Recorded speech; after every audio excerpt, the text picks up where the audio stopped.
It's finally Saturday, July 12th. You know what that means? Let's do our show there live during the 0 hour to give you our live watch along alternative comedy coverage to AEW's biggest show here in America and arguably the biggest show in this company's history as they go all in tonight in Global Life Field for This Is All in Texas. And welcome to our 0 hour reactions coverage and honestly pre-show discussion. Welcome to the show. Hello, everybody. Welcome back here once again to the Simple Alba Studios. You know what this is. I am the Simple Man of the Simple Brand, forever grateful for all things professional wrestling. Damn it. My name is Noel Foster. I want to first say thank you to those that tuned into our watch lines last night for House of Glory, Texas, GCW Boston, some ring of our Supercar of Honor, and I've been along for the entire ride. This week as I've gone all in, literally continually streaming, simply predicting, and covering professional wrestling. So I hope that you enjoy me and my compadres when they join me on today's call for AEW All In. So please like, subscribe, comment, tell a friend. And again, if you want to dictate the conversation, super chat, pay by the passions. It is as simple as that. Before I go into any further, maybe talking with y'all what your expectations are for tonight's show, what your predictions are for these matches, and also, of course, some breaking news that I literally just heard from Renee Paquette. Allow me to encourage you how you can watch along with us at least during the 0 hour for free. Follow along with us on Amazon Prime or on YouTube or AEW social media. The 0 hour runs all the way to 3 p.m. Eastern Standard Time. We'll have 4 matches on tap. We'll continue discussing the matches that will come on the main card. Now, unfortunately, we did receive some breaking news just now regarding one of those matches, and that is for the TNT Championship.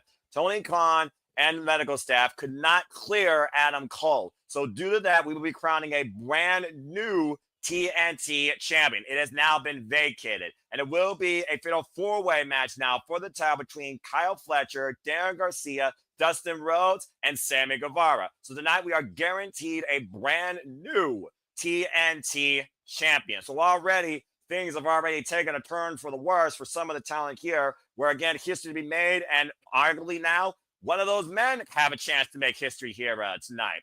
Darren G, it's great to see you. Again, I hope you enjoy our coverage, our watch-along commentary. Thank you, by the way, for all your support and tuning in last night, too. And to those that are watching us across all the channels here, if you haven't already, subscribe to Bag for Wrestling, subscribe to The Rage of Wrestling, and follow us on the social medias if you want.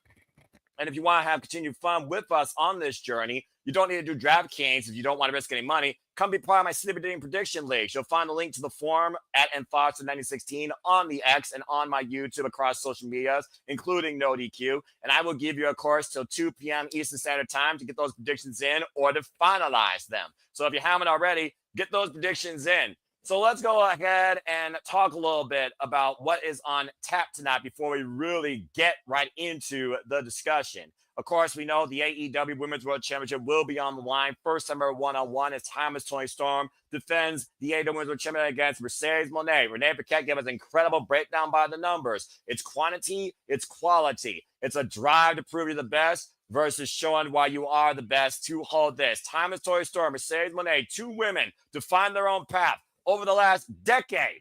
Culminates tonight with Mercedes Moné Fangs will be the greatest women's wrestling championship match of all time. Of course, we know history will be made with one of the greatest legacies and rivalries in professional wrestling. Kazuchika Okada, Kenny Omega, one-on-one, one last time. First time ever here on American soil for the first AEW unified title, as 2 legacies will become one after tonight.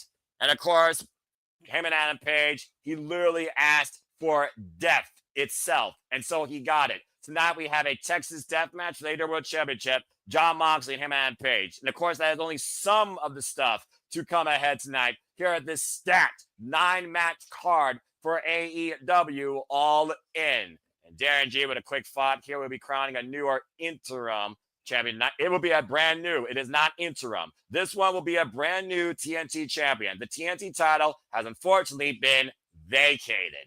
Adam Cole, an incredible run. You got to imagine that he's got to be feeling so bad here that he's not able to be a part of this. But for Kyle Fletcher, it's even greater chance now to finally win this championship against former TNT champion Darren Garcia, the natural Dustin Rhodes, and former TNT champion Sammy Guevara. Kind of funny how we have 2 Texans here in this match, though, at All In. But again, time will tell what else that is supposed to bring as we keep on going through this crazy watch-along event.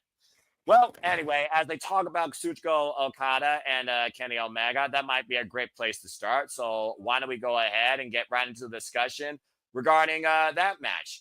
Again, Kenny Omega was chasing this shadow back in New Japan Pro Wrestling. I love this video package, by the way, literally showing the history of their 4-match run in that rivalry in New Japan Pro Wrestling. And of course, Kenny Omega is not the same cleaner that he once was. But Kazuchika Okada is also not the same Rainmaker that he once was. Kenny Omega's greatest rival, and the man that might know him more than himself, looked to put the cleaner down once and for all, make him a footnote in history. And there's a very real chance that they might do that. Of course, it started back at Wrestle Kingdom 11, 2017. Transcended to the G1 Climax. Both men in the same block. Kenny Omega got the win that night. Both men were 1-1.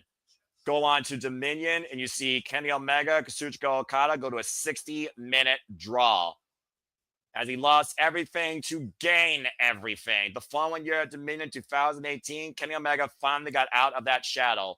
2 out of 3 falls, 63-plus minutes later, proved that he was the best bout machine and better than Okada.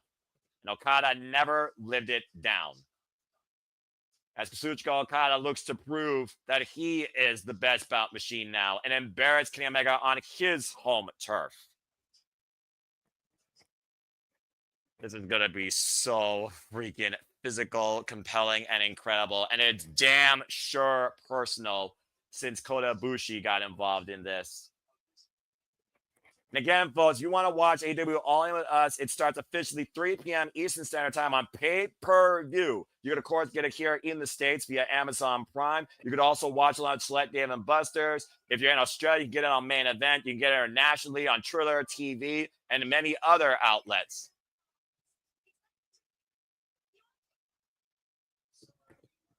What the hell? Josh Matthews! Whoa!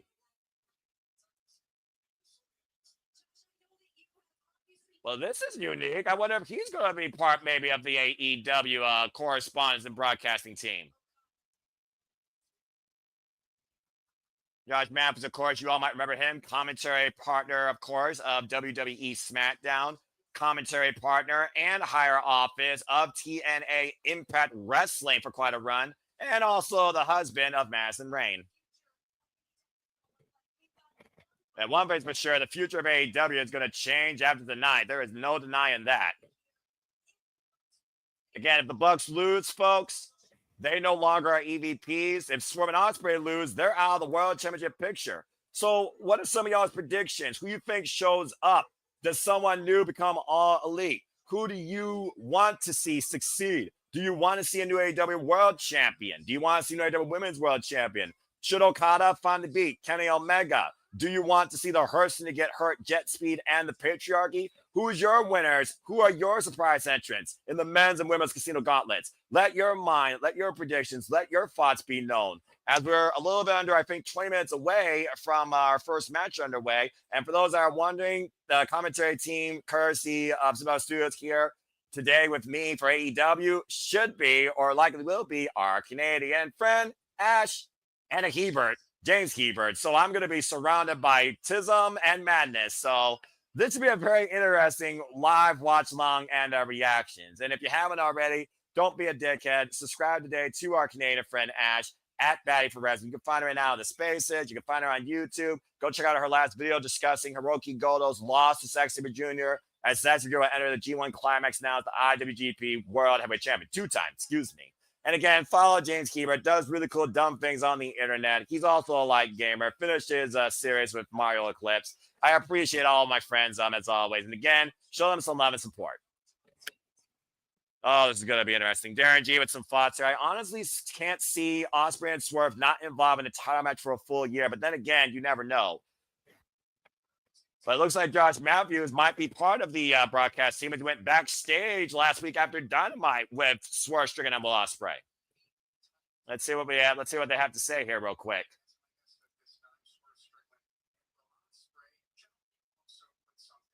Josh Matthews has been involved in the business for a long damn time, by the way, which is really surprising.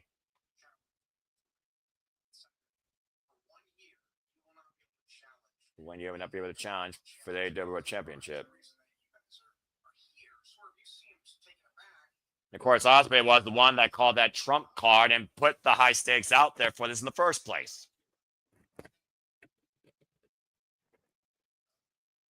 You almost wondered there's some reluctancy.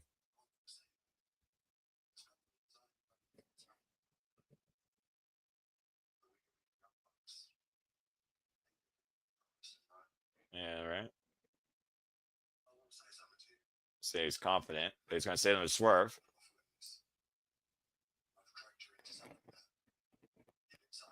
Yeah, Ospreay saying he dragged Swerve into something he didn't sign up for. Well, he's confident there's nothing's guaranteed. So if the worst happens, it's on Ospreay. So Ospreay will take full responsibility if they lose. And he will make it his mission to make it up to Swerve if they lose. He has his word. And of course, he accepted the challenge as well. A shout out, by the way, to one of the hardest working men here in Survivor Studios, the Randy Wrestling JJ Flynn. It's good to see you here. Of course, we're looking at the video right now. Swerve and Ospreay one another as they go into this battle, where again, very future of the chance to be AEW World Champion is on the line, along with so much more. But how are you on this Saturday, knowing everything back ahead? Well, I'm doing good. I see that, the Supermen had to come to aid because the other team isn't here yet. So it is what it is. I just happened to be at my beautiful undisclosed locale and free to jump in because my partner, who is Mr. Reliable, isn't needed for another 45 minutes. So what the hell? Let's jump in here. I can see the 0 hour without having to pay for the pay-per-view. It's on YouTube. Yeah. How do you feel about Josh Matthews now being part of AEW broadcasting, it seems? The less I say about that, the better. As of course tonight, Swerve and Ospreay look to change the course of pro wrestling forever, removing the Young Bucks from the EVP. Now, for those that don't know, this gentleman does have a very personal outlook towards Matthew and Nicholas Jackson, but you still feel like the Young Bucks are going to find a way. Now, are you thinking that maybe just because of the experience factor, the Young Bucks are going to take the win tonight? Because again, when it comes to tag team wrestling, the Young Bucks have literally wrote a book on it. So here's the thing. Hi, Jeff. As you mentioned, very sordid history between me and the Bucks. Mm-hmm. Hello, check 1 2. Yep, I hear you. You were going to there for a moment, but I hear you. Hello. Hello, can you hear me? Okay. So as you said, there's a very storied and sordid history between me and the Bucks. At the end of the day, if the Bucks were going to lose their EVP status, they would have lost it after Brawl Out.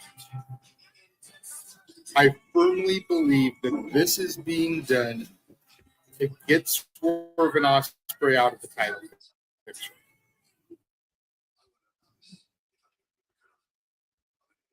I mean, Ospreay, of course, previously challenged Swerve Strickland at this point.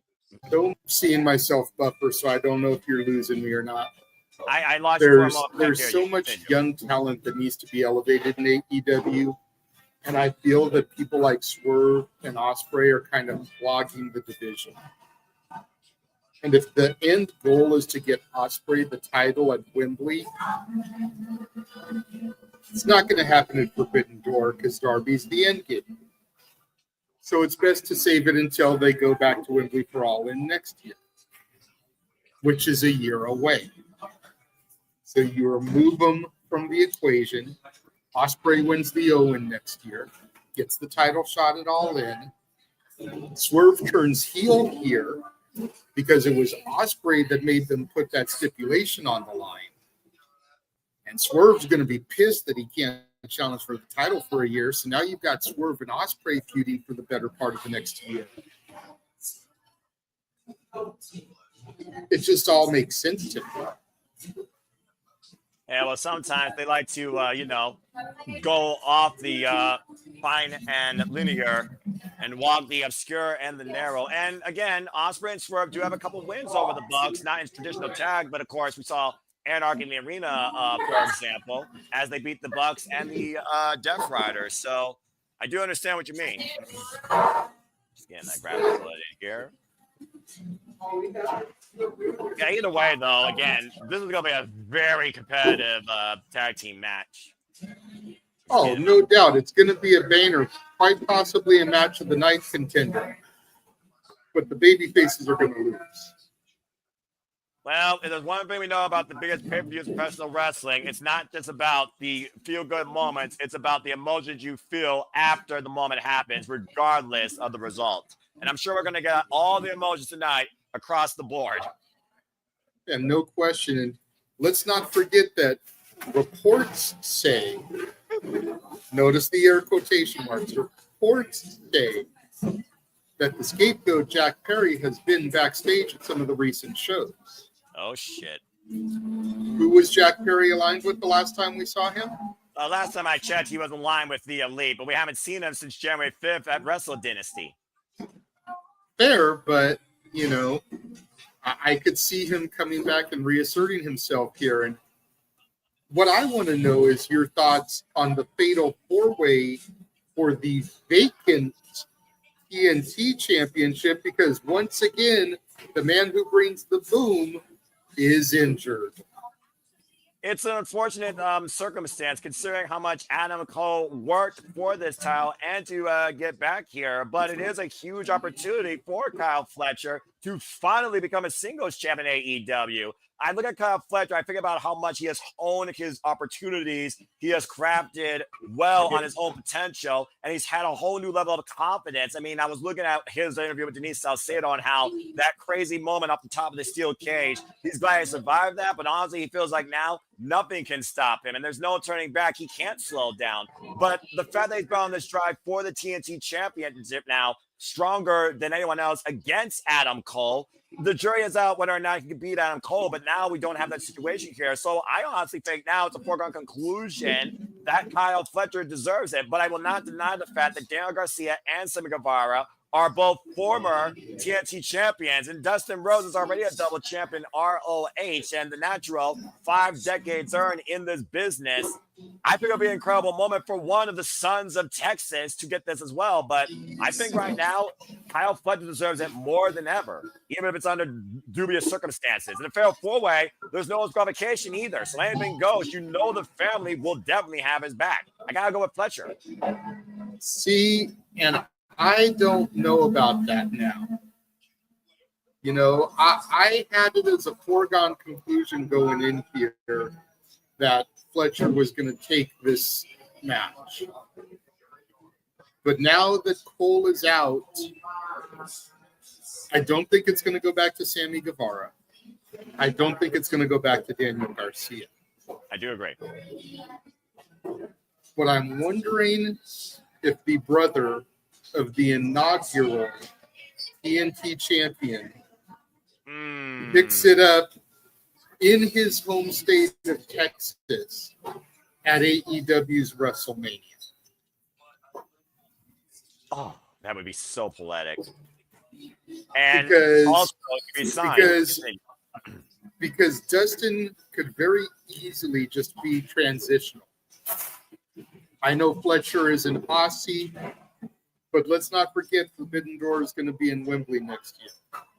That's correct. Or not next year, but next month, excuse me.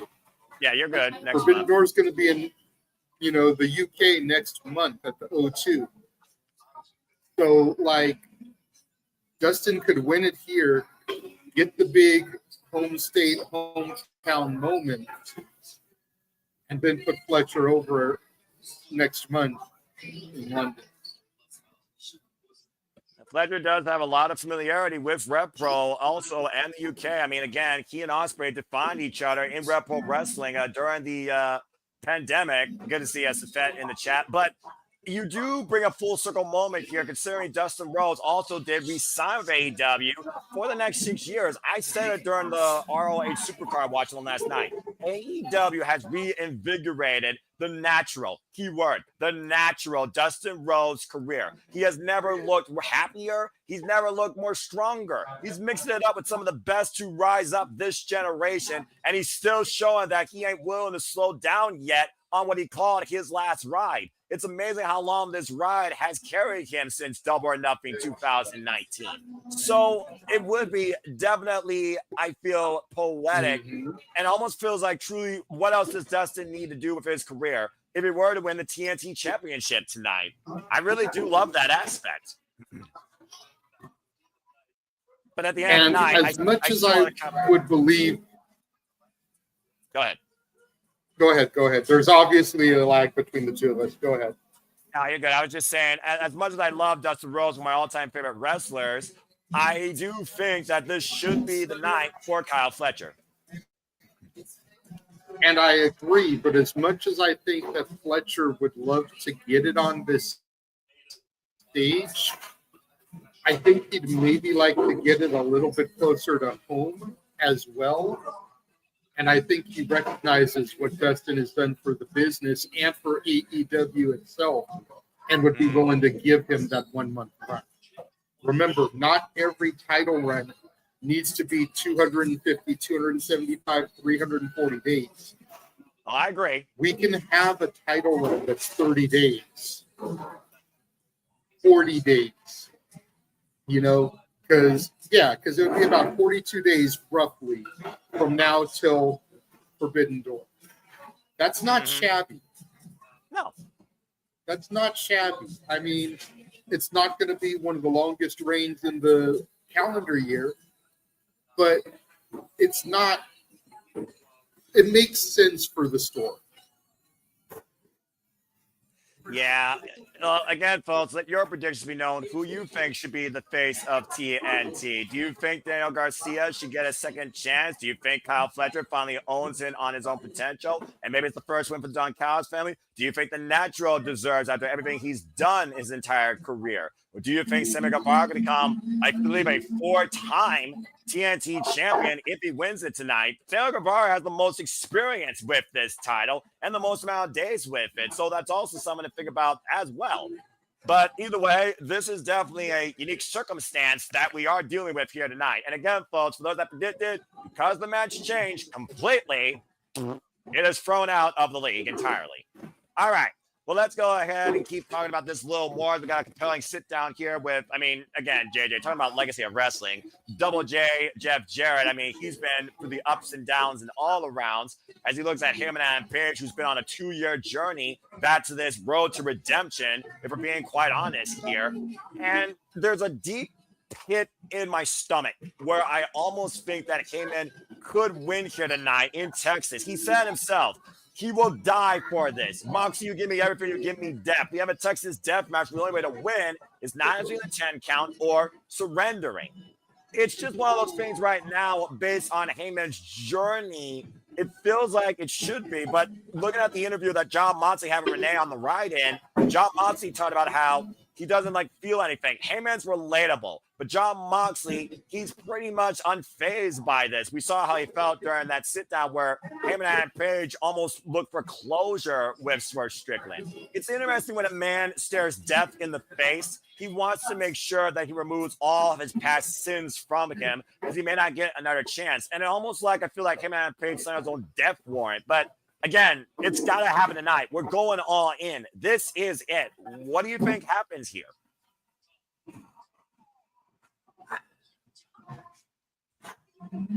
I have had about as much disdain for Hangman Adam Page as I have for the Bucks.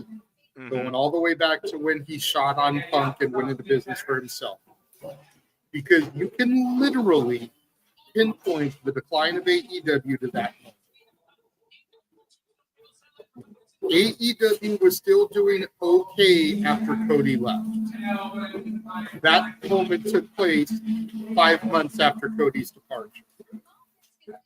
You can literally trace the woes of AEW to that moment because that sparked what led to Brawl Out. Brawl Out sparked what led to All In Wembley 1. and the real glass and the fight with Jack Perry, which led to Punk's firing, which led to a division in the fans. I know you don't like the drama, but let's call it like it is. So because of that, I have had a ton of disdain for the Hangman. I have found myself enjoying the Hangman more the last couple of months than I ever have since that moment. But the tag team match between Swerve and Ospreay and the Bucks will have a direct effect on this match. It's very much cause and effect. If Swerve and Ospreay lose, Swerve is going to make sure Hangman loses. Because what happened when Swerve had his title opportunity? The Bucks cost him the opportunity on behalf of their friend Hangman. If Swerve and Ospreay win, I could see Swerve helping Hangman because he wants to get that title back. And we know that there's the blood feud there between him and Hangman. And Swerve has pretty much got Hangman's number. So he knows he could beat Hangman for the title. But it goes back to that match with Swerve, Ospreay, and the Bucks. I see the Bucks winning. I see Swerve turning heel on Ospreay. I see Swerve costing Hangman the belt here.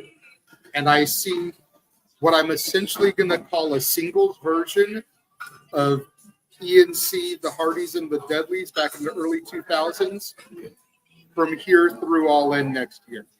It's going to be a triple feud between Hangman, Swerve, and Ospreay for the better part of the year. All over the fact that Swerve wasn't willing to be a team player. And Swerve is pissed at Ospreay for costing him a title opportunity for 365 days.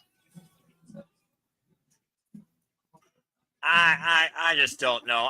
Some heroes need to win, but also some villains, I think, are going to reign supreme. And I just don't know where you draw the line, considering how much of a freaking divide there is in AEW in this war against the Death Riders and the EVPs for that matter. It's something when I also think about the fact this is off of family values. When it comes to both Heyman and Swerve, there was closure, it felt like, in Collision, with both men having regret for what they did all this time later. And at the end of the day, Heyman, he's never going to have his family in the building. They are in the area, but it's also one of those things that the family was there. You would think it would go to Heyman. So I do think it does, again, regardless of how you look at it, I think it still goes in Jon Moxley's favor. Jon Moxley's also looking for that win back from Revolution. And again, he said that he hasn't been changed since that point. We got capacity crowd right now filing in. Look at this beautiful stage, by the way, as we get ready for the AEW All In Texas Zero action to start. 1 hour and 20 seconds. And it looks like we're kicking things off with 8-man tag team action, JJ. Let's freaking go. And that's the other thing that's got me wondering about this match, because the last time they met in Texas, Hangman won. I think Mox has to get his get back.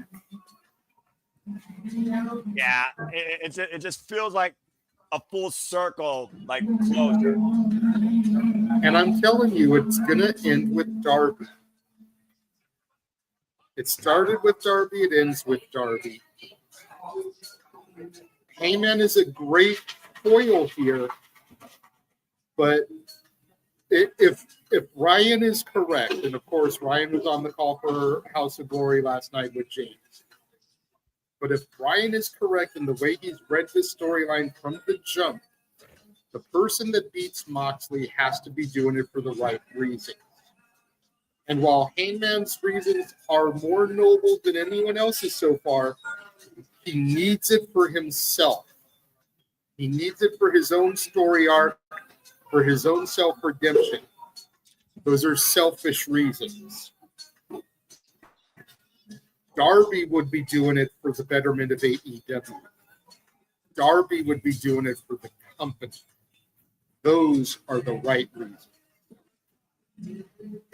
That's fair. That's a fair argument. As we get ready here for 8-man tag team action, City by the Bay. Good to see you. Of course, we're dealing with the biggest pay-per-view in AEW history, so we're going to not just sit around and talk. We're going to get some action going here. Of course, this match stems from what happened last night at Supercard of Honor, where the Sons of Texas were successful in retaining the Ring of Honor tag team titles against the Infantry of Shane Taylor Promotions. And STP got salty and assaulted them after the fact, which caused the Von Erichs to come to Dustin Rhodes' aid. And for those that don't know, the Sons of Texas, this as a whole, the Von Erichs and Dustin Rhodes are the Ring of Honor 6-man World Tag Team Champions. As we got two legendary families of Texas wrestling working together here tonight on the 0 hour. So wait a minute. Sons of Texas are pulling double duty on this show? That is correct. That's all the more reason why I think they're going to give it to Dustin now, man. Dustin at 50-something years of age pulling double duty on a WrestleMania-level show. He's got to get rewarded for that, man. Well, you want to call double duty. How about triple duty? Like I said, he's coming up successful and a brutal defense of the Ring of Honor Tag Team Championships last night. Dustin is literally working 3 matches in 48 hours. And I don't know if you saw my comment in your call last night, but -1 pulled double duty yesterday as well. I did see that. He was with the Dark Order on your show on the 0 hour. Then he came out with the man like Durace as his corner man as he took on Joey Janela. Janela once again put -1 over. Classy as hell, man. People can say what they want to say about Joey Janela, but the way that he takes care of and puts that kid over, I cannot say a bad word about Joey Janela. And I can't say a bad word when it comes to the legacy of the Von Erichs and the Sons of Texas, led by Dustin Rhodes, bringing this foursome together. Again, 8-man tag team action here. Shane Taylor Promotions, represented by the Infantry, Shane Taylor, and of course, the returning Anthony Ogogo and Lee Moriarty and Trisha Dora. While, of course, we have the legendary Kevin Von Erich with his sons, Marshall and Ross, Sammy Guevara, and Dustin Rhodes for our opening contest here. Referee Mike Posey. Again, folks, you can watch AEW All In with Us. Purchase it via Prime Video, YouTube, North America International, Payview.com, Fubo, cable or satellite, Further TV internationally, Dave & Buster's locally, and if you're in Australia, Main Event. Or scan the QR code, get $10 credit, which I just did. You know I'm using that towards Forbidden Door. So now Forbidden Door only has $40 for me. It's one of those things, JJ, you talked about, people that have grown since then, being less petty, are paid for their past. Sammy Guevara has been a prime example of that. He's not had, the most clear-cut resume here in AEW, nor locker room etiquette. And being with Dustin Rhodes has really made Sammy Guevara, I think, a better man and a stronger competitor. Oh. Well, that and fatherhood, I think part of the reason they put him with Dustin is like, hey, this is your last chance, kid. Mess up again, you're done. And I also do wonder, though, again, talking about Dustin Rhodes being probably the workhorse of the weekend, are Sammy and Dustin feeling any of the effects from last night? And Lee Moriarty, for that matter, who successfully retained his pure championship against Blue Panther. The tag made. Oh, I'm sure Sammy is. You can see his chest is still lit up from last night. Gets lariat by Marshall. For those that don't know, Marshall Von Erich's the one that wrestles barefooted. Ross is the one that wrestles in boots. Kevin Von Erich, of course, legendary father of these boys. You talk about the Von Erichs and family legacy. Talk about how Cody Rhodes' fame says wrestling against more than one royal family. I argue that Texas' two biggest royal families in wrestling are the Von Erichs and the Rhodes. Ooh. Quite possibly, and yes, City by the Bay. The actual show begins at the top of the hour, noon Pacific, 3 Eastern. But again, gotta get a little bit of action before then. Gotta hype up the crowd. Gotta show them what AEW is all about. And blind tag there, I believe, made by Captain Sean Dean, catching Ross, running in. Ross with a shot, though. Wife Carly, oh man, rolling shot. Of course, the Infantry have been using STP to their numbers game, clearly. Oh, yeah. Always the heels using the numbers advantage. And I appreciate you, Sandy, as well. Again, as always, I say prayers. I want to give a shout out to my ATW brother, the KG King. Due to a situation, he is no longer going, but he will be watching AEW All In. And I hope that he still enjoys the pay-per-view. I even invite him to the shenanigans. King, we love you, man. Shout out to AEW fam. Bummer. I was really hoping to tap into him and get the live reaction. Shout out to my friend, also Montserrat, graduate of the Rhodes Wrestling Academy, who is there live as I speak. Hope that she's having a wonderful time and staying hydrated. Oh man! Got a couple people from my extended universe there as well. Want to give a shout out to Ropes, the other half of Rockin' Ropes with DJ. He's there. And one of James's buddies, Slick from the Wrestle Collective, is there as well. Oh. Leaping splash by Shane Taylor onto Marshall, running through Dustin. And right now, Shane Taylor, good Lord, is running through everybody at ringside. One of the baddest men to claim out of Cleveland, Ohio, former Ring of Honor World Television Champion. And the leader of Shane Taylor Promotions. Rumble, Batman, Rumble. I mean, again, JJ, you could talk more about the history when it comes to the two families, of course, between the Rhodes and the Von Erich. Do you find it kind of interesting how they kind of come together here as of late for AEW? Yes, I do find it a little bit weird and interesting, but at the same time, Dusty Rhodes was, with very few exceptions, a career-long babyface, as were the Von Erichs. So it's not that awkward.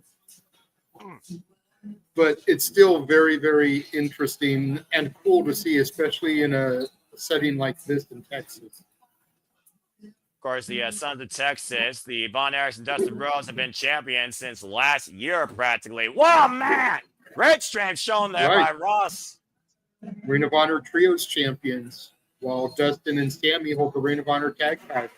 And the Infantry came up short again for the second time challenging for those Ring of Honor Tag Team Championships. Whoa. Is Anthony Ogogo challenging Kevin Von Erich?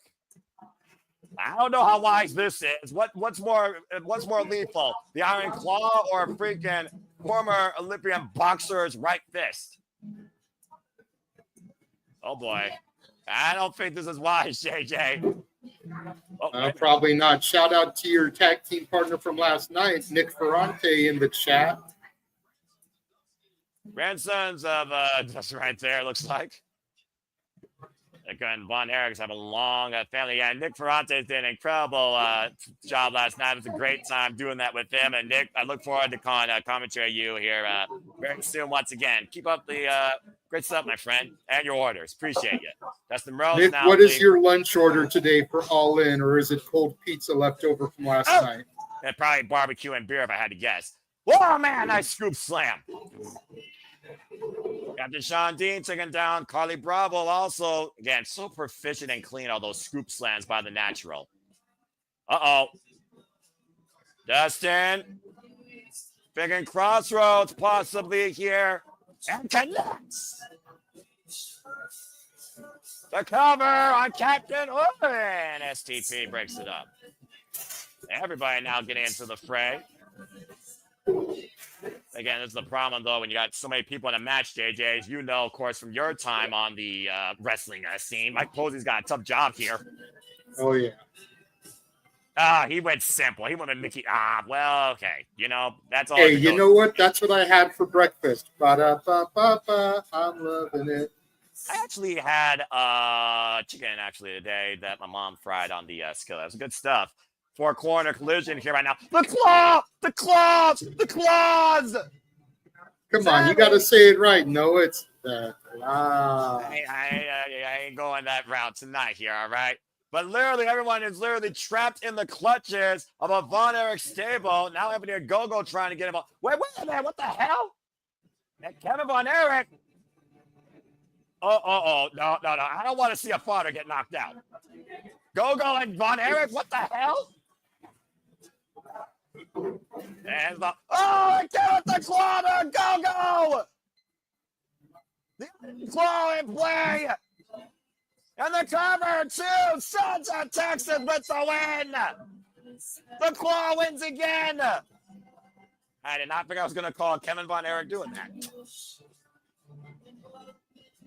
The reinforcements coming to the age of the Sons of Texas here tonight, riding strong and tall over Shane Taylor Promotions.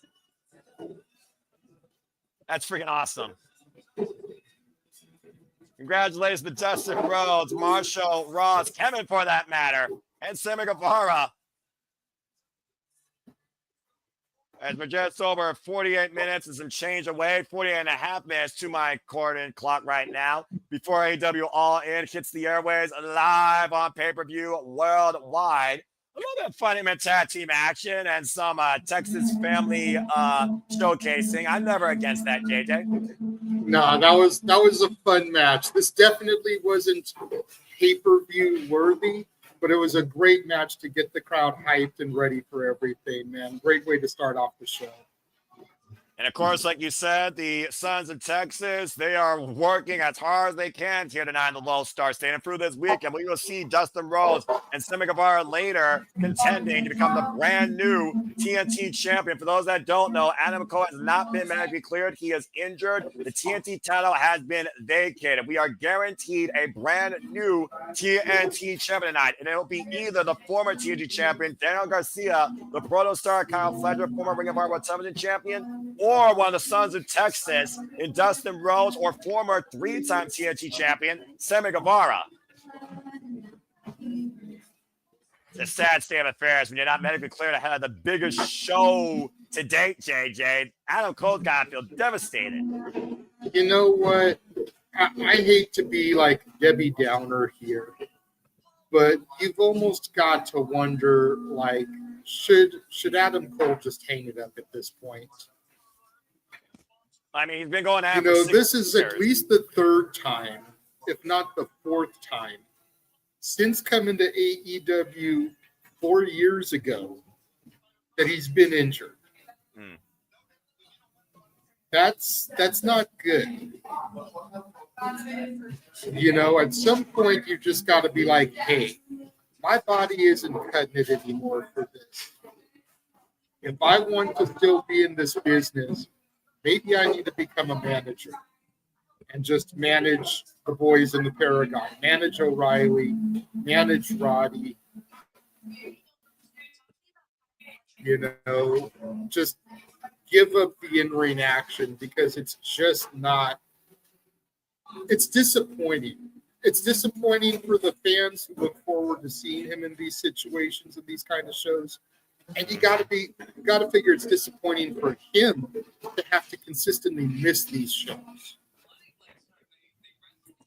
Yeah.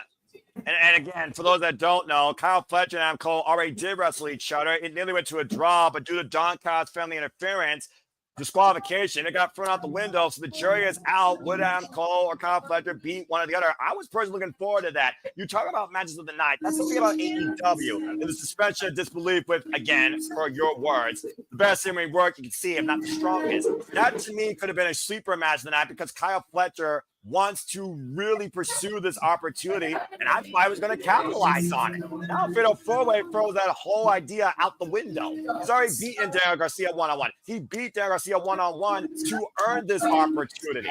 And now Kyle Fletcher, I know he's dealing with Daniel Garcia again. He's got the Sons of Texas. Mm-hmm. Speaking of the John one of whom, to your point, is a three-time TNT champion. Oh, boy. And the other half of which is the brother of the inaugural TNT championship. So there's no shortage of TNT title lineage going up against Kyle Fletcher here tonight. And while Dustin has not held single title in AEW yet to date, that doesn't mean this can't be his crowning moment. Right now, the Don Collins family looks to have all the crowns tonight. As you see, Lance Archer, Texas' own, one of my favorites, God bless him. Rocker Romero, Hechicero with a great win last night against Michael Oku, calling out Bandito and Trent Peretta, Roppongi Vice, and of course, Lance Archer and Hechicero represent the Don Callis family. That is the ugliest Titantron picture I've ever seen in my life. Of course, the Don Callis family has their own agenda where they look to take over AEW and all the gold and all the opportunities, and they have a huge chance to do that tonight. Oh, yeah. Glad to see Rocky Romero on the show, though, man. Like, I missed him being in action for a little bit. Right?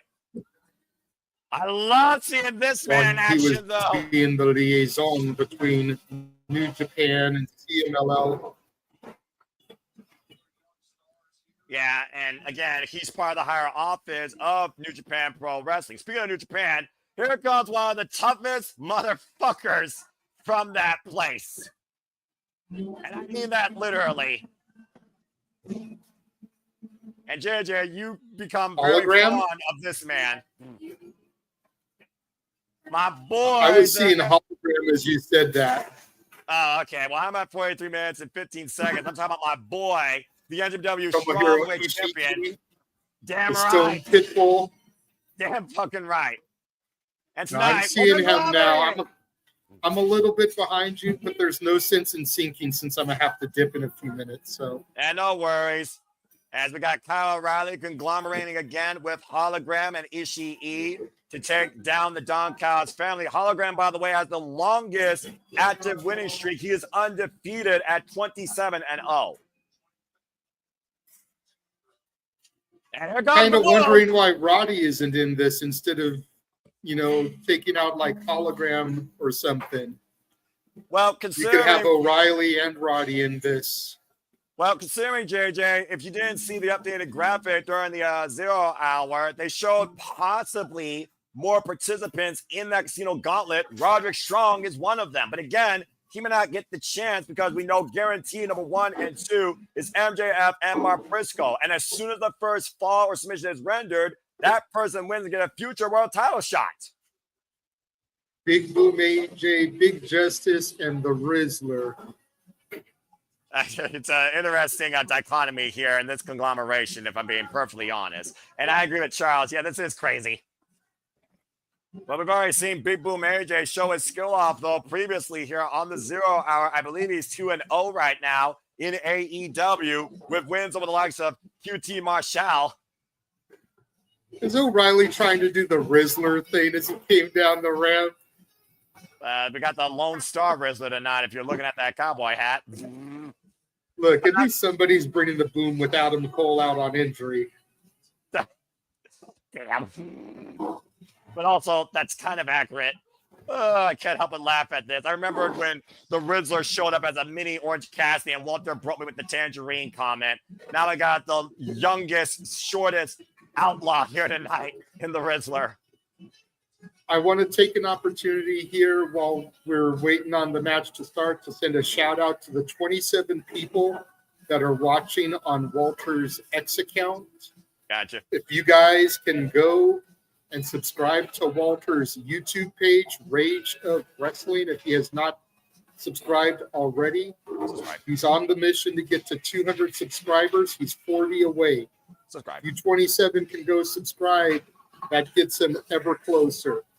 He gets 200, his wife sends him to Vegas next year. So show that love and support. Let's turn these X views into YouTube subscriptions. X views to YouTube. I like the way you did that.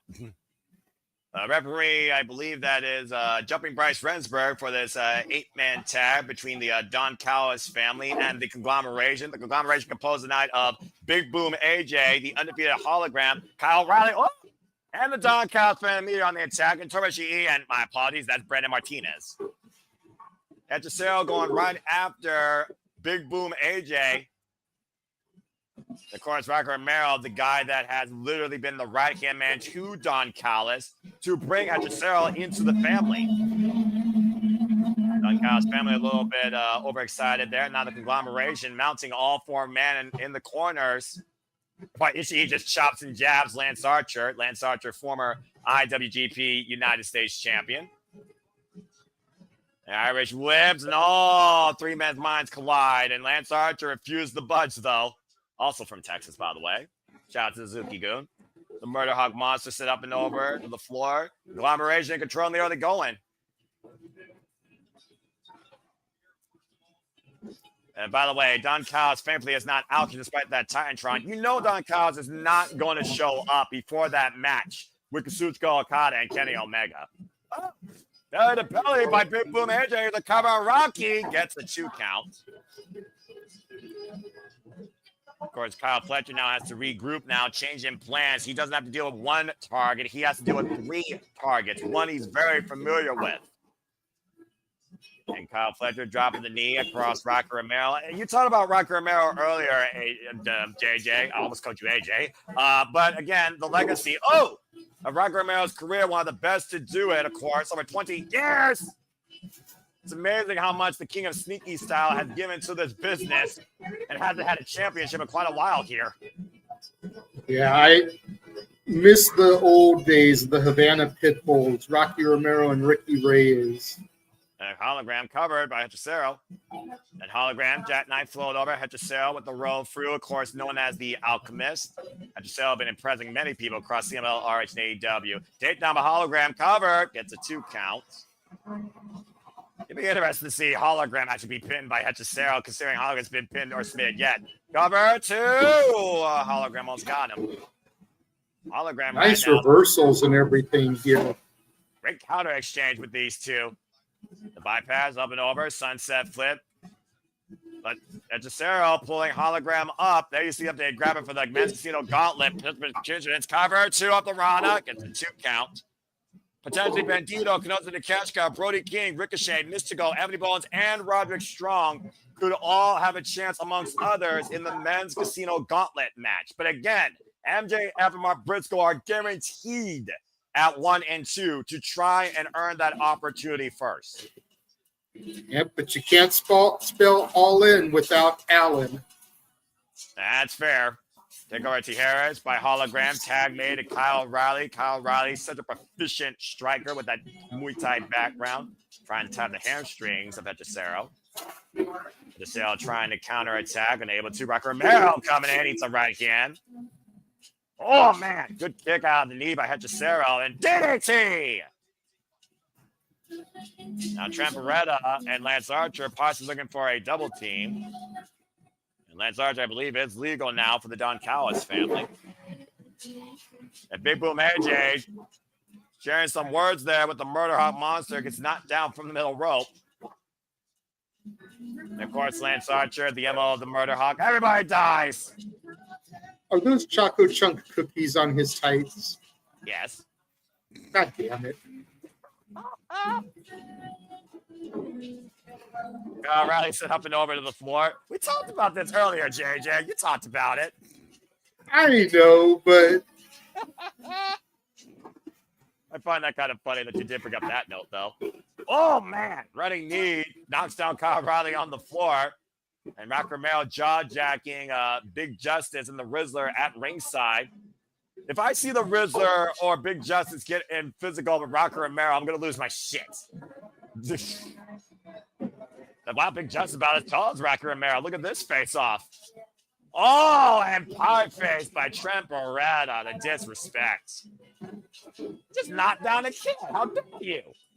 Dude, why is Big Justice the same height as Rocky Romero?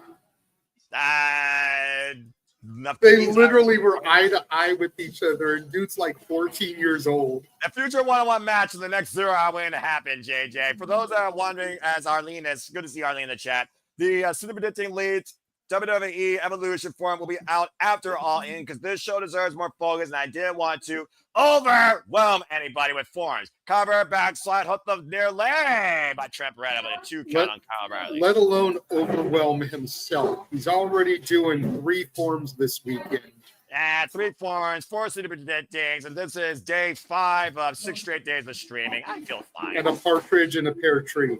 And Rocky Romero running forever with the shotgun drop kick for Kyle O'Reilly. And Rocky revving up, following up, and just showing off. Nice drop kick there from Rocky Romero. And tag made now to Trent Beretta, of course, Punky Vice, former IWGP Junior Heavyweight Tag Team Champions. And Kyle Riley right now needs to make a tag to somebody in this conglomeration. There you see Big Boom AJ. A cheap shot by Trent takes AJ down. And Hologram and Ishii still, of course, up.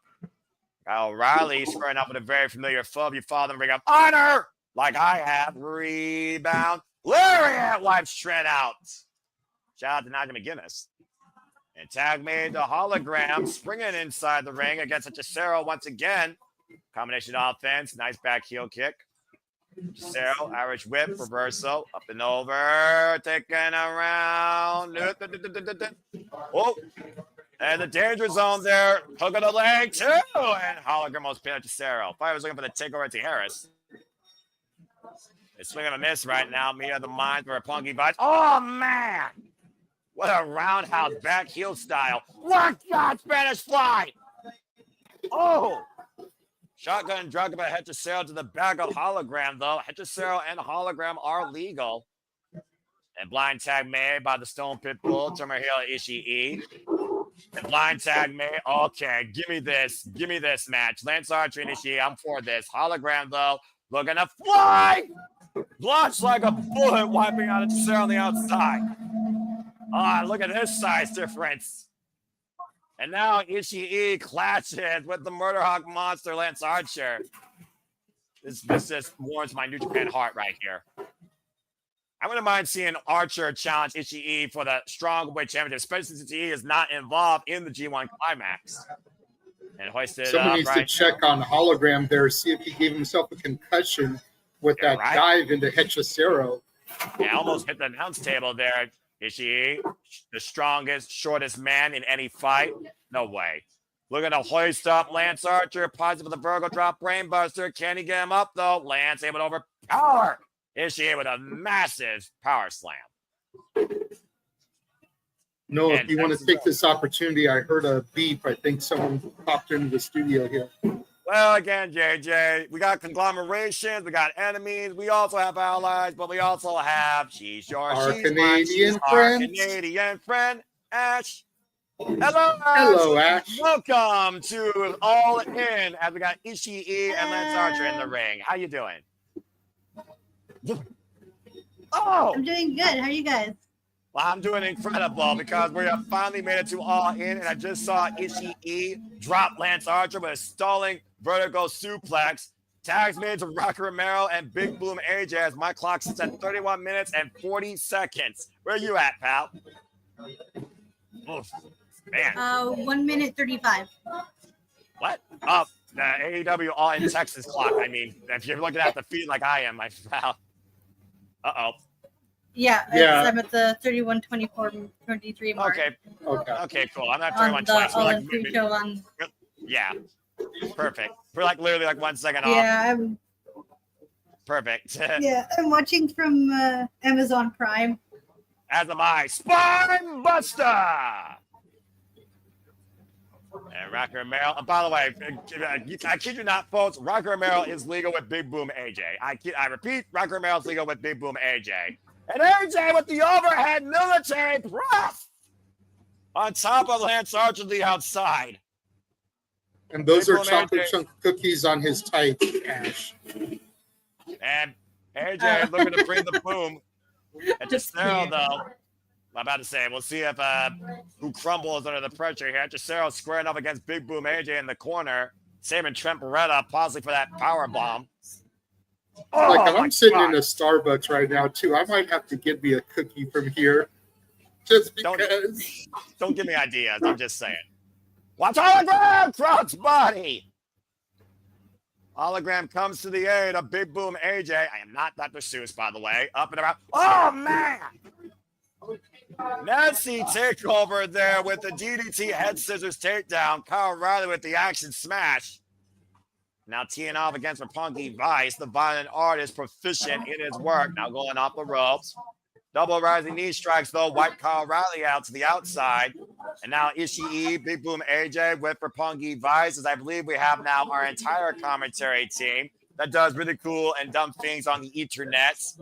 I got the Tism with James Hebert now. James, welcome to All In as this 8-man tag continues. Hello. I'm seeing. Well, since your full team is here now, Noah, I will graciously bow out so I can go do my team with Walter. Glad I was able to help you out for a little bit until your crew arrives. Enjoy All In, everybody. Yes, sir. And thank you, Ranking Wrestling JJ Williams. I know we're all going to enjoy our All In, as right now, AJ and Ishii squaring off against the Don Callis family. Oh, God, massive choke slam. Big Boot takes AJ down. And Lance Archer right now, the only man standing, while Hologram off the top rope. Takes Lance Archer out with Lindsay Harris. Hechicero, though, catching Hologram. Hechicero up and around. Low bridge by Kyle Riley. Conglomeration working in fine fashion here. Good synergy. Up and over the plunger. Hologram and Lance catching Kyle, though. But look at Hologram. Off the top rope. Wow. Takes flight, wipes out everybody. I'm not even sure who's legal, by the way, Ash and James. No, I'm not surprised by that. Oh, well, Trent Beretta just knocked AJ's teeth out. My clock stands at 28 minutes and 15 seconds. Where you at, James? I am at 20 now. Yay. 22, 21, 20. Okay, so you're 19, a little behind. 18, we'll get back 17, in order. 16, 15. Oh, man, what a lariat. We'll get back in order after this match. But don't worry. We'll finish this thing out. We got plenty of time. He's like maybe 10 seconds behind. Let's just continue this match right now. Yeah, for sure.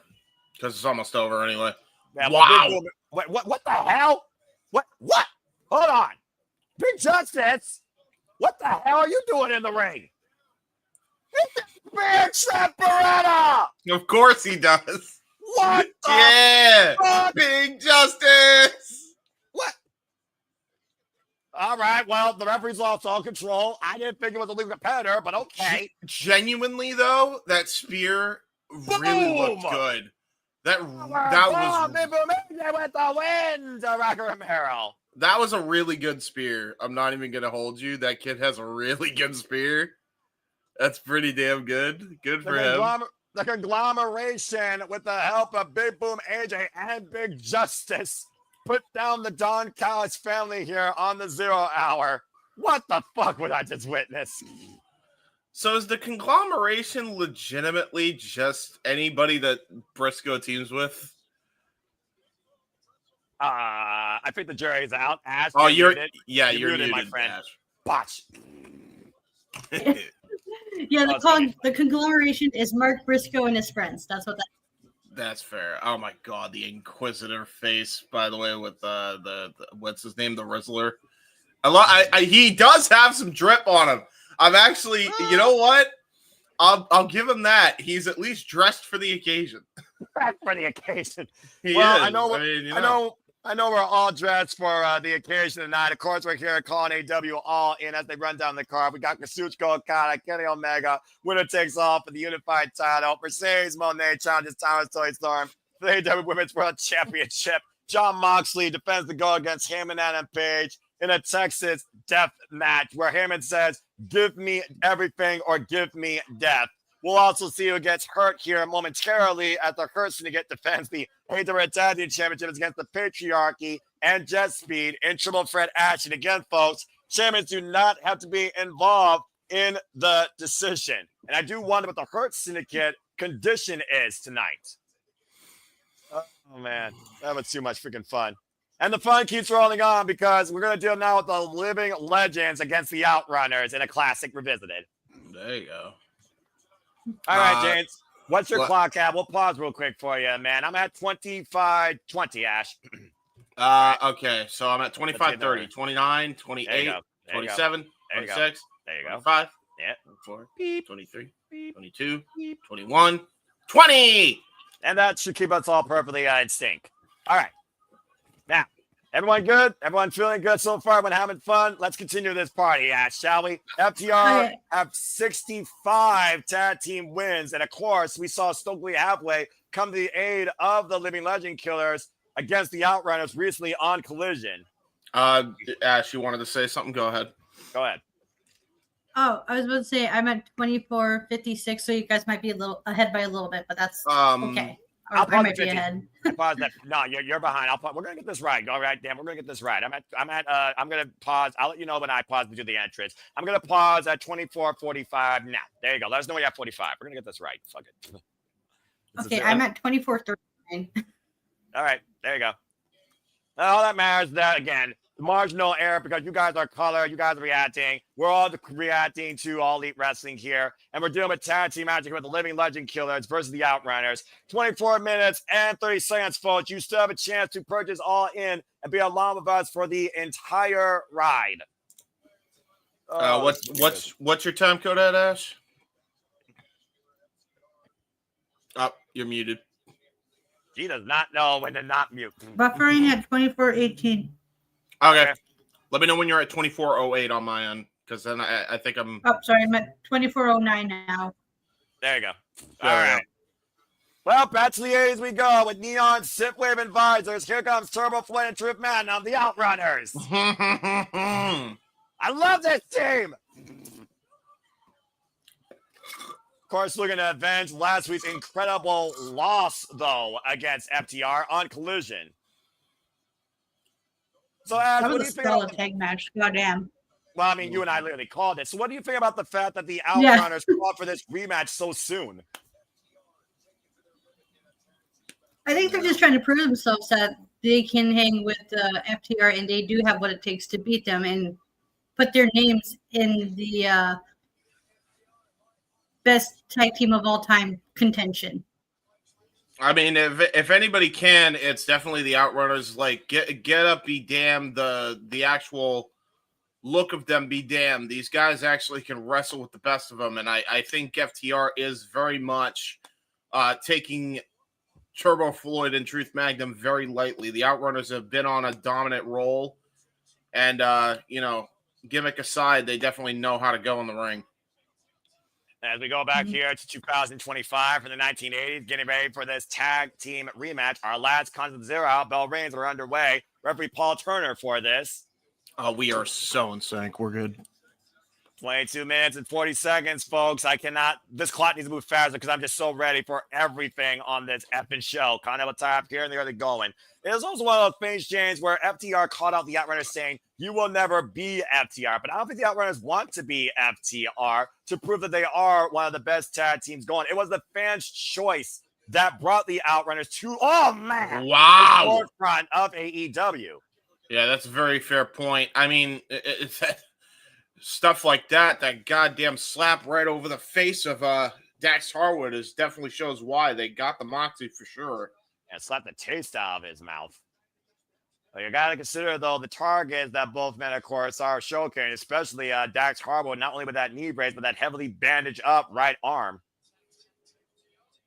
On themselves, the greatest of all time, of course, Ash. We know that FTR, the Revival, they have transcended tag team wrestling wherever they've gone. Wherever they've gone, they have literally led a division and won their championships. And you got to imagine both these teams are going to be watching that triple threat tag title match very closely.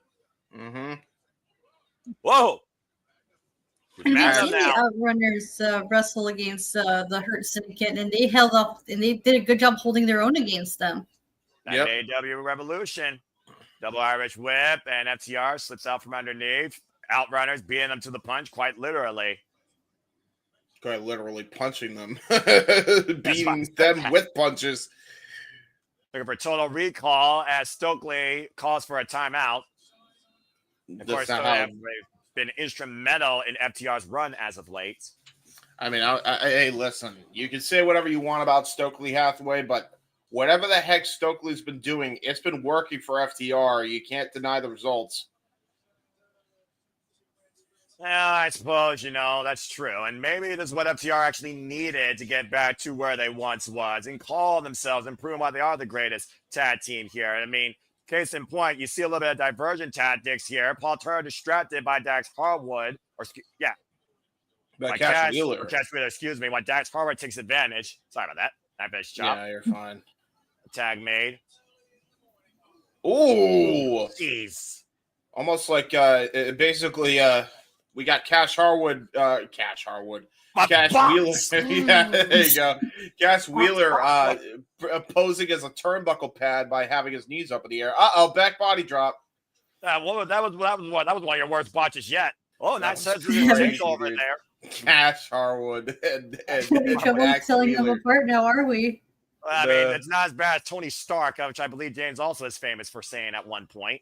To be fair, listen, nothing will ever be as bad as when I was on with Andrew Baydella this week, and I flushed the toilet, thinking I was muted. All right,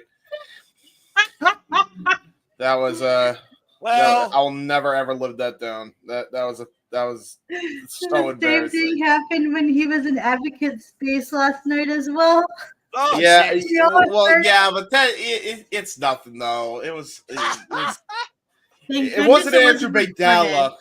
Yeah, but still, Oh my gosh. But still, like, come on, man. It's the principle of it. Etiquette, James. Etiquette. And there's one thing we can both agree on. No match on this card tonight is going to be a bathroom break.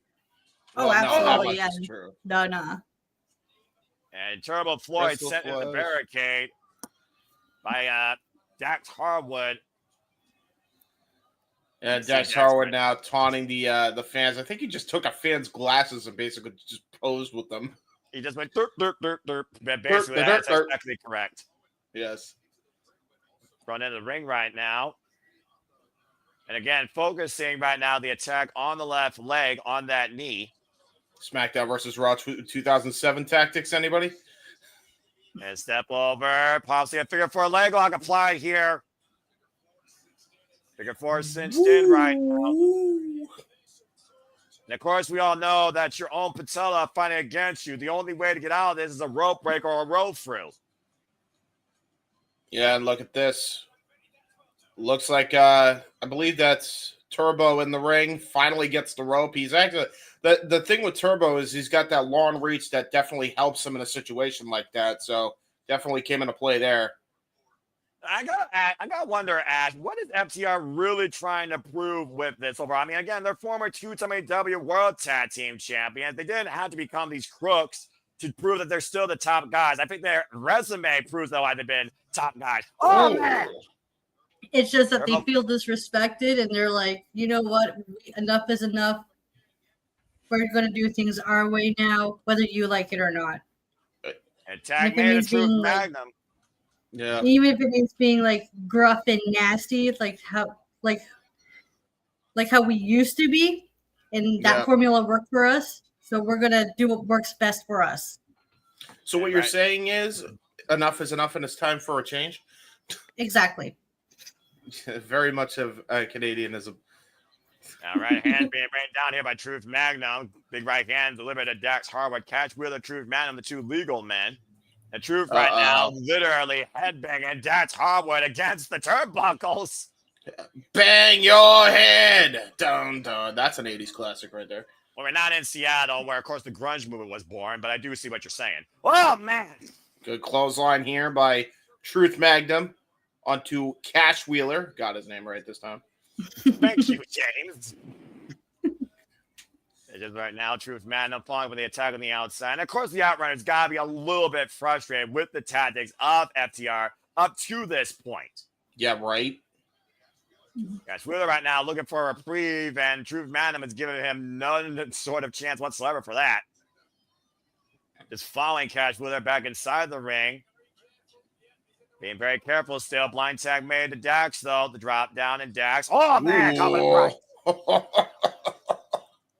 And clearly, the Outrunners have scouted FTR's playbook, Ash. Oh, absolutely. Yeah. This is what happens when you wrestle and study your opponents.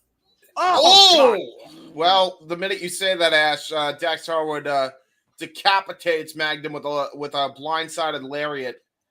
Just like completely cuts him off. Mm-hmm.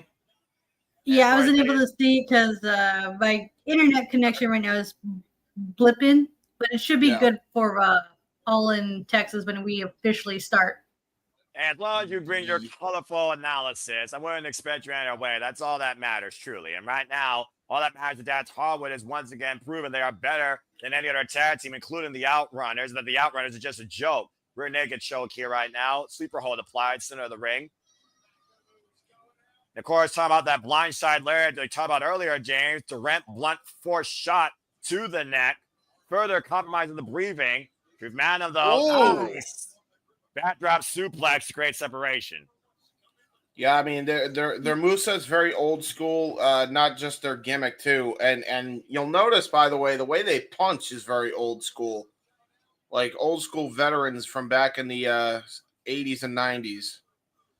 A great move by Cash Wheeler, immediately going after Truth Man and preventing the tag. And again, literally reaching out as far as he can. Cash, though, throws him up the ropes. Oh, man, drives him short of the midsection. I got to tell you, man, like, Turbo and Truth may have the best working punches in the business right now. I'm not even going to hold you. Of course, previously out of Ohio Valley Wrestling have been influencers for many of the business, including La Princesa, Tiffany Levis. Yep, she's currently TVMA, actually currently the NWA World Tag Team Champions for the women, actually. Both members of FTR right now looking to regroup. And Truth Man up. Oh, Jesus Christ! Well, that's a Dallas Cowboys football tackle if I've ever seen one. Good grief. Talk about a freaking interception. German suplex takeover, float over cover, lateral press by Dax gets a 2 count on Truth Magnum. Yeah, brilliantly executed snap suplex, Dynamite Kid-esque, but look at this tackle. Jesus Christ. Damn, he almost necked himself. Dude, that was huge. That was huge. Did you see, Ash, how he almost like literally twisted on his neck? He almost landed on his head. Yeah, that was Jesus, that was gnarly. That was not a clean impact, but it was effective nonetheless. Now trying to drop the elbow, and Truth Magnum rolling away out of harm's way. Shoulder block. Ooh, big right hand to Cash. Double teaming, drop down, sunset, flip, roll over, cover, 2, and Cash saves it. Cash, wait a minute. Through the legs goes Truth Magnum. Truth Magnum lunging. Oh, he tried to get it. FTR holding on, but counter to DDT. Brilliantly executed counter. Backdrop DDT combo. And this is the opening that Truth Magnum needed to tag in Turbo Floyd. Is it Turbo time? Right. Well, he makes the tag. Cash Wheeler says denied, as now we see Turbo Floyd turning away from the ring, assaulting Cash Wheeler. And again, you saw Truth Magnum was in the corner. And again, that moment FTR created prevented the tag. Now FTR once again back in control. Looking for the fastball special. Jesus. And Dax in the cover at the far leg kick at 2. See, here's the thing with FTR, right? Their best time was when they first won the AEW World Tag Team Champions. What was the common denominator? They had a coach in their corner in Tully Blanchard. It's the same thing here with Stokely Hathaway. Whatever game plan they went over in the back has been working flawlessly here. They have just isolated Truth Magnum for a good 70% of this match here. They found their formula, and then hopefully that's the one that leads them to another tag team match victory and tag titles as well. Yeah, hopefully. And both men down, though, after a double clothesline collision. Again, critical moment in the match here, but you see Cash Wheeler again distracting Paul Turner. Brilliant. You hate it. Oh, shoot! Oh, the official's seen enough of this nonsense, but Stokely distracting Paul Turner. Man. Paul Turner didn't see it. Yeah, I'm not surprised. And again, the double team now in the corner by FTR. Again, it's that pure awareness that makes FTR so effective and dangerous. This is exactly the type of stuff we saw FTR pull out when they first arrived to AEW. Oh! Step up and over. Turbo Floyd. That was a great tag. Finally gets the tag off, and there goes the Turbo. Turbo engaged. Scoop slam to Cash Wheeler. Dax Harwood opens it up now. Scoop slam to Dax Harwood. And Turbo is literally scoop slamming continuously. Beautiful power slams here. And not doing Hogan poses. Why wouldn't he? Trying to put his team on the map here in the AEW Tag Team Division. To your point, Ash. And right now, just clotheslining both TR in opposite corners. Just getting himself all fired up. The hot tag, as we always like to say here. Nice bulldog running clothesline combination. Just cleaning house right now. Oh, wait a minute. We're going to see it. Are we going to see it? Oh, wait a minute. No. Mega powers up. We're going to get it. No! He's like, oh, never mind. I thought he was a stop him there for a second. Let's try this again, shall we? You son of a bitch! Double drop! Double by elbow cover 2. No! Holy shit, dude, that was close. Damn, bro. Mega Power's elbow almost won it for Outrunners. A Total Recall might do it here, but you see Cash Wheeler on the upside of your screen taking down Truth Magnum. Right in the truths. That's going to leave a mark. And right now, TR, almost had a miscommunication there. Sidestep. When they say bringing out Cash, here's the schoolboy. He's got the tights too. Oh, when they said wrestlers are marks for themselves, I don't think that's what we had in mind, Ash. I think I'll focus on the monitor here right now. They might be calling for that stuffed pile driver here. Dax looking to hoist up Turbo Floyd. Truth Magnum, just in time, made it the same. Whoa! And look at Cash though, taking out. Big Oh! crossbody, jackknife, floater recover. 2. No! Very well executed by Outrunners. To your point, Ash, that was really well done. I really was not expecting a jackknife out of the crossbody. Well, also, if you look at the jackknife, I don't think he had his body perfectly centered, which I think helped Dax kick out of that cover. No doubt. Again, Turbo Floyd trying to bring Dax down. Cash coming to the aid of Dax once again. And, oh, man! Oh! And now the roll-up cover 2. No! Holy crap, that was close for the Outrunners. Yeah. That was really close. I will say, messy blockbuster, but sometimes it ain't. You don't need to be perfect. You just need to be effective. I'm about to say, took the word out of my mouth. FTR and the Outrunners right now. All 4 men squaring off here in the ring. It's become a Donnybrook. Again, the Outrunners have wheeled themselves back into this match. The Irish Whip. Cash with the lariat, wiping out Truth Magnum. God, the way they're potatoing each other, you think they're hitting each other with propane and propane accessories? I'll tell you what. And right now, Turbo Floyd in a handicap situation, swing and a miss. And stop. Watch this. Look at the positioning, guys. Look at the positioning. Wait. Nice block there. Truth Magnum with the run-in. Wipes out Cash Wheeler. And now Turbo Floyd and Truth. Total Recall! They got it off! Cover the man, side press, Tuesday, non-stop. Damn it. There's Stokey. Stokey. Freaking annoying Nats. And now just try to ignore Turbo Floyd. Okay, yeah, sure there, Stoke. And Stoke's running. Here goes Stoke. Oh, good grave. It's turned to a Benny Hill scene here. Take that guy down. No, wait a minute. The schoolboy. He's got leverage with the ropes. Still in the town. Oh, my God. Of course. Again. Freaking again. Win by any means necessary, I suppose. Mm-hmm. Stokely Hathaway again aids FTR to beat the Outrunners here tonight on the 0 hour. Mm-hmm. Win if you can, lose if you must, but cheat at all costs. Well, that's Stokely Hathaway's MO, clearly. And once again, FTR will leave with the victory. And see FTR project in the audience. That's great. Would you expect anything less? Again, though, commendable effort by the Outrunners, out wrestling FTR at every turn, only for Stokely Hathaway to preserve their winning streak. So that Outrunners got to rethink again if we're going to visit this for a hat trick. Well, to be fair, it's not. Don't point at your ass like you're Bobby. Like, don't do that. I didn't like what Lashley did either. What was I saying? Oh, yeah. You lost your thought. To be fair, the Outrunners do have a bone of contention, so you gotta imagine they're definitely gonna run it back, and you gotta imagine there is gonna be a stipulation match for the next one. And see the embrace about the Outrunners. Mm-hmm. Maybe. Turbo Floyd, Truth Magnum still standing for one another here tonight at the 0 hour. Commendable effort, though, by the Outrunners. They are brothers, you see.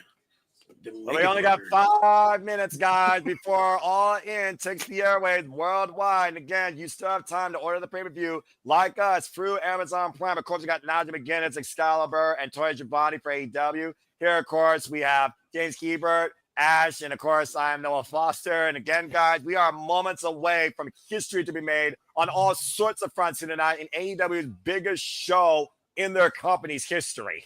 Oh, yeah. Huge implications, folks. Yeah, I'm about to say, Ash, I mean, what do you think has the biggest implications considering what's ahead here tonight? I have a feeling that whoever wins the Casino Gauntlet in both matches are going to determine the direction in which the women's world title and the men's world titles are going to be heading in towards.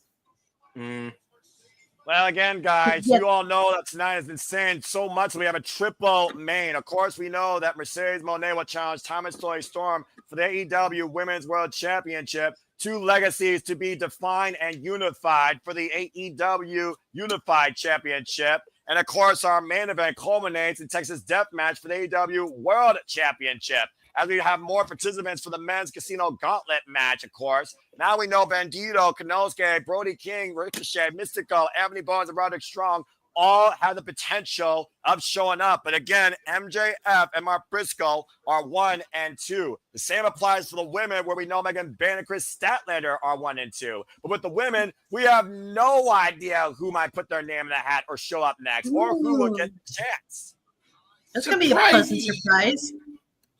Yeah, of course. And speaking of surprises, how surprised would James Hebert be to jump out of his seat if the Young Bucks are no longer EVPs? Swerve and Ospreay look to liberate the Young Bucks from AEW and the clutch they have over this company. And of course, we all love to see people get hurt. We'll see who gets hurt later tonight when the AEW Tag Team Champions are on the line. Patriarchy and JetSpeed challenge Shelton Benjamin and Bobby Lashley. But can Bobby Lashley still go at 100% regarding those 3 concertos to the leg? And as we learned, unfortunately, I'm sorry, Ash, in case you don't know, Adam Cole, unfortunately, was not medically clear to compete. He is injured. There will be a brand new TNT champion tonight with Daniel Garcia, Kyle Fletcher, Dustin Rhodes, or Sammy Guevara in fatal 4-way action. Oh, okay. I'm okay with that. Fletcher and Garcia have been having beef with each other. Makes sense. And plus, Garcia is a former TNT champion. That's who Cole beat for the title. So Garcia's probably trying to get that title back by any means necessary.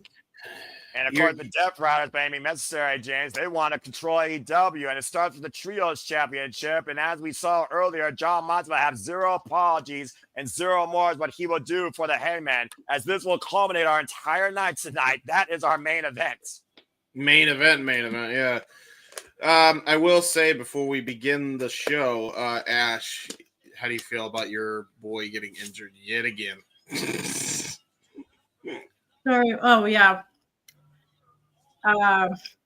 It sucks. But what can you do, right?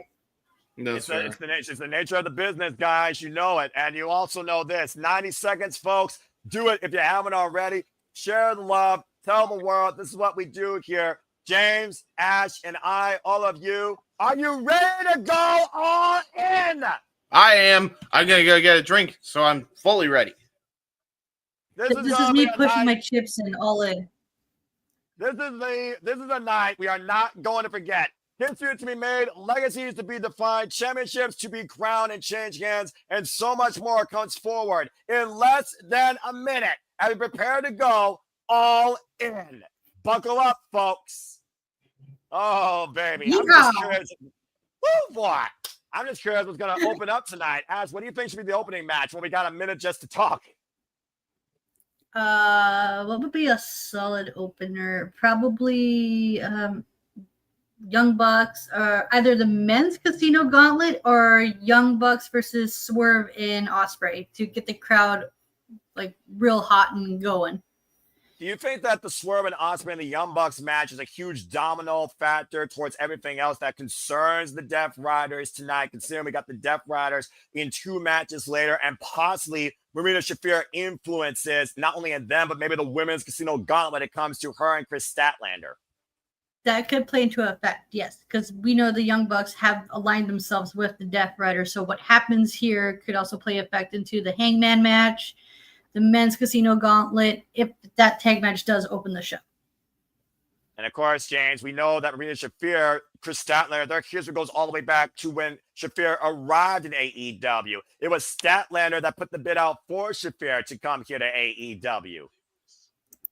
There is something magical in the air here tonight. The stars are big and bright in the Lone Star State, where for the third time, but for the first time ever in the United States, AEW goes all in. Let's go ahead and just enjoy this cold opener. And again, to all those that are tuning in, thank you so much. Please leave a comment, tell a friend. I want to give a shout out to Walter Cruz and JJ that are covering NXT Great American Bash. But it's truly a pleasure to be here with y'all to engage and react to AEW, where they go all in under the biggest stage possible in this company's history to this point. It's a different feeling in the air tonight, guys, but I don't know if it's going to be a feeling of delight or pure excitement by the end of it all.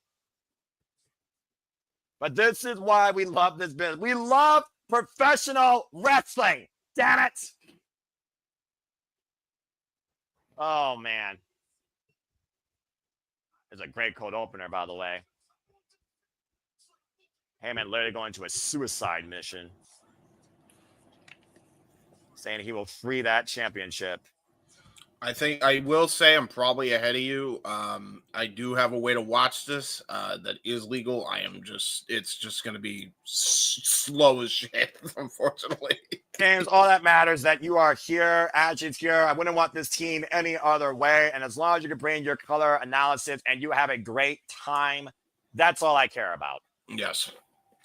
And Ash, of course, you made your debut with me in this fun world of YouTube commentary at Double or Nothing, and you've been upwards ever since, and now you're calling AEW's biggest pay-per-view in history.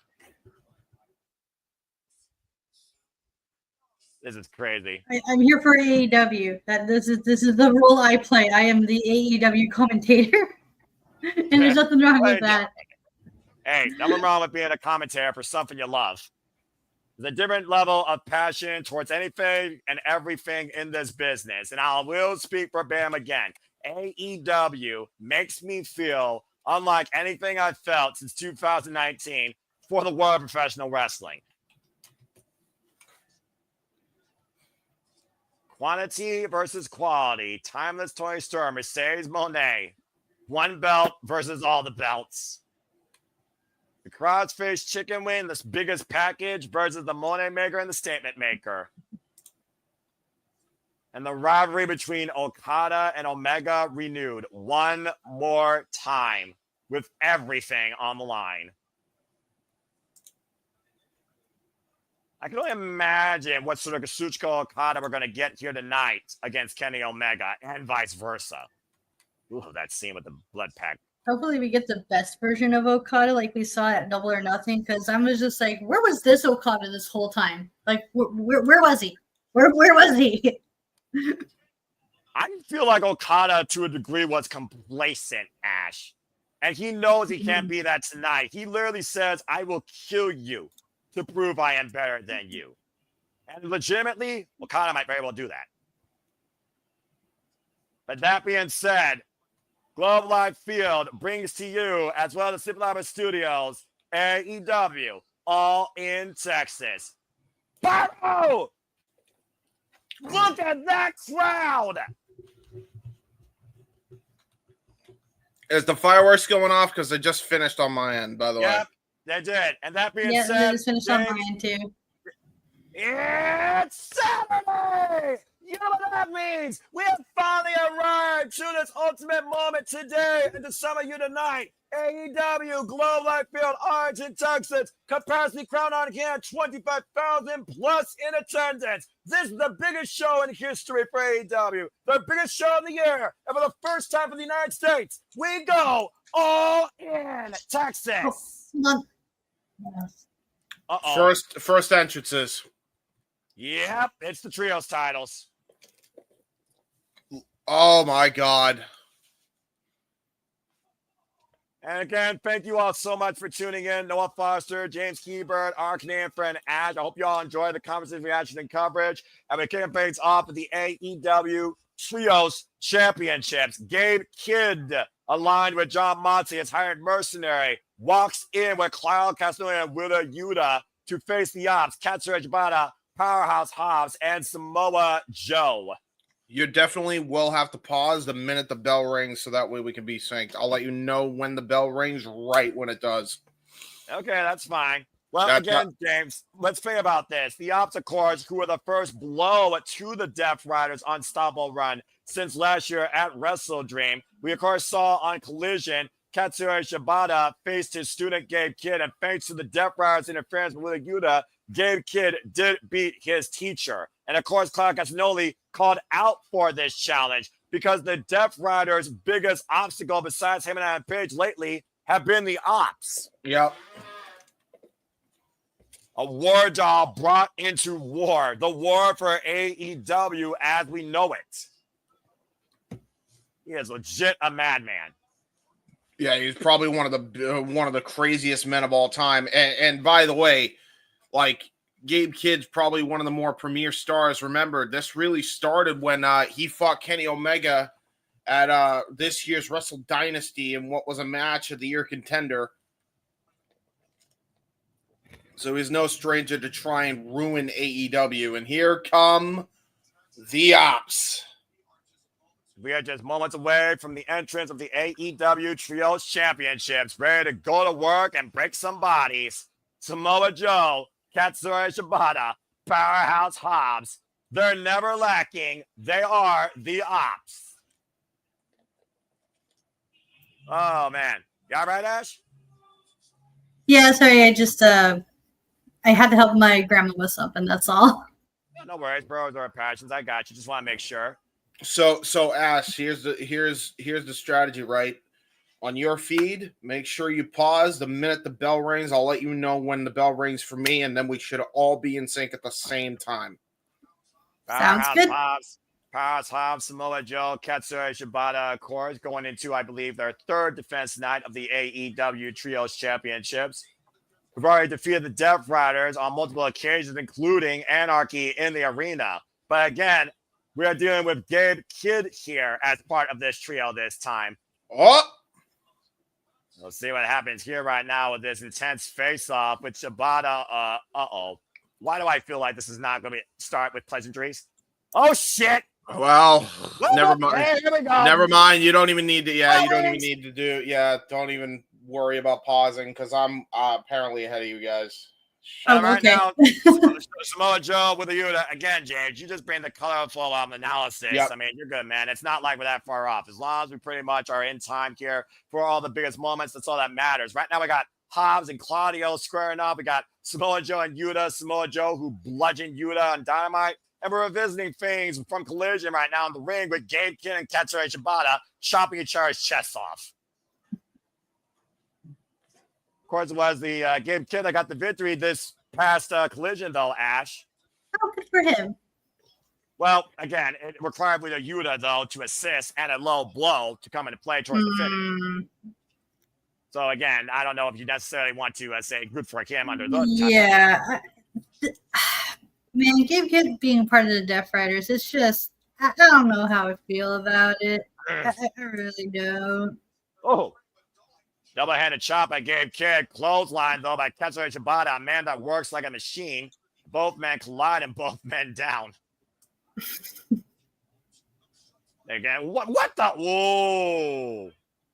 Yeah, look at that face-to-face with the former teacher of Gabe Kidd and one of his brightest, most lethal students. Shibata caught with that elbow, though. Of course, former multiple-time never openweight champion. Literally a student of Inokiism. And tag made to Samoa Joe. And Samoa Joe, of course, who previously challenged John Moxley for the championship with Gabe Kidd's interference that caused Joe that night inside that steel cage. Yeah, Gabe Kidd's alignment with the Death Riders, like, I get it, but at the same time, it's just like, why? Well, it's questionable when somebody aligns themselves with something ungovernable. And I think that goes to Gabe Kidd's MO. Because Gabe Kidd, he's not part of the system, if we're being perfectly honest here. He doesn't do things by, the rule book or by the higher office waiting to call him up. He takes his own opportunities when he can. And what's the Death Riders' agenda? Destroy AEW as we know it. Rebuild it from the ground up. And Gabe Kidd clearly does not like AEW, as he said previously in his promos, at least what AEW is right now.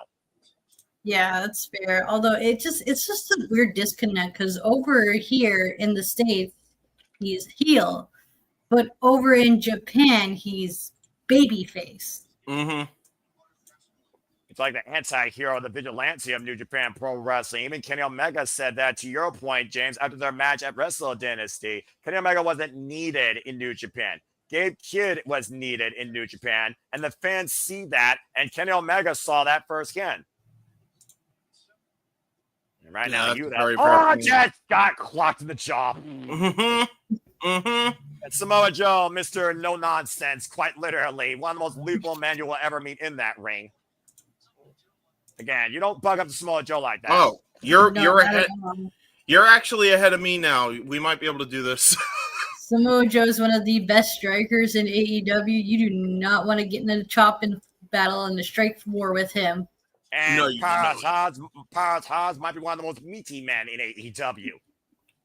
As the meat chants rain out, I love the meat division with a Yuta just literally walking into Hobbs, probably not on his own accord. He's called the Powerhouse for a reason.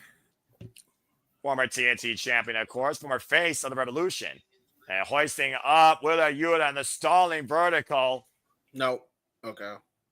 Delayed vertical suplex right now and drops down. Damn. All that blood rushing to Willa Yuta's scuffy head. You're And right. now, tag made to Shibata. I will say this about Willa Yuta, James. We kind of fought Willa Yuta for a long time. Wasn't really sure what to make of the young man. And you can't argue that he might be the only one, according to John Moxley's mission statement, that stepped up when no one else would. Taking this punishment for this Death Riders mission statement. Yeah, but at the same time, when you look at a guy like Wheeler Yuta, is it more that he's taking punishment, or has he just become the freaking whipping boy of everybody? He's basically the meat shield for John Moxley and company, and that's what he's proven to be ever since he decided to turn on Danielson and join up with these guys. So, I think it's done more harm than good for him personally. Again, look at Shibata and Joe just teeing up against Yuta in the corner. This almost looks like bullying at this point, Ash. Right? Oh. Do you think Yuta staying with the Death Riders because of that numbers advantage, and also what's going to happen? He's worried about what's going to happen to him if he does leave, like kind of like having like a little bit of Stockholm syndrome, if you will. Yeah, Oh. yeah, you're not wrong. Gabe Kidd taken down with a big boot by Shibata. Drop kick by Yuta. Tag made now to Claudio. It is one of those things, to your point, though, Ash and James. Talking about the show being called All In. Literally, Yuta, Claudio, Moxley, who started this mission statement to begin with, gave Kidd now for that match. Fair, they have gone all in on this. So if the Death Riders fall out, what does that mean for any of them? Yeah, that's a good point. You heard Claudio say it during the close-up. Go ahead, Ash. I'm just wondering, like, I hate to be like the countdown clock, but how soon do we see Gabe Kidd actually sign to AEW? Oh yeah, very soon. I mean, he's one of those stars that they're gonna want to get. Wow. And right now, Shibata running into Claudio right now in the corner. Former Ring of Honor World Champion versus former Ring of Honor Pure Champion. Shibata hesitation, drop kick, a Kenta original. Shibata right on target right now. Shout out to Roki Goto. Will get well soon. One of Kenta Shibata's best friends and training partners. Here's the cover. Lateral press gets a 1 count. Time made. Samoa Joe. It's interesting how we have this alliance brought together with Shibata and Samoa Joe, considering both these men's disciplines in the ring. Time for a shot, follow up PK, and here comes that running. Oh, excuse me, flashing elbow, almost saved a Keiji Muto. Cover, hook at the far leg, gets a 1 count. Oh, he wants Gabe Kidd. I would love to see those two scrap. Yeah, you kidding? You ain't kidding. I'm not sure who's more dangerous out the two in that case. Whoa, No. man, running up. Well, only one way to find out, right? Yeah, exactly. Again, how typical, though, do the Death Riders use those numbers and those distractions to their MO, to y'all's point, as you see a double team here on Joe on the outside with Claudio distracting the official. Tom's trying to tell the official what's happening, only hurting Samoa Joe even more. It's a formula and strategy that works for them. It's why they became, it's how and why they were trios champions, or that's how they became trios champions and held that title for like quite some time. Yep.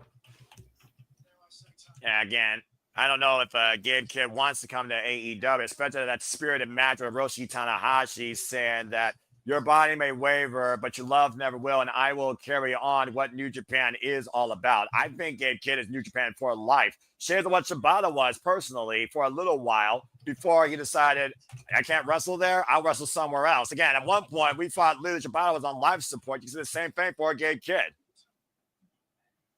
Very good. Very good point. I made Claudio now. If he stays in New Japan, cool. If he works with AEW, that's pretty cool. I get why he's doing this, because there's not really anything for him to do right now until the G1. So it's just, you got to find work somewhere, right? Mm-hmm. But to your point, Ash, the G1 climax is literally next weekend. It starts July 19th, and Gabe Kidd is the participant. Oh, man, knife edge chop almost to the throat there by Samoa Joe to Claudio. Claudio, one of the most complete athletes you will ever see in that ring, as we know. Looking to add the momentum back to their MO to take over AEW and reshaping their image with a win and reclaiming the trios titles tonight in our opening match. It almost feels like this match right here could literally set up the end or the resurrection of the Death Riders' dictatorship and domination. The perception of AEW as we know it's going to change out of tonight, Ash and James. That's one thing for sure. Right. Good sweep of the leg by Samoa Joe there to Claudio. Oh, man, running senton. I think he just crushed Claudio's nose in the mat there. Just big bruiser just dropping down all on Claudio. Yeah. The referee right now starting his 10 count as a tag was made to Powerhouse Hobbs. Here comes the meat. Here comes the meat division right here. And Hobbs right now literally teeing off against Claudio and Yuta and Gabe Kidd, stacking up like cornwood in opposite corners. And the meat chants are running wild here in Globe Life Field. Oh, man, short range lariat. Powerhouse Hobbs is literally his name. Power. And Gabe Kidd apparently does not believe in that power. And just pissed Hobbs off. Did Gabe Kidd learn what happened when you piss Hobbs off and the Young Bucks trying to do that double or nothing? Yeah, exactly. Clearly not. Clearly not. Lance here with a spine buster too, and Yuta saves the matchup. Good grief. Jesus. It is breaking down here. Well, would you expect anything less when the Death Riders are involved, James? Let's be honest here. Yeah, that's a fair point. And Hobbs sends Gabe Kidd up and over. I wonder how Hobbs and Claudio are legal. Oh! Pop-up uppercut cover two and kick out by Hobbs. Barely kicking out there, nearly getting the win. And Claudio right now trying to wheel Yuta on here. Yuta at one point, to your point, James, wasn't sure if he could trust the Death Riders or Claudio. Oh, wait a minute. What is this? Oh, that was a nice reversal. One shot! Power slam counter to the Tuesday Divides, and Hobbs nearly won the match. No way Claudio was going to allow that to happen. That was incredible. And tag made a Shibata. Now Shibata legal with Yuta, and the odds with the triple team on Yuta in the corner. Here comes Samoa Joe with the uppercut. Watch this. The snapmare. PK. Gets it by with the cover, too, and Claudio breaks it up. This is a great opening match, by the way, here, guys. Yep. Nice way to set the tone and pace for the show. And right now, 100%, Hobbs yep. spilling out to the floor. Again, we're just settling in. Let's keep in mind, guys, we got 8 more matches after this. And what Claudio sending hard for a swing into the barricade. Showing some power of his own. Definitely had an impact there. He might have literally bent that barricade. And right now we're down to a 2-on-2 situation. Shibata and Yuta legal. Big elbow. Rewind. Oh, standing switch. German suplex. High angle. Bridge. Nice Northern Lights for a 2 count by Yuta. By the former Ring of Honor Pure Champion. Tab made out a Gabe Kidd. Who might I add? Oh, man. Dangerous Saito. And Shibata back up to his feet. Big right hand. Gabe Kidd hooking up Shibata. Brainbuster. Cover. 1 count. Wow. We said before, James, Shibata's like a machine. Yeah, exactly. You're not wrong. And vicious headbutt there, though. Let's not forget that head injury at Sakura Genesis that almost ended Shibata's not only wrestling career, but its life. Yeah, exactly. Very. Overhead palm strike, drop Gabe Kidd. Shibata with the tag now, Samoa Joe. Gabe Kidd, by the way, folks, is the current global heavyweight champion, of course, in New Japan Pro Wrestling. Ooh. And look at Joe teeing up against Gabe Kidd while Gabe Kidd takes a bite out of the Samoan submission machine. There you go. Off the ropes, rebound, lock shot! Scoop power slam 2, and Claudio saves the matchup. Yeah, dude, this is completely broken down at this point. God damn. And now Joe finds himself almost in a handicap situation. It's 3-on-1 at this point. Yep. And it's in favor of the Death Riders now. As Claudio again is calling for Wida Yuta to go back up to the top rope. What are they thinking here? Maybe that assisted splash, that fastball special. And watch Proud Hobbs. Oh. And Gabe Kidd sending Hobbs the outside. Now Shibata with that running boot. Uh-oh. Oh, no. Nice. Hook. Spin around, Muscle Buster. Cover. 2. Retain. Wow, man. What a pot for the Muscle Buster. That was a huge Right? pop. Like everyone was like standing on their feet for that shit. That was huge, bro. I would have, but I know I probably ripped my head, so I'm trying my best to stay in my seat, but damn, that was a good finish. That was great, yeah. Powerhouse Hobbs, Samoa Joe, Katsura Shibata, never lacking, never wavering. Oh, no. Down the Death Riders tonight. That was awesome.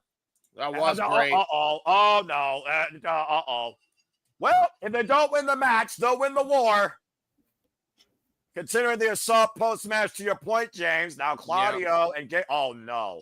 Power driver, neutralizer. Jesus. Now Yuta with the chair to the back of Hobbs. And again. And the shoulder and the back. We all know how dangerous the Death Riders are with a steel chair.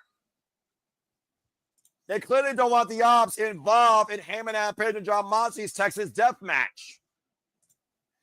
I was thinking that too. Like, they're trying to do anything you can to keep that numbers advantage, just on the off chance someone does try to help Hangman. Oh, no! This is also a fair point, because all they give a damn about is that world title. The chair wrapped around the throat of Samoa Joe, stomped even further in his larynx by Claudio. That's disgusting, dude. That's disgusting. Well, damage done, defeat still found. We knew it was not about the titles here, clearly. Nope. This And was Doc about sending a Samson. message. Well, message sent. Doc Samson trying to check on Samoa Joe as Gabe Kidd with a He needs to get stretchered out here. Like, that was horrific. Yeah, I don't think we're going to see Samoa Joe again before the end of the freaking night. No, I don't either. Well, I'm sure we'll keep everyone posted as we learn across our broadcast here. You see right now Hobbs trying to reach for Samoa Joe. We do see Samoa Joe moving his fingers at least. So that's a good sign. So he's not completely out, but still. Good grief. At least we know Samoa Joe is still conscious as they're holding his neck. That was nasty. Yeesh. We got officials out here and a stretcher. Again, we saw what happened when they did that to Hook, for example. Hook wasn't seen for weeks. Well, either way, the Ops are still the Trios champions, but Samoa Joe might be a non-factor for a little while. I did say earlier, Ash, how this could be a domino effect for the night when it comes to the Death Riders. You were saying?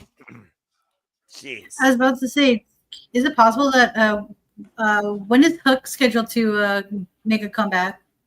Well, I don't know, honestly, because remember the last time we saw Hook, he was there for a moment during Anarchy in the Arena with the golf club, and then he walked away. We haven't seen the man since or heard anything from him. Yeah, come. Dude, that was horrific. Well, James, let's be honest here, though, because you and I were not casuals. We follow the wrestling business for as long as you and I probably have been born. We know Samoa Joe has had his fair share of injuries and controversy, but still, at the age he's at now, it can't get any easier to handle that type of punishment. No, especially getting his larynx crushed by a chair. Like he has gone for a long time, and now he's getting stretchered out here. I've never seen Joe in this state ever.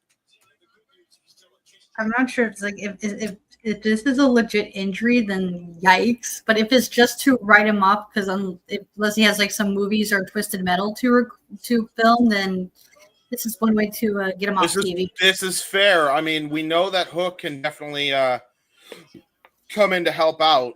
I mean, that's the thing. At least they have established the Freebird rule for the Trios title, so you got to imagine that Hook can take the place there. But damn, man. Damn. And we're already starting off hot with all the emotions as Samoa Joe is going to the hospital. I've got a moment to breathe again. I hope you're all enjoying our coverage as we do this for all the biggest shows across all things wrestling. Again, Noah Foster, James Hebert, our Canadian friend Ash. We love professional wrestling. We represent the Super Reliable Studio. So hope that you all are enjoying. If you haven't already, subscribe, follow our Canadian friend Ash, and shout out Bat Dash or Bad for Wrestling on YouTube. Follow J Hebert Side 95, James Hebert. And again, I'm sure as we get updates, if we do for Samoa Joe, we'll keep you posted. But yeah, I don't know how you recover from that anytime soon. Yeesh. Let me know if you see Kevin Hart on your screen. Well, again, we still got so much to come tonight. As it looks like Excalibur is talking with Nigel and Tony. Again, we're talking about the AEW Women's World Championship, Women's Gauntlet, Men's Gauntlet, brand new TNT champion. We already saw one injury literally prevent somebody from competing here tonight. So, yeah. Well, anyway, coming up next, speaking of which, Ash, catching your chips. Let's see who gets a future AEW Championship opportunity as it looks like the men are about to compete in the Casino Gauntlet match. Can Mark Briscoe and MJF beat the clock, or can somebody like Bandito, Brody King, Mystico, and others get their chance for the world title? Okay, so you're ahead of me now. I finally got that to work. So do me a favor. The minute the graphic is off, or the minute, or do when the bell rings, pause, and then I'll let you know when the bell rings for me, and then we should be good to go. Yeah, no worries, man. I think we're fine. You did pretty well during that last match. Of course, we know, guys, that MJF and Mark Briscoe both earned their spots in Fatal 4-Way number one contenderships, where MJF earned number 2 against AR Fox and Brody King, of course. And I believe Kevin Knight. And, of course, we saw Mark Briscoe earn his spot. But we also saw that talkie talk where MJF invoked the name Jay Briscoe. And as a family man, if y'all didn't watch that tribute documentary, by the way, I highly encourage you to. That struck a nerve with Mark Briscoe, where not only does he look to win, he looks to hurt MJF. Give me a second. I'm going to get a drinky. Yeah, it's probably a good idea. He's not just fighting for the title now. He's fighting for his family. Yeah, he wants to take his soul, man. We got 3 minutes at least of an uninterrupted ass whooping. Because for those that don't know, Casino Gauntlet goes like this. 2 men start at random intervals. Another unknown enters the fray. But the first pinfall submission can be rendered any time. And that person will receive a future AEW World Championship match. Here we go. Reaching for the sky, Ash. Get it, boy. Get it down, boy. I love Mark Briscoe. I love this wild, crazy cat. Oh, man. Well, Ash, usually Mark Briscoe loves to do something called the word of the day. I would say the word of the day is destiny, because Mark Briscoe has been saying it's his destiny to win this Casino Gauntlet match and go on to possibly win the AEW World Championship. Again, folks, you can watch the story, the Briscoe story, 2-in-1, now on YouTube, courtesy of AEW and the Tribune, talking about Mark Briscoe, how the loss of his brother has affected his life, but why he still mans up and leads forward and leads on. It's an incredible documentary. I highly encourage you to go watch it. This A man that has triumphed over tragedy, Ash. Exactly. Yeah. He's doing this for his family and for himself. Yeah. Trying to make a name for himself that I am more than a tag team wrestler. I am my own man, too. And here comes a man that continually says, James, I am better than you, and you know it. Hurt Syndicate's MJF. I still don't understand how this happened, but I'm not complaining. It is such a nice fit here. I do feel like it's going to be short-lived, though, if MJF does not fucking focus on getting this match won here tonight. You see MVP escorting Maxwell Jacob Friedman, of course, into this business down to the ring. And I got to say this. I do think MVP has been instrumental in finding new direction for MJF. Yeah. And he might be the guy that actually gives MJF the one quality we think he doesn't have. Confidence in himself and being less insecure. Oh, boy. And, of course, MJF is familiar with these Casino Gauntlet matches, these Battle Royals. He was, of course, part of the very first one in AEW history at 2019 for the AEW World Championship presentation. Yeah, Ron. Look at the robe on this dude, by the way. Coming out looking spiffy. Looking like a Hurt Syndicate version of Ric Flair. With MVP escorting him, and good grief. This guy's ego is bigger than the state of Texas. I'm not shocked. Oh yeah, you're not wrong on that front. I think it's bigger than the entire United States. Yeah, you may not be wrong there. Of course, former longest reigning AEW World Champion. I'll let you know when I hear the bell, by the way. Yep. Oh boy. Please My do. And can't wait. Same directive on your end. That way we'll all be in sync at the same time, hopefully. Yeah, let's see what happens. I love the flag. Of course you freaking do. Of course you freaking do. I love me some Max. MJF and Mark Briscoe right now squaring off. Wait for it. I paused. Let me know when you hear the bell, James. We got you. Will do. Okay, I think I might be a little bit ahead because. Okay, yeah. You the bell rang on your end. Yeah. Shortly after I just paused mine. All right. Yeah, that's fine. It's all good. We'll be a few seconds in, but as long as you know, we got it close enough play-by-play. I know that James is really far away. Of course, how far away is MJF from getting the AEW World Championship? If Mark Briscoe has his way, he'll continue to stay as far away as possible from now. And they're going to square up. Let's go, boy. Covered. And again, MJF says, I don't need more time to beat you. I just got to beat you before anyone else comes in. And immediately MJF is trying to go for these covers. Inside cradle. 2 count only. MJF. Now Mark Briscoe with the ground and pound. I thought he was going to go Jesus. down. Dude, he's just choking him. Not even a ground and pound. He's choking him. That's smart strategy on MJF's end. Like, get a quick victory so that way no one else comes in. Easy pickings, easy victory. That's not a bad strategy. Deep arm ringer takedown in the corner. MVP, by the way, on commentary for this, by the way. Again, folks, let's remind you, pinfall submission can be rendered at any time, but at random intervals, another participant will enter the Casino Gauntlet. It could be as little as 2. It could be as much as 21. But whoever wins this gets a guaranteed AEW World title shot. Yep. At any time, any place?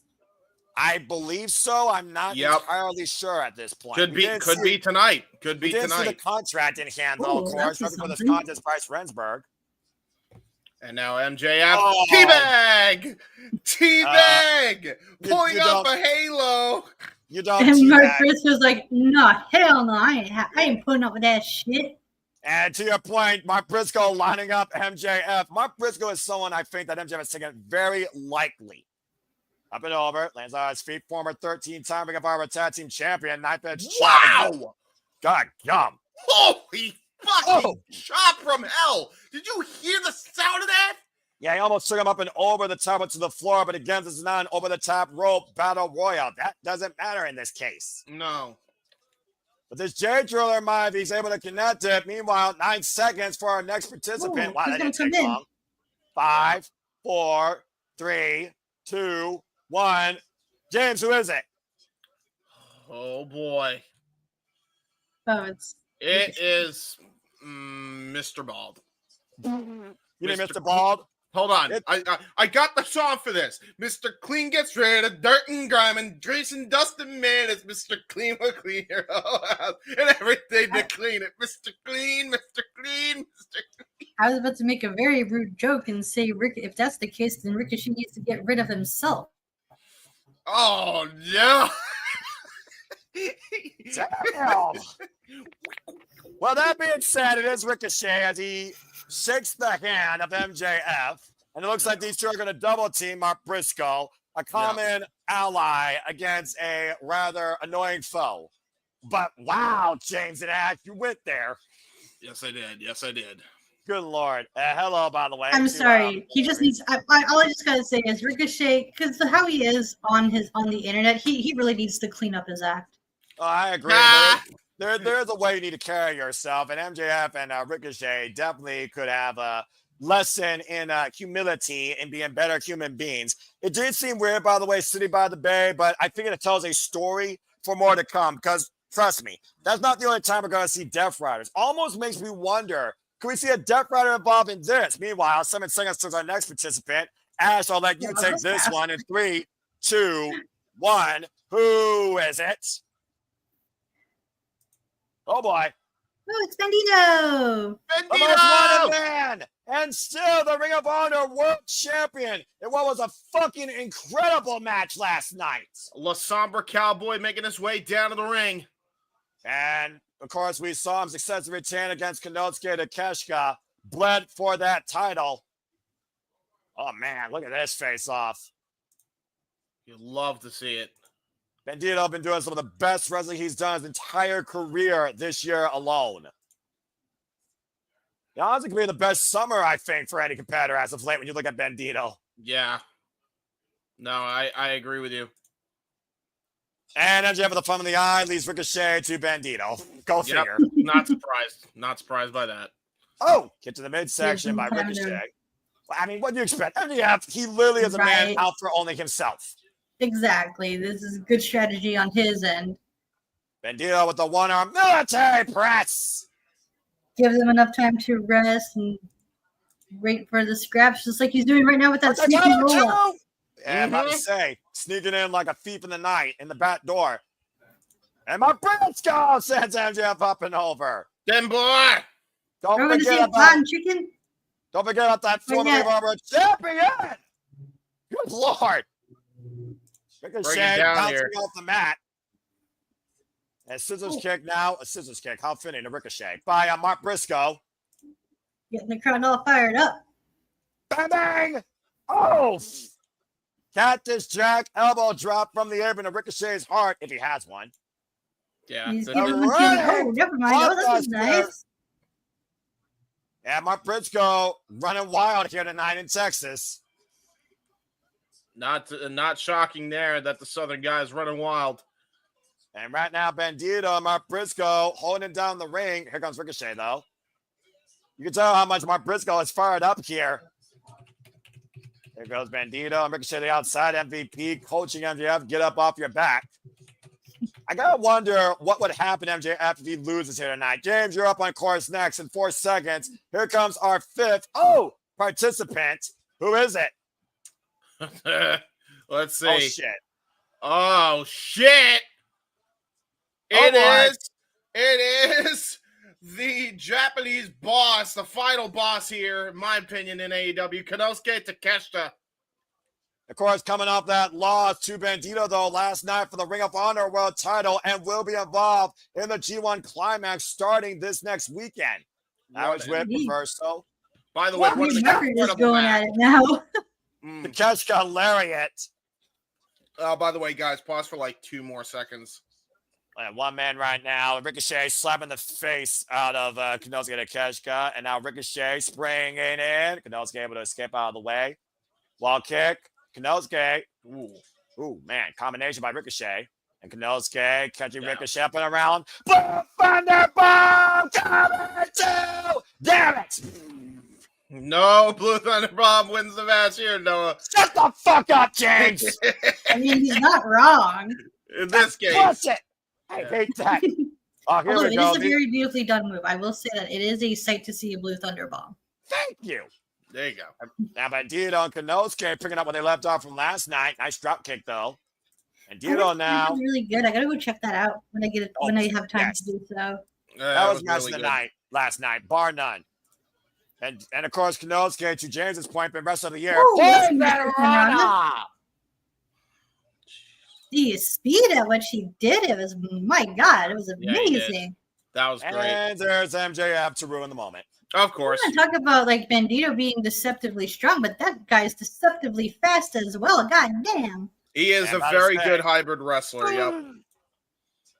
Backbreaker powerbomb over the knee for a 2 count as MJF puts his own body on the line once again. MVP right now, again, encouraging MJF. It is one of those things where Bandito reminds me a lot of Kota Ibushi when he's such a complete athlete. He's got equal power and he's got equal agility when I see him compete. And speaking of, no, he's going to take off the mask. No.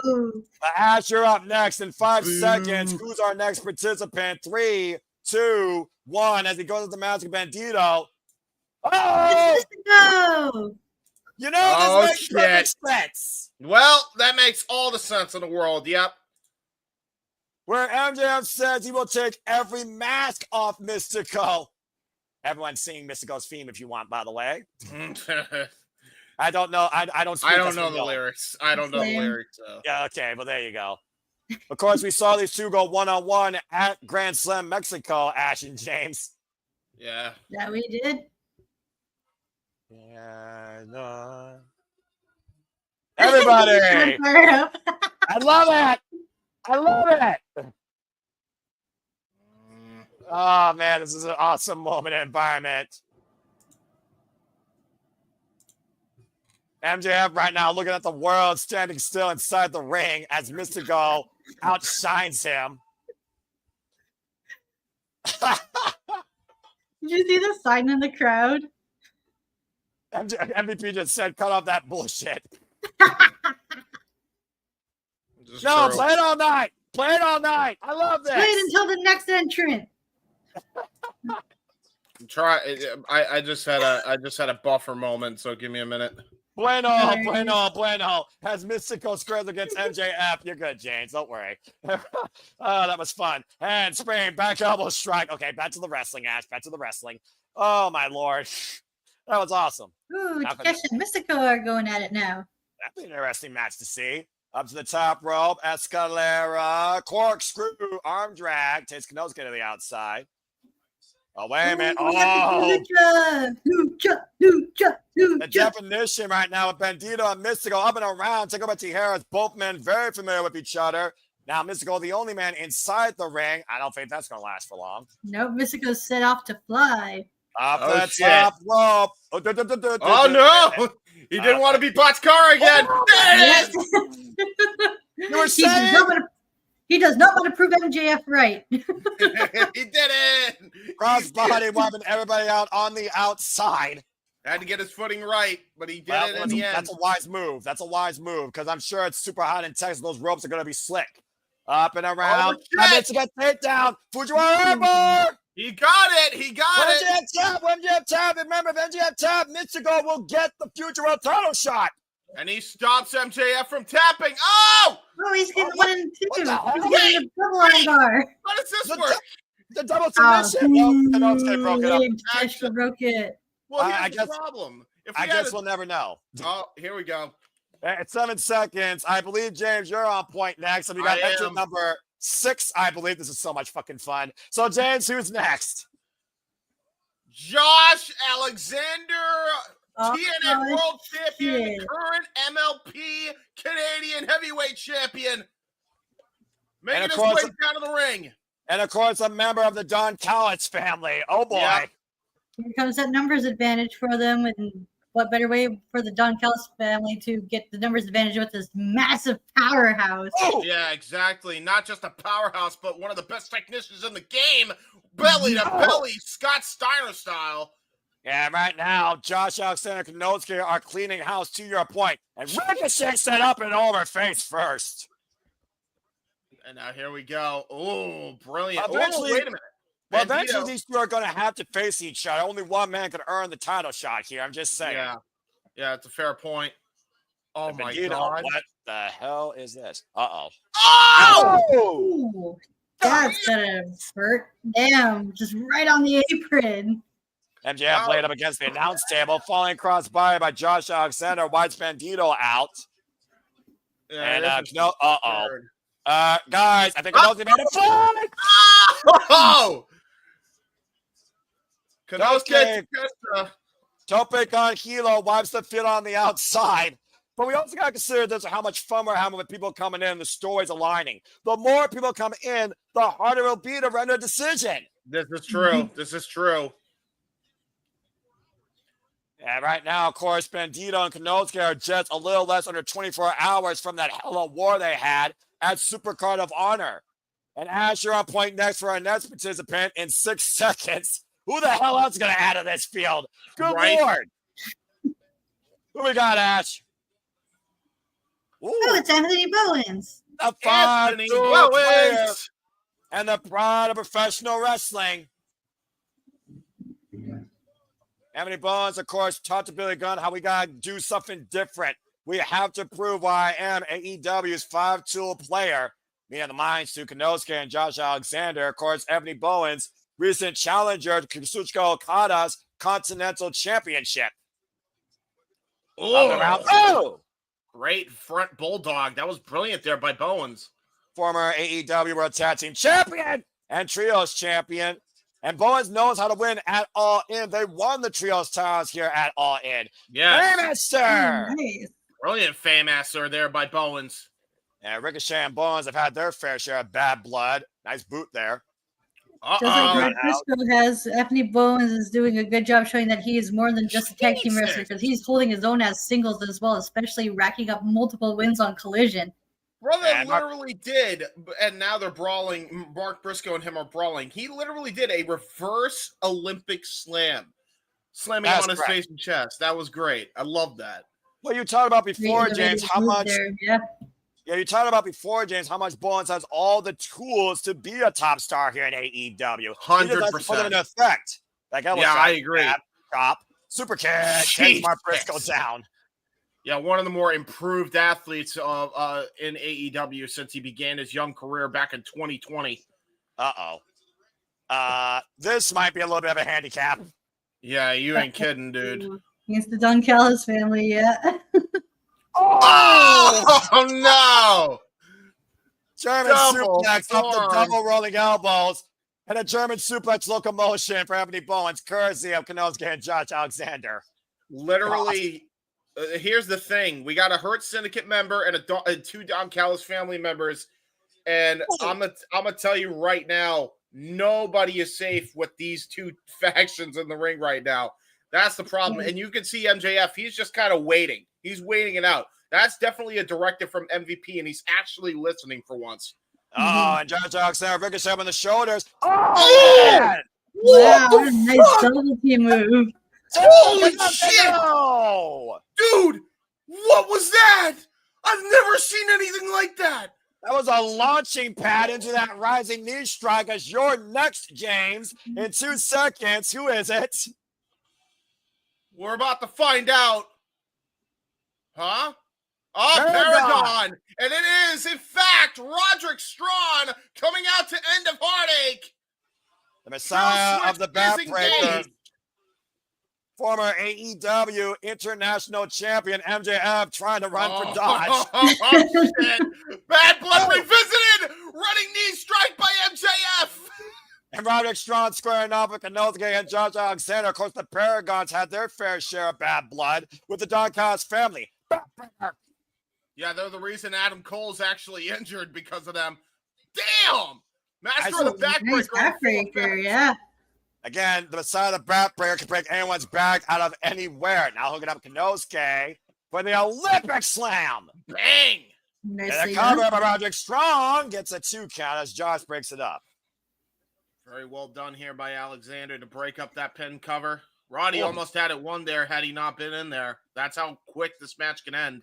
Again, first pinfall or submission, you are the next challenger for the AEW World Championship, possibly. There's a boot and a backbreaker combo by Josh Alexander and Kanosuke. Pop up. Powerbomb sit up. Cover. 2. Wow, they did Alexander not. and Takeshita are working so well as a tag team. Makes you wonder, do you think they could possibly put their name into title contention as well? Yeah, I'm just surprised Josh is on my Kanosuke. It seems get these falls. Anyway, Ash, you're next. Who's next? Oh, It's shit. Brody King. Brody Violence! King! Violence! Oh, boy. Here comes the man in the shiesty. Real gangster. Oh, yes. Let's renew him versus Kanosuke from the Continental Classic. Oh, shit. Bad Blood renewed. Big hot fight. Big hot fight. But Josh and Kanosuke double teaming Brody. Shit. Now Brody King off the ropes. Double clothesline takes both men down. Now, here's the question, though. Is Buddy Matthews cleared? Because if he is, we might see him try to help out his tag team compadre in the Hounds of Hell. Ooh. I That's a would good like thought. that. The Hounds of Hell versus Takeshita and Alexander. That'd be a good tag feud. Strength in numbers right now. Bandito with the super kick to Josh Alexander. Let's not forget Brody King beat Josh Alexander and made him bleed, cost him a chance at the AEW International Championship during that Dynasty tournament. Elevated drop kick by Brody King and Bandito. A little short-lived tag team. Yakuza kick, body splash combination. We saw Brody King and Bandito work together as a unit to get a win on Dynamite. So there's that familiarity there as well. That's true. Nice. This is true. And right now, Bandito, Brody King throwing the field. They're going Ricochet. Whoa. There goes Brody King. There goes Bandito. Excuse me. Uh-oh. Oh, wow. There's a little wins of change boss man slam action. I see 3 pins set up in 3 different corners and a Brody King standing in the middle. And he's Yeah, barking. he's coming for it. Oh, never Oh, wait a mind. minute. MJF. Whoa. MJF He tried to get spoiled the fun there almost. he tried to get a sneaky win. MJF. Oh, well, never mind. Oh, no. Familiar territory that turned into a best-selling shirt. He almost got the Hangman's choke that he put on Darby Allin in that Rampage Battle Royal the first time when they did it, Royal Rampage. But And he also MJF did- broke the eyes. Guys, also it's did pinball MJF. time. During that fatal 4-way. Oh, no. Now Here's here's 2 pins. there's 3, but here's There's the the- problem. there's the MJF is turkey. too smart. MJF's too smart. You've got to imagine he rolls out of the way. If not, I don't know what he's doing. Well, we'll find out here in a moment. Brody King looking to have a clean slate. And oh my God! Oh, he just got back to consciousness, I guess. Cover 2 and broken up by Ricochet. That was brilliant timing by Ricochet. Now Bandito super kick to Ricochet. Brody King scoop slam. Oh, shit. Oh no! What now? Little cohesion here. Bandito up to the top rope. It might be looking for some Latino heat. Split leg frog splash. El Paso Very not nice. too far away from Houston. And right now, to your point, Brody King and Bandito working together, but to Ash's point, still is the Don Callis family. Kanosuke saying Brody outside. Josh Alexander saying Bandito the outside. Ricochet left along the inside. Interesting dynamic here. Well, now what? Well, anyway, I guess, James, you'll tell us here in 6 seconds. Yeah. As Ricochet came in all last year at All In. Who's next? Oh, shit! Oh, shit! Juice Robinson Rock Hard is back at AEW. Oh, boy!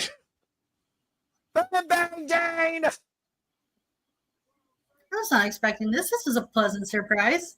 Yeah, no kidding. Bullet Club Gold back in full force, it seems. Rockard Juice Robinson's been out for months due to injury. Well, he's back now. And he's in a casino gauntlet match. Hey, he looks clean shaven, by the way, too. Look at this guy. He doesn't look like the honeycomb guy anymore. He looks like literally what used to look like in New Japan. Yeah, I was about to say. Bald. Ah! No! Bald Right on the slap. bald spot. Right The on left hand of oh, God. that's a fucking bald spot. Look at Juice Robinson. He looks great. Yeah, he does, actually. Oh, shit. Uh-oh. Juice Robinson, clothesline. Loving Larry get by the former IWGP United States champion. Jesus Christ. Juice Robinson in fine fashion here tonight. Full Nelson, takedown. Ooh, little Dream Street action. Cover 2, no. Shades of Ted DiBiase Jr. of all people. Wasn't expecting that. Welcome back, Juice Robinson. The welcome back chants raining out here at All In. The front face lock now. Uh-oh, wait a minute. Oh, the gates shit. of agony. The gates of agony. Ricochet's newest hire. Right. Oh, my the God! Woo! Okay. Well, Toliona with the bounce! And about to say period as they're setting him up now for Ricochet to hit a picture perfect shooting star press. Got all of that one. Cover There's one. 2, no. Whew. The juice has not spilled out yet. But you got to say Ricochet has a huge advantage now with the gates of agony. I was about to say here comes everyone else trying to even the odds, but it's still not enough for them. Yeah, this is horrific. This is a must. This is a definitely great situation for Ricochet. And right now he's calling the gates of agony to fend off the guns. Oh! Guns! The guns are here! Austin! Time gun! They're back, baby! And getting full Holy swing. shit! That freaking leap! Dude, that was a vertical leap like he was doing hurdles. This is fucking mad. Frequent high flyer miles here as freaking Austin Gunn soars. The Bang Bang Gang is back. Uh-oh. I Oh, think shit! Ricochet's about to take the ride. Uh-oh. Oh, no! Oh, no! Reach into Yuma! Bye! Yeah! What a turn! We're getting a guns. We're getting a Gates of Agony and Ricochet versus Bullet Club Gold or whatever the hell they're called. Roll up! Oh! I actually thought Juice almost won it there. I got scared. And now we have a brawl here that's not even I don't even think any of these four official participants, Gates of Agony and the Gun Club, going out of here. They're Do we not. see Jay White come out? Well, Ash, maybe you get to call that in 2 seconds because the next participant. Who is it? Oh, it's Oh! Ibushi. Oh, wow! Oh, shit! The Golden Star! And here's in full form here. Look at how shredded this man looks. This is back to full form Kota Ibushi. And keep this in mind, folks. Konosuke Takeshita is in that ring. Keep in mind who he lost to at All In 2 years ago. They're probably trying to want to run that back now, huh? Kota and Takeshita. Oh, yeah. Golden Lever to Kenny Omega, of course, as Kota Ibushi, former IWGP World Heavyweight Champion and Intercontinental Champion, here tonight on All in the Casino Gauntlet with his proficient striking style. Yeah, a man you compare it to the likes of Bruce Lee, James. Yeah, at this point, he might as well beat Bruce Lee with how he's kicking everybody's chest off. Good God. Jesus, the high kicks are absurd. Oh, shit. And here it is. Here it Konosuke. comes. Konosuke and Dakota, even for a little bit. Brody King unfazed by that kick. No, I'm not shocked by that one. Right, it's going to take a lot more than one kick to knock Brody King down. Right? Yeah. Irish whip, reversal, Irish whip. Off the ropes, the flying kick works. There you go. Al Bowen's in the fray. Oh, God. Jesus. Spinning Solvat. Roundhouse. Damn. You remember when Undertaker was called the most proficient striker in all of pro wrestling? I think Kota took that title. Moonsault cover two. Yeah, you can make an No. argument for that. Yeah, you very well might be right there, James. But I do wonder, though, with Kota Ibushi in this match, how poetic would it be if Kenny Omega won the Unified Championship and Kota faced his best friend? Oh, that'd be something. Something! God. James, you're up next. Who's our next participant? Hopefully not Jake something. Let's see. Uh-oh. Another beast has entered the fray, and it is Frank the Attorney. It is Beast Monet. Beast Mortos is making his way down to the ring. Frank the Attorney. Good Lord. Hey, he's an attorney. What can I say? Oh, this is a match I never. Oh, God. Jesus Christ. You just headbutted his heart. Yeah, he did. And another one. Double clothesline of Bandito and Mystico. The Beast Mortos, of course, been running wild here in AEW. Attacking with some urgency here. Oh, God. Jesus Christ. Yeah, by the way. It's awesome. Yeah, by the way, let's just point this out. Part of LFI as well. Don't let that not be told. Irish whip right now. Ricochet trying to Irish whip Beast Mortos. That's not going to happen. And now up and around in the Argentine backbreaker position. Oh, Jesus Christ. There's just backbreaker over the knees. Uh-oh. Man, Ricochet has been getting a number done on his back throughout this whole match, hasn't he? Yeah, it really has. Look at this meat fest. Nothing but meat fest here. Well, they came looking for the spear. Got all of that one. He's Mortos taking Brody King down. Wait, Bowens. Bowens got hooked by Beast Mortos. Oh, lung blower. Yep, lung blower variation. And now Kenosuke back in. Watch out, a discus lariat. Just got turned inside out. And, well, this is familiar territory. Roderick Strong, Beast Mortos. Yay! The former Frank! friends, maybe. Frank, I missed you. And got headbutt in the heart. Mortis is like, I got no time for friends here. I'm trying to win the match, become champion. Mystical, of course. Hey, I got a very, very spoiled wife to pay for, okay? I gotta get the winner's purse. Oh, and yeah, Mystico, that's right, yeah. And Mystico right now with the Beast Mortos, revisiting what we saw in Collision. What the hell? My God. Oh! Tiaras! Nice. Damn! And the cover, too! And Beast Mortos gets the shoulder up. This is so good. What a match. This is so fun. Fucking awesome. I'm loving I love this match. Yeah, this is a nice way to lift up spirits after that downer of a match, the opening, the downer ending of an opening match, I should say. Oh, yeah, 100. Wow, what a shooting star! Cover, that was brilliant. far leg, got a 2 count. Ricochet. I don't even think I've ever seen a shooting star press on an opponent where he's the long way. All right.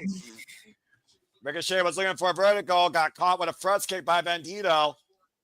And I feel like you love about Ricochet, but he does the most beautiful looking shooting star presses I've ever seen. Oh, yeah, no there's doubt. no argument there.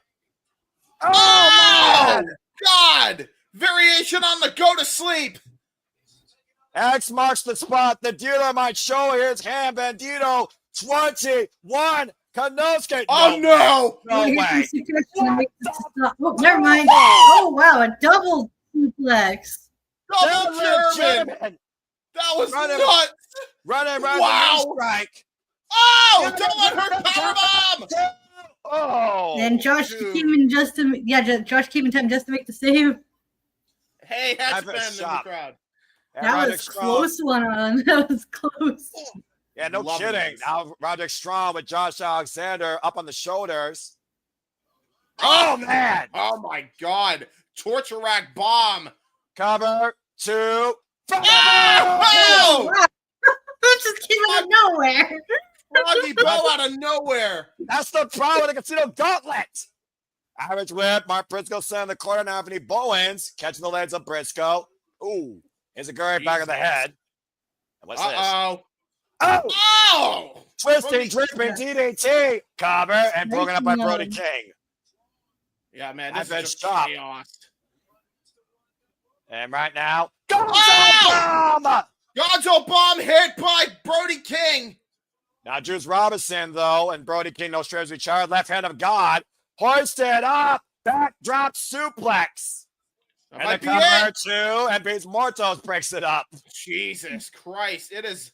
Everything's getting broken up here. And keep in mind, MJF has barely been a factor. Drop. Yeah, he's waiting for that spot. He's timing it right. He's going to pick and choose that spot. Got a Bushi now back in, though. Opportune time. Back elbow strike. And now the elbow again. It hits Beast Mortos. Misses with the roundhouse. What? God damn it. Wow!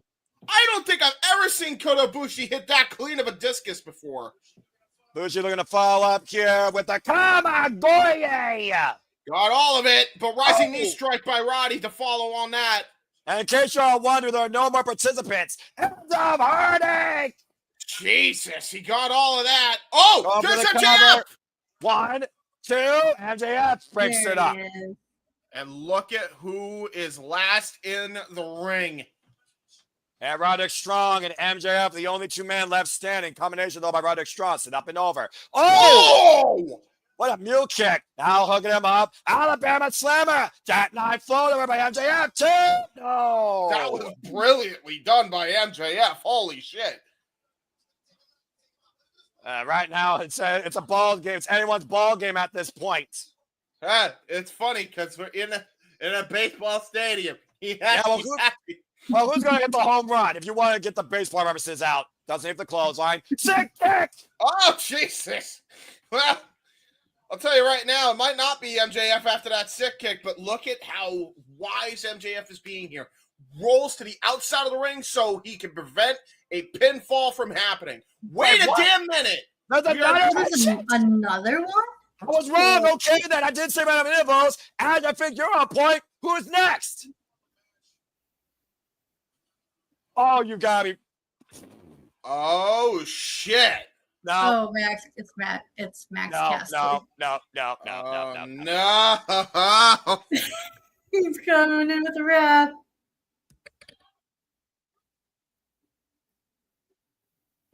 You're kidding me, right?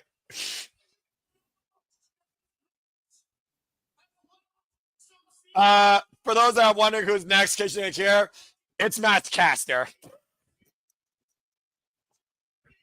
Oh, okay. So let's play a game. Who gets to squash Matt Caster first in this match? No one's chanting that. No one's chanting that. No one's chanting that.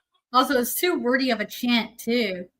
Look at who's insulting, though. Anthony Bowen's on the entranceway, first and foremost. Oh, God. Will someone please take the mic out this man's hand? Oh, my God. Oh, there he goes. Thank you, Bowen. Well, that was a moment. Meanwhile, Mark Briscoe, I don't know if we got all the participants yet. That was wild. Yep. I'll just wait and see what happens. Yeah, man, double underhook, Lever J Driller, Project Struck. I lost it. I'm sorry. Oh, double gut bust. Remember, it is a gauntlet match, so I think technically speaking, anybody and everybody can enter if they want to. By the way, got the J Driller. MJF! Here comes MJF! Oh, no! Roderick Strong! Holy shit! I knew it, man! I knew it! MVP strategy worked the whole time. MJF just secured himself a world championship match at any time of his choosing. Oh, God almighty. Well, give the devil his due. The smartest player in the game right now, too. To James's point, MJF just punched his ticket back for the AEW World Championship. Waiting in for that opportune time, and he picked the best time to do it. And to your point, Ash, it's anytime he wants. He has a contract.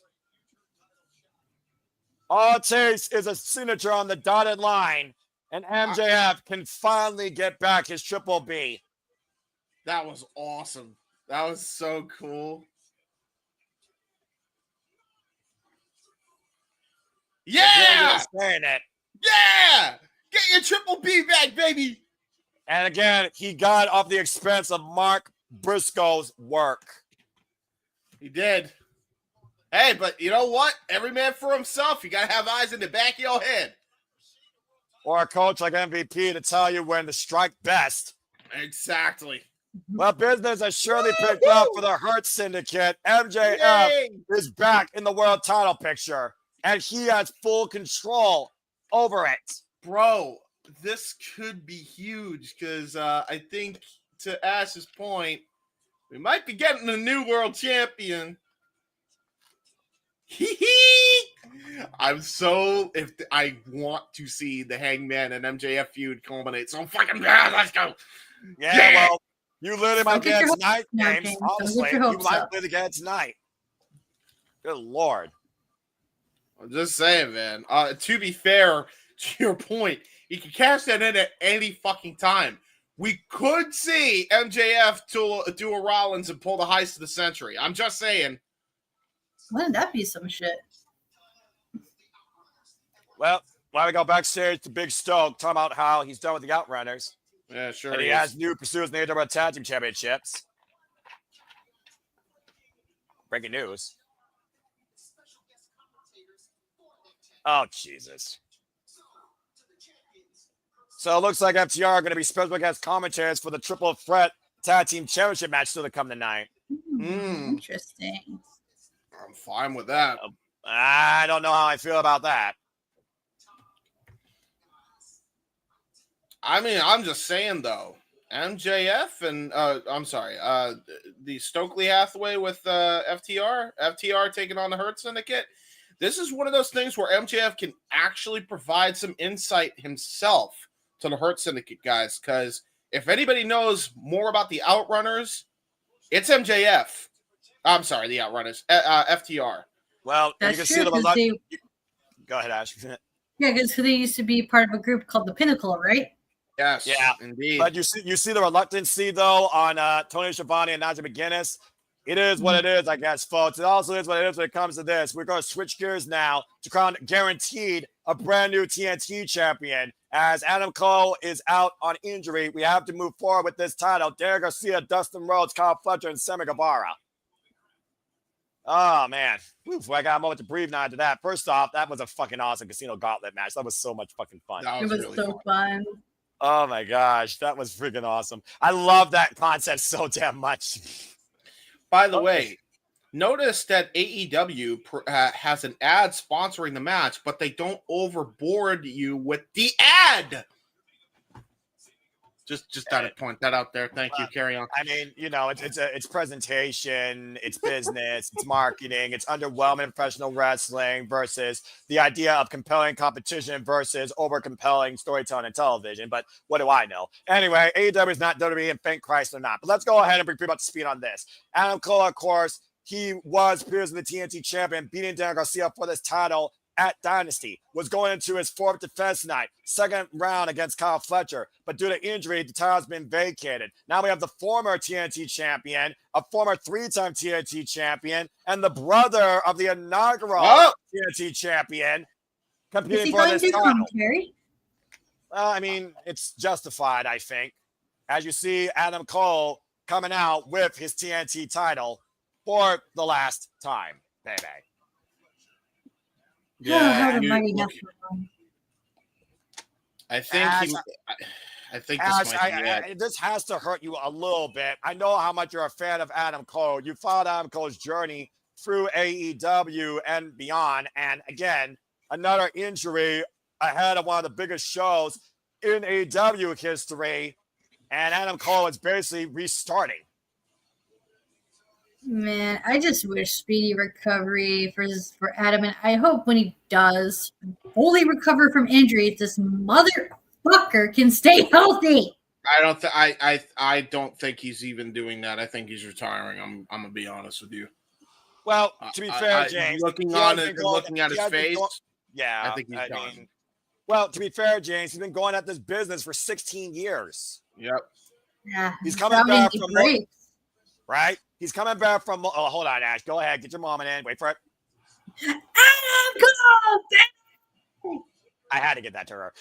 He's literally come back from multiple concussion protocols. He's come back from a bad back. He's come back from so much personal and physical, mental, emotional turmoil. Sometimes, again, you just gotta be your own safest bet. You gotta save yourself. Let's hear from him.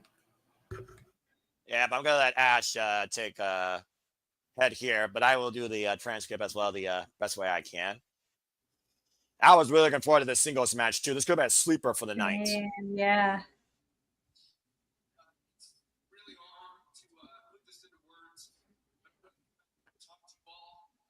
All right, putting the words. Want to come out and talk to you all? Can't wrestle the night. I'm sorry for letting everybody down.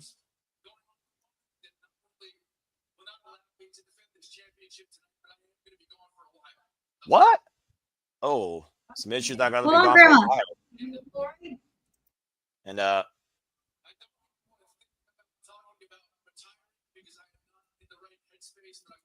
in the right headspace to talk about retiring. If this is indeed goodbye. Oh dear.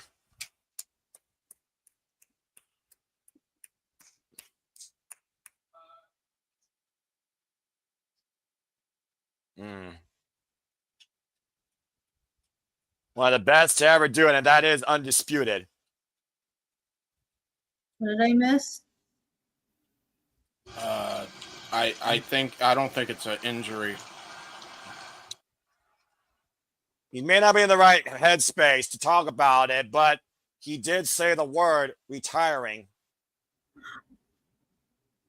Hold yourself together, Ash, because Adam Cole right now is also breaking down, and the fans, of course, giving him that love and support. He said he wasn't thinking about retiring, but right now it's goodbye. You gotta consider that still in the back of his mind, the fact that he said that word.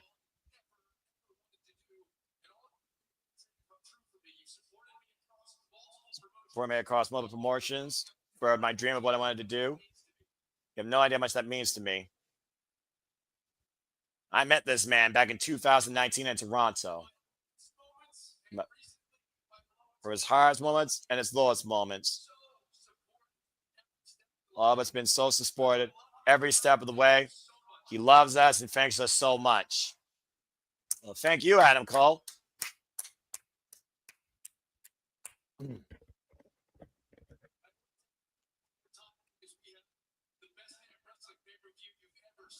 want to take any more time. Got the best in wrestling pay-per-view you've ever seen going on right now. A new TT champions to be tonight.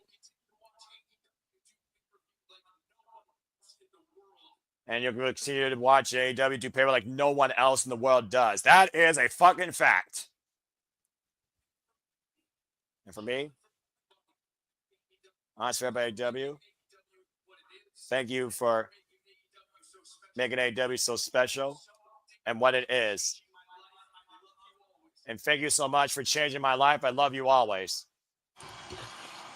Judging by how he talked about this, I don't think this is a ankle injury. There's some other health complications that are going on. Yeah, there's more stuff that we are not doctors, nor are we supposed to know unless Amka wants to share it. But this embrace right here says a lot. Yeah, I don't want to speculate, but me neither. This very reminiscent of when the Shield hugged on stage on Raw back in 2019. Ash, one more time. Do it for your boy. Do it for your boy. Do it with All in Texas. One more time. Go ahead and do it. Let him go, baby. Well, the future is always unsure for anybody, for tomorrow is never guaranteed. But today we know this. Adam Cole has vacated the TNT Championship and will be going away for an indefinite period of time. Whether or not it means we will see him back in an AEW ring is completely unforeseen. But one thing's for sure, he loves wrestling, he loves this business, he loves all of us, and that is undisputed. Thank you, Adam Cole. This much I will know. This much I'll note. He didn't mention anything about commentary. He didn't mention anything about the Games Network, which he's been a part of for a while as well. Yeah, exactly. Like none of that was mentioned, which means I think he's battling more than just an injury here.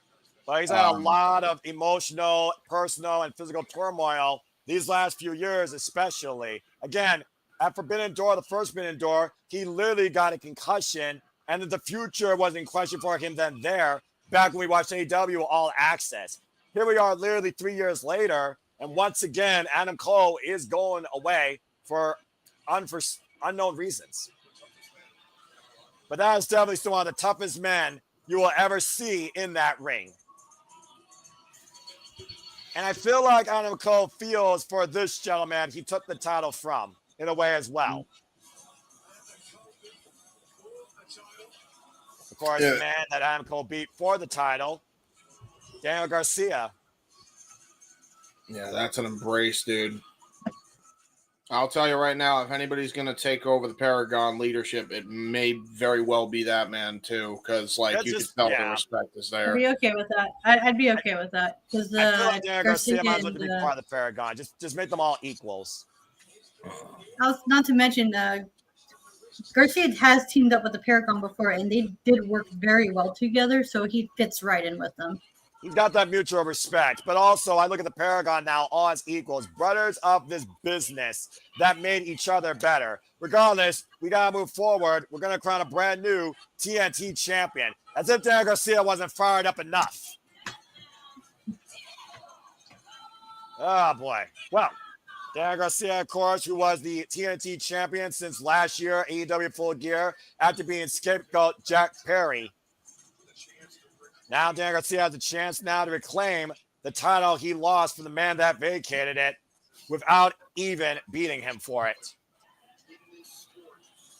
Whew. That was a hard pill to swallow there. And no kidding. Mm-hmm. Yikes. Here comes a former TNT champion, though, in his own right. Spanish God, Sammy Guevara. And keep this in mind, gentlemen and lady.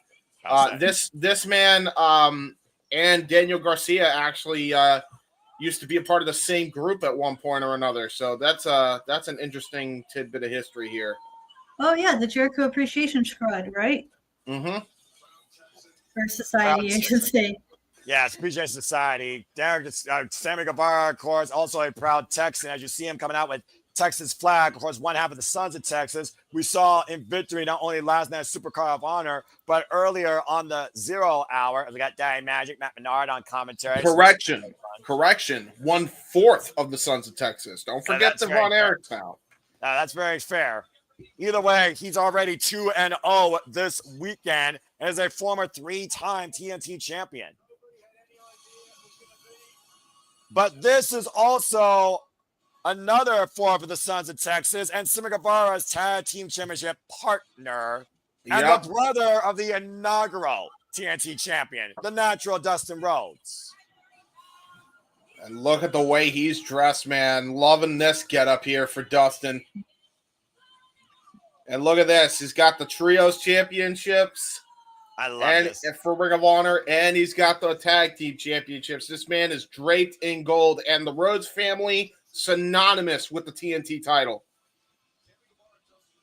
And Sammy Guevara and Dustin Rhodes have held these trios titles and these tag titles now for almost a year. To think this one last ride continues to go as strong as ever, James, with no end in sight, especially with the fact Dustin has resigned to AEW for the next 6 years. Yep, you're not kidding. And again, to your point, he knows he's got to reclaim this title. You got to imagine that Dustin Rhodes is very much wants to get that championship back for the Rhodes family.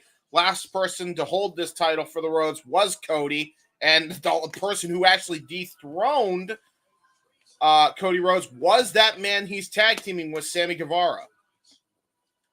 But here comes the man that thinks he already should be the TNT champion. The sky full of stars. Look for the one. Oh, wow. With a brand new theme. I really like this. Oh, man, I like this. Okay, this got to be Kyle Fletcher's night. I think Kyle Fletcher is going to seize this opportunity. Plus, he's on a 3-match singles winning streak. Let's not forget, guys, Kyle Fletcher beat Daniel Garcia in an impromptu number contenders match to earn the original one-on-one rematch in the first place. Bro, what a theme. What a tune, bro. Wow. Fucking screamo and shit. You're loving that. Yeah, no kidding.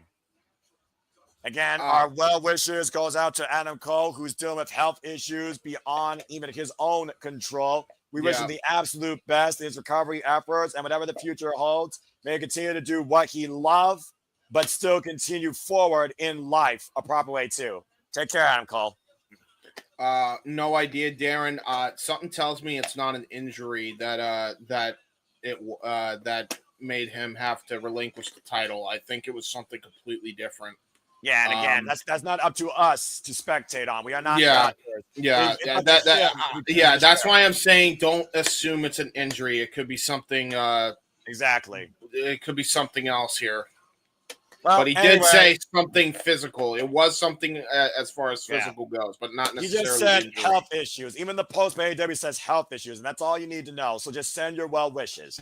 All right, James, let's focus here. Bring it off. We fatal four-way. We're going to crown a brand new TNT champion. Ash, are you going to call this action with us? Where you go? She might be taking care of something. So I mean, again, you all right, Ash? Yeah, I'm fine. Sorry. You are taking it in. That's all. I mean, again, it's a very deep, heartfelt moment, especially for you, considering how much you talked to us about Adam Cole.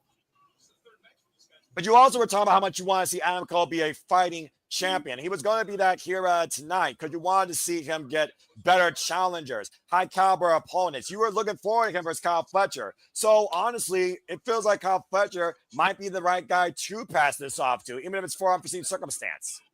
I hope so, because there's a lot of momentum going on for Kyle Fletcher, and he's real. I can't stress this enough. He's really come to his own. Like, he is more than just the Will Ospreay cosplayer, because that's not what he is. He is Kyle Fletcher. And look at this little reunion of the JAS, little tag team synergy here by Daniel Garcia and Sammy Guevara. Well, I still think also there's that hatred towards the Don Callis family that everyone AW shares. And James, do you not remember what we saw in Blood and Guts when we saw the dance off? Yeah, I do remember. In the tag team scramble. Lord. Yeah. I still hate it. I still hate it. Woo, baby. Guevara's gonna woo? What the hell? All right, that's horrible. That's Kyle Fletcher now coming into play. That's a somber note for you. And Fletcher going off the ropes, wiping out Garcia and Guevara. Instead of La Sombra, it's La Sombra. Now Dustin Rhodes coming into play here. Open palm strike, right hands delivered to Kyle Fletcher. A man 5 decades earned in life and proudly in this business. I'll be calling for the break, though. Again, there's no disqualifications, though, in this match. Mm-hmm. And Kyle Fletcher just came in flush with that boot, just right the natural. Of course, Dustin Rhodes, I wonder if he's fully recovered from that open wound he got last night, a Supercard of Honor. You see Fletcher right now working the legs of the natural. And again, focus attack on that left ankle, left knee. And again, it's a very somber note. You can even tell in the stadium right now. It's a very somber note for this match. Yeah, just really took it out. Yeah, right now, Kyle Fletcher sends Garcia to the outside. As Daniel Garcia, of course, former Ring of Honor Pure Champion. Kyle Fletcher, former Ring of Honor World Television Champion. You hear what Kyle Fletcher's saying? That title belongs to me. Yeah. You may not like the guy personally, but you can't argue with his in-ring capability. To your point, James. Oh. Kyle Fletcher has garnered, I think, his own reputation, his own spot here in AEW when it comes to the big match moments. Yes, exactly. And that's what makes and the way he wrestles makes him such a dangerous competitor in that ring, and that's why he's been one of the premier stars in the company. And Sammy Guevara, by the way, folks, of course, won the TNT Championship 3 times over, including against the American Nightmare, Cody Rhodes. Current, former WWE champion currently as we speak. Oh! Spanish fly off the apron to the floor, freaking local. Not surprised by that one. Well, he is crazy. Now Guevara and Garcia, though, might take each other out of the picture. They go to the replay here. Jeez. Jesus Christ. The stud. You heard that thud. And right now, Kyle Fletcher, Michinoku driver, cover, and a 1 count on the natural by Aubrey Everett. Let's hear for Aubrey. Yay! Shout out to Aubrey Everett, of course, who's been a key part of AEW's growth and development, not just in the ring as an official, but also a project manager. And you would also hear her and Will Washington on the AEW Restricted podcast. Looking to step through, possibly for the figure 4 leg lock. Sammy Guevara's first run, by the way, came at the expense of Miro. And figure 4 leg lock of pride here. A Flair move against a Rhodes. Tell me that's not some wrestling history. Right? How fitting in Texas, of all places, too. And right now, Kyle Fletcher right now. Oh, wait, there, Garcia. Garcia now stepping through. Stereo figure 4 leg locks in the middle of the ring to the Sons of Texas. Jesus Christ. Well, who's going to love get it here? That's a good point. 2,800 plus matches, by the way, for the natural Dustin Rhodes at over 54 years of age. Those legs have seen some work done, that's for damn sure. Oh, yeah, no doubt. You see Dustin trying to roll over, though, and Sammy trying to roll through. And Garcia and Fletcher now in a world of trouble here as the pressure's been reversed. Yeah, Garcia yelling to Fletcher, don't you tap. And right now, oh my gosh. Fletcher and Garcia firing up each other not to tap out. That's one way to endure pain. Right? Makes sense. After literally slapping each other's mouths off their faces, forcing the break. That was awesome. I like that sequence. That was really good. It was funny. That's one way of putting it. Of course, Sammy Guevara's second round came at the expense of Scorpio Sky. And the third round, of course, we talked about came at the expense of Cody Rhodes. Actually, I might have had those two swap, but you get the idea. Sammy Guevara becomes the first ever 4-time TNT champion. After his chop combination here, Garcia and Dustin squaring off against Sammy Guevara and Fletcher in stereo. Oh, jeez. There's a live rounds going off here. Yep. Uppercut. Oh! Sammy Guevara right with that super kick. Low bridge and Fletcher set up and over the outside. The long reach of those legs of Kyle Fletcher played to his disadvantage there.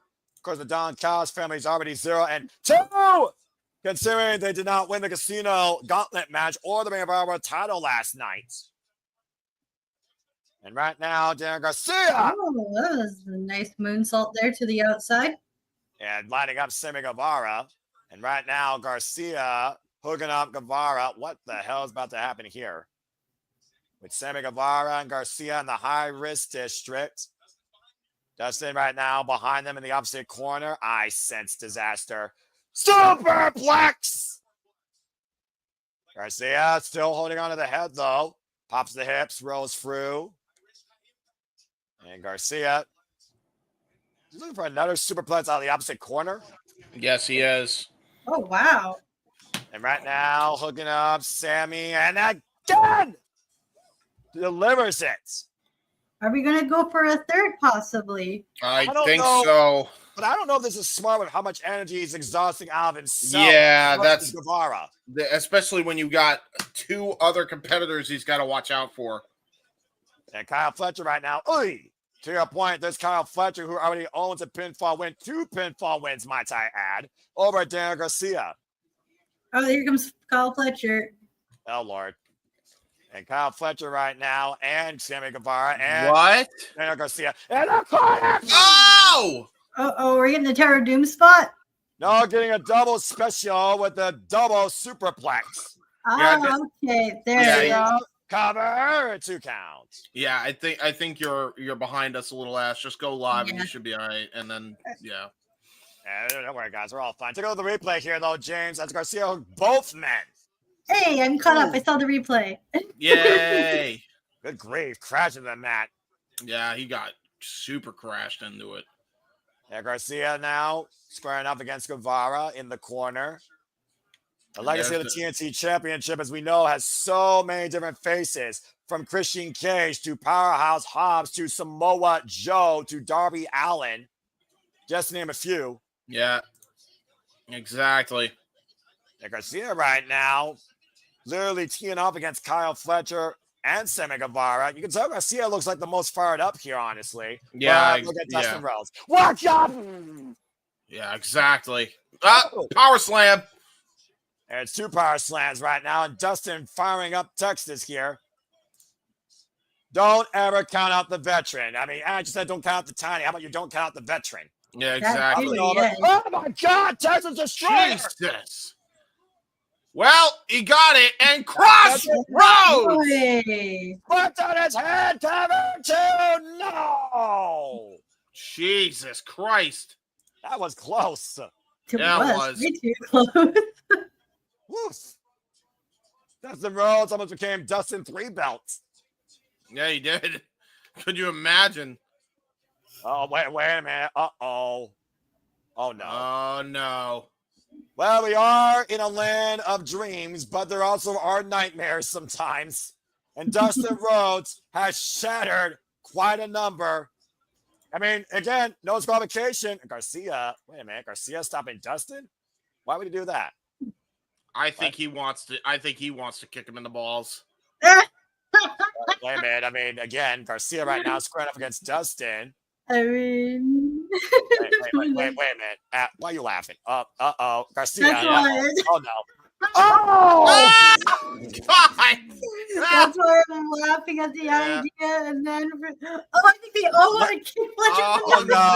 Oh, no. No. And remember, it's no DQ. It's no DQ. Oh, no. Twice. Right in the Fletchers. Right in the Kyles. Are we getting the hat trick here in Texas? The Proto Star is not working. It is That man no longer functioning. That man has a cat. He might want a family. I don't think he got a choice. Oh my God. Oh, No. oh my God. Well, Oh, Lord. Oh my Oh, God. oh. Oh my God. Well, Kyle Fletcher might scream a few octaves higher. Now we're down to 3 men. That was a moment. The Proto Star. Sorry. Jesus, James. Bruh. Well, you said he would scream a few octaves higher. Had to at least, Damn it, dude. And I thought he hated Ricochet's noise. He went higher than Ricochet there. Full Boston counterpart. All right, let's go ahead and move on now. We've lost our fucking minds. Yes, And yes. let's see with the full Boston crab, Sammy Guevara trying to turn over. Oh, Lord. That broke. Is he gonna go try to? Oh, never mind. I thought he was gonna go for that Dragon Tamer, but Garcia got him and in the code breaker, right? That's a code breaker. Very good, Ash. And now might be looking for the go to hell. God, he got all that. Oh, Dustin saves the matchup. Yeah, he did.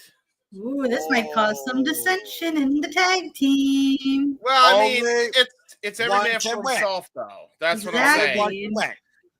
Only Sammy one can knows. win. There's no teams in 4-ways. Nope. But then everything's personal here, folks, in wrestling. It is business. Oh, Garcia getting in the altercation. Cover. Schoolboy. Guevara rolls out, though. All right, now Guevara, and I think Dustin hits hard here on the second turnbuckle. German suplex. Now Sammy in control of the front face lock. And again, second one. Garcia trying to fight back, though. Sammy rolled through. Gets the hat trick pulled off. Yeah, he does. Little Latino heat shot out there. And Sammy Guevara might be looking to go up to the high-risk district once more with his own Latino heat. See if he can hit the mark. Oh, nicely spotted by Garcia. Nice roll up there. Yeah. Oh, yeah. Going to go lock into that Dragon Tamer, right? Yeah, great deviation, and he's got the position, Ash. Dragon Tamer applied, but he lost the footing there. Got it back, though. Again, there's no rope breaks also in a fatal 4-way. Oh, here comes Fletcher to break it out. How's that man standing upright? God. No. Oh! That's the thing that took out Adam Cole. Oh, man, release apron bomb. Rampage. And Fletcher on a rampage with the running leg kick in the corner to the natural. There is Yep. no one more explosive in this match than Kyle Fletcher. No, No. absolutely not. And Fletcher can feel it. And it looks like he might be going, uh-oh, this is payback. Oh! Oh, God. Did you hear that? Yeah, I did. Yeah. And you might be looking for the brain buster. Wait a second. Sammy! He got the cutter off.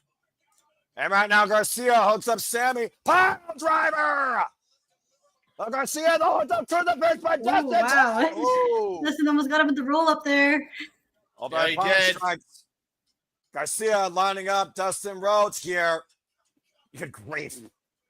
Irish whip off the ropes, up and over. Sunset flip, roll through by Garcia. Now looking to step through Here's for the the Dragon Dragon Tamer. Tamer.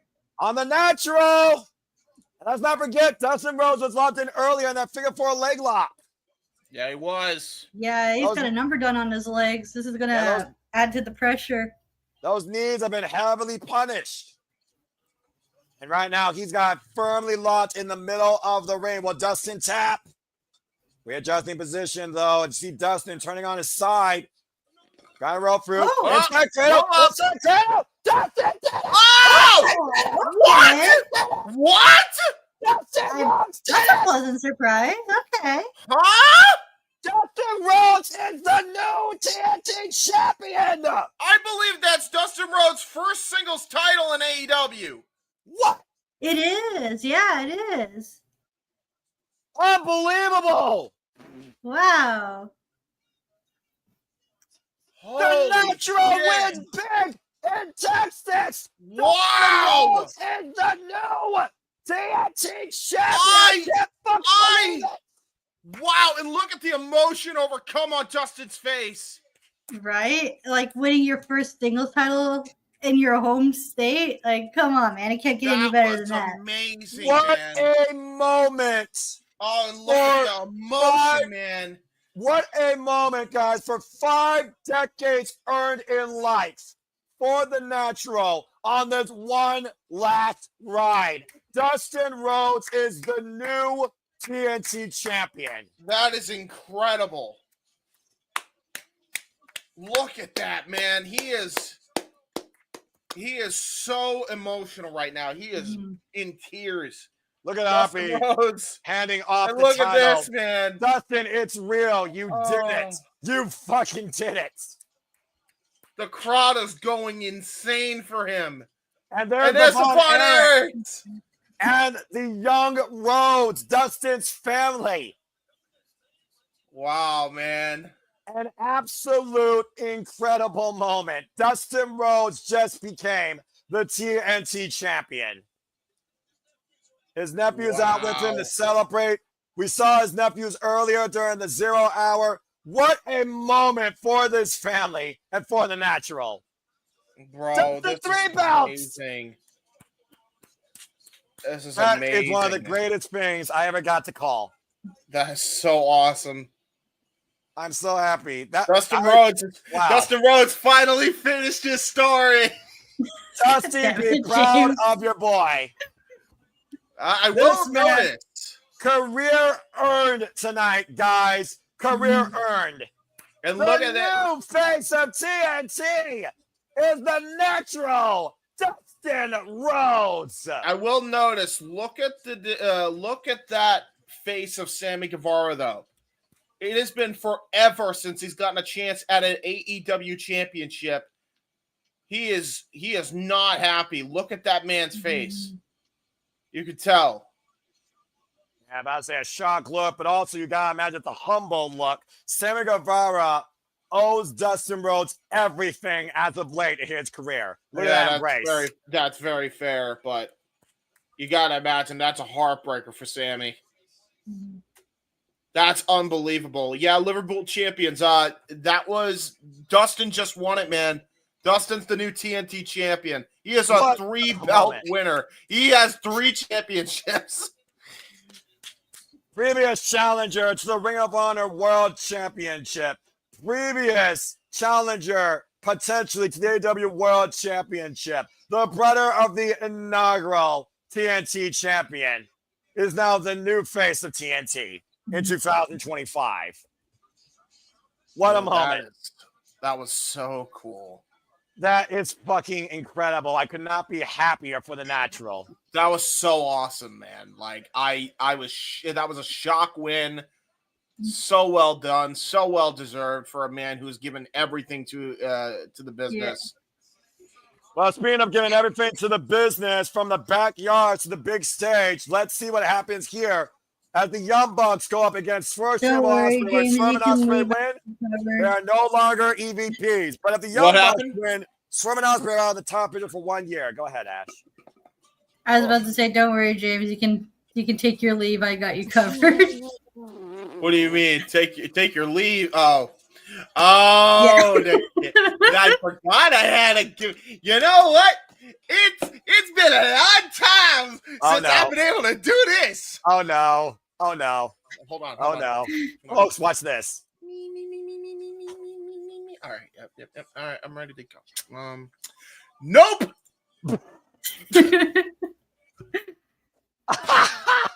I am a fucking mess right now because that TNT shit got me feeling some shit. You're telling me. I mean, I followed the Natural his entire career. I met the man live in AEW. I told him, thank you for being one of my biggest inspirations for why I love this business. The passion, unwavering, the perseverance for it that you've demonstrated. And I just got to call Dustin Rhodes win a singles championship in AEW. I could not be happy. I was not expecting that, but that was a goddamn pleasant surprise. Oh, that is beautiful. All right. I'm suspecting we're probably going to get a 3-way for that TNT title between Guevara and Fletcher and Dustin, if he doesn't drop it by then. To your point, Fletcher was not involved in the decision, so the jury is out. But all right, we got all the emotions. Good grief. From sympathy, humility to absolute joy and just being grateful. That's what this night's about. Grateful. It's all about history. All right. Well, I don't know how to follow that. All right, Ash, let's go ahead and bring up to speed with this. The EVPs have had a stranglehold on AEW, and Swerve and Ospreay have had fucking enough of it. They've even gotten involved now with the Death Riders MO to hold the AEW Championship hostage. Now Swerve and Ospreay have put their World Championship aspirations on the line to remove the Young Bucks from power, because tonight it's about the EVPs versus championship aspirations. Young Bucks versus Swerve Strickland Will Osperay. Oh boy. Oh. Ooh. And once again, we welcome in an assassin with this video package. And again, you can go purchase Assassin's Creed Shadows today from your local game store. That is awesome. Yeah, they're going to come out together, Ospreay and Swerve. I don't know if Swerve ever call an assassin, but I do see the Tokyo Gate on the Titantron. Hey, you remember that entrance that last year was all in for their assassin? I think it's about to top it. Oh, okay. I didn't watch All In last year. I saw clips of it though, so. Yeah, this video package is fucking awesome. Look at this samurai reenactment with a top man at the hierarchy. Came from the blade. People rise. This is awesome. This is fucking awesome. On this day, on this soil. Don't look for the assassin in the shadow. Look for him in the sky. Because we work in the dark to serve the light. We are assassins. The Assassin's Creed brought back tonight at All In. Ash? Yeah. Let's all make that shit! Here we fucking go! We about to get elevated. And there he is, the airbender, the world traveler, the aerial assassin, Will Ospreay. What a fucking entrance, by the way. Will Ospreay, who had his chance to be part of the main event, but it's more than just about facing John Moxley for Will Ospreay. It's about bringing back that AEW World Championship to light. And in order to do that, Will Ospreay looks to cut one of the heads off the snake and remove the Young Bucks control from AEW. Good Lord, what a match. Again, you're going to purchase Assassin's Creed Shadows, folks, now 25% off. I actually plan on purchasing that game.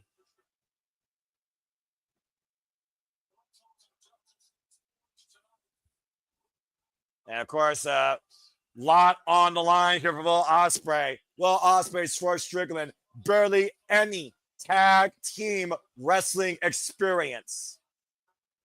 But the common goal, the common bond these two men share, the promise for a brighter AEW, free from the Young Bucks control, might be all Will Ospreay and Swerve need to get the win here. Oh, man, it's going to be good. I know James went no, but even he has to be going freaking crazy over this entrance. It's about an amazing atmosphere as you can get. The energy, the intensity, the passion of the aerial assassin. Whoa! Listen to that place! Just erupted for Ospreay, huh? What? Literally? Fucking A, this is amazing. Sorry, I keep getting interrupted, and I had to keep explaining to them that I was just like, no, I'm in the middle of something, so please don't bother me. Well, with all due respect, pearls or passions, if the family needs you, do not disregard their need for you. Even I understand that. I've been fortunate enough for my... It's just my grandma's a little drinking right now, so I had to explain to her that I'm in the middle of something because she's she's a little unbearable when she's drinking at times. I mean, that's fair. Okay. By the way, I am watching the entrances. That entrance was insane, and seeing that crowd full to the brim is nuts, bro. Like, yes, the stadium is packed. Whoa. Right? Hey, James, Ash, you thought that entrance was crazy? Look what's about to happen with Swerve Strickland. Yes. What the hell? Ooh. Yeah, they gotta win. They gotta fucking win. They gotta fucking win. Come on, let me hear it. What's the answer here? The hell? minute I see the others, I'm going back to nope. But fair enough. What is this? Is that Manza? It is. That's Samantha. That's JoJo. I knew it. Oh. I knew it. Eventually, she was coming in. JoJo. Sorry, I didn't mean to be rude. I didn't know what her actual. Yes, is this a different person? Nope. It is Samantha Urban, but her real name is JoJo Offerman. Okay, I didn't know that. I'm sorry. No, yeah, you were I didn't want right. to be disrespectful. I love this song. It's an R&B on it. Damn, she got some pipes. She does. Yes, folks. Samantha Urban is an AEW singing Swerve Strickland's entrance to the ring. She does have a nice voice. It's very beautiful.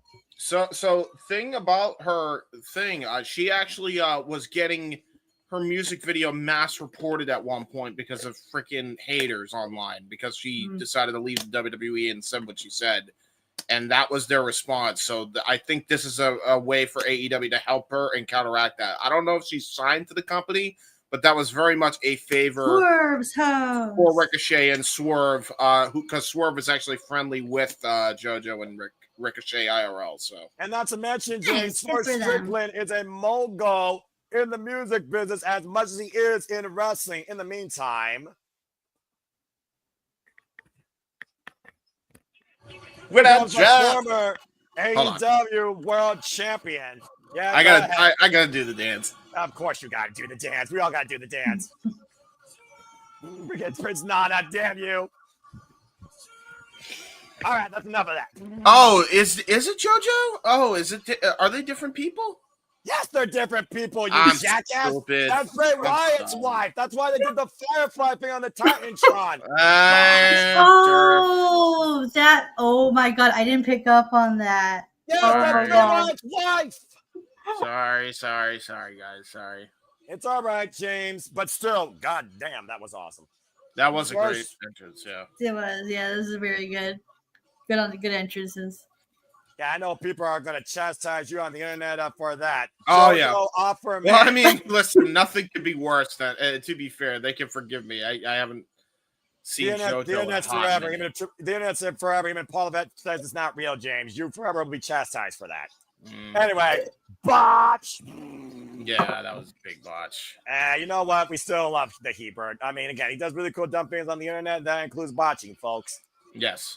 Anyway, All right. Well, everybody, as you see the botch screen on the title, back to nope.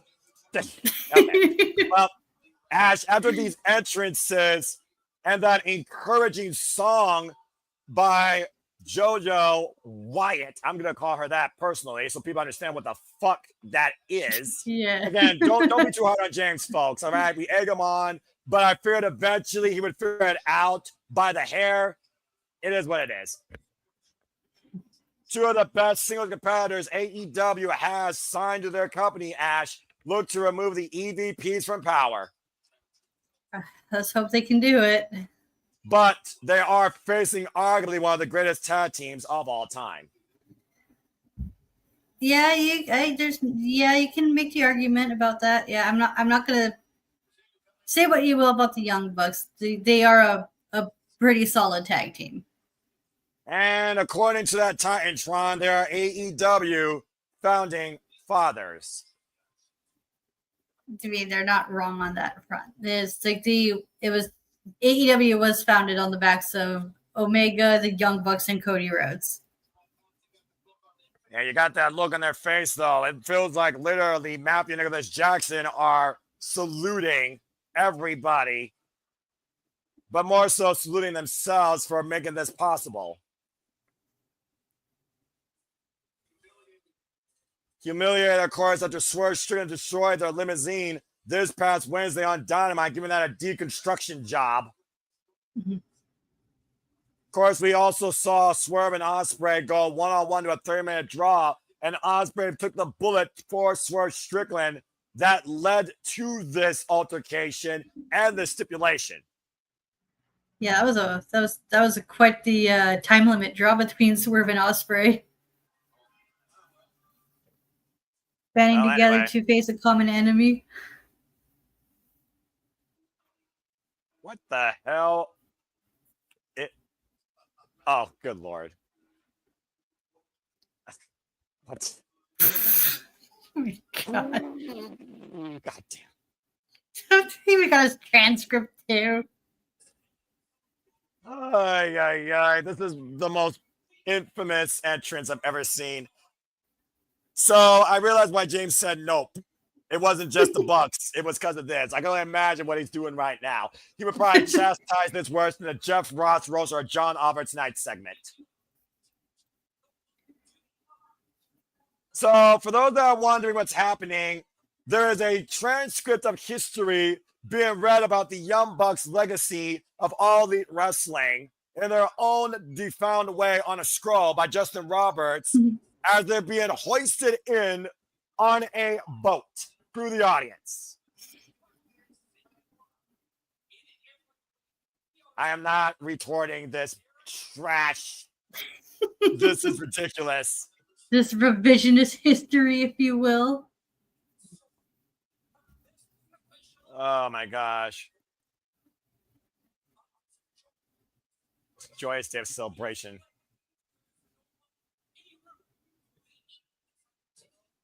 There's no longer room for the evil desire of others. Have you looked in a fucking mirror? Right? Projection.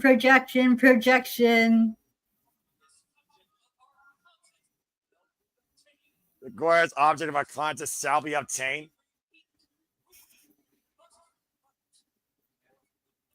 Your founding fathers, Matthew and Nicholas Jackson, the Young Bucks, we must fight. Well, that was 2 minutes of my life I'm not going to get back. Quite the entrance. Yeah, that's saying something, Ash. So I know we're in a baseball field, right? So did that ship just even make it to first base? I mean, what the fuck was that?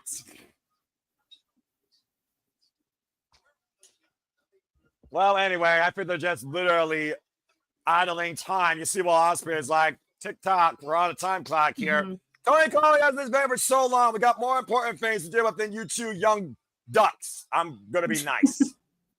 Quack. They might as well It's be okay. quack. Tell us how you really feel, Noah. That's going to require a PayPal thing. Otherwise, I'm going to go into a different mode that even James Hebert can't reach. How you doing there, James? You hanging in? Yeah, I'm about to say he says nope. He's not coming back till the Young Bucks are off the screen. I assure you. So he has himself That's muted. his gimmick. Yeah, he literally is like, nope, gone, bye, see ya.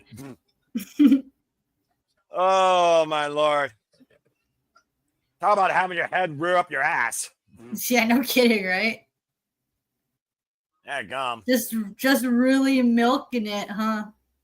You know what'd be funny though, just to really make me laugh? Swerve and Ospreay, Hidden Blade, GML driver, match over. Good night. Short and simple, straight to the point. Yeah, you know, like literally, like we are about to die. Salute you. And the audience chanting F the Young Bucks. I'm sure many people agree. Ready for this contest, by the way, folks? Rick Knox. God, the Young Bucks ref. PWG also, to be fair. Mm. Of course, the Young Bucks cost Swerve Strickland a chance at the AEW Championship back in Dynasty and have been a thorn in the side of Will Ospreay for the longest time. Bell rings were underway for this tag match. By the way, again, JoJo. Dang gum, girl, that was beautiful. What an entrance. Yeah, about to say one of my favorite songs. Again, I was jamming the R&B because I'm a man of soul a little bit. Anyway, looks like we're kicking things off with Matthew Jackson and Will Ospreay. And of course, Young Bucks, for what their ego is worth, whatever you want to put that to a dollar value of, they are the only 3-time AEW World Tag Team Champions in this company's history. Double elbow, kip up. And Ospreay and Swerve are going to have to contend with that level of experience in tag team wrestling. And we talked about before, Ash, how the Young Bucks have literally wrote a book on it. Yeah. Now you see Swerve and Ospreay right now. Might need to regroup. Thinking of coming up with some strategies and game plans. Well, but again, we know the Young Bucks are so damn resourceful. A tag made out of Swerve Strickland. They're very creative in their tag team offense as well. While Swerve may be very innovative at his offense, there's a different game to tag team wrestling versus singles wrestling. Right? It's just like this is the first how often have Swerve and Ospreay team compared to the Young Bucks who have been teaming their whole lives? Yeah, 2 matches versus multiple years. I'm just saying. Right? Double German by Matthew Jackson. And again, Swerve and Ospreay got to be a little bit frustrated.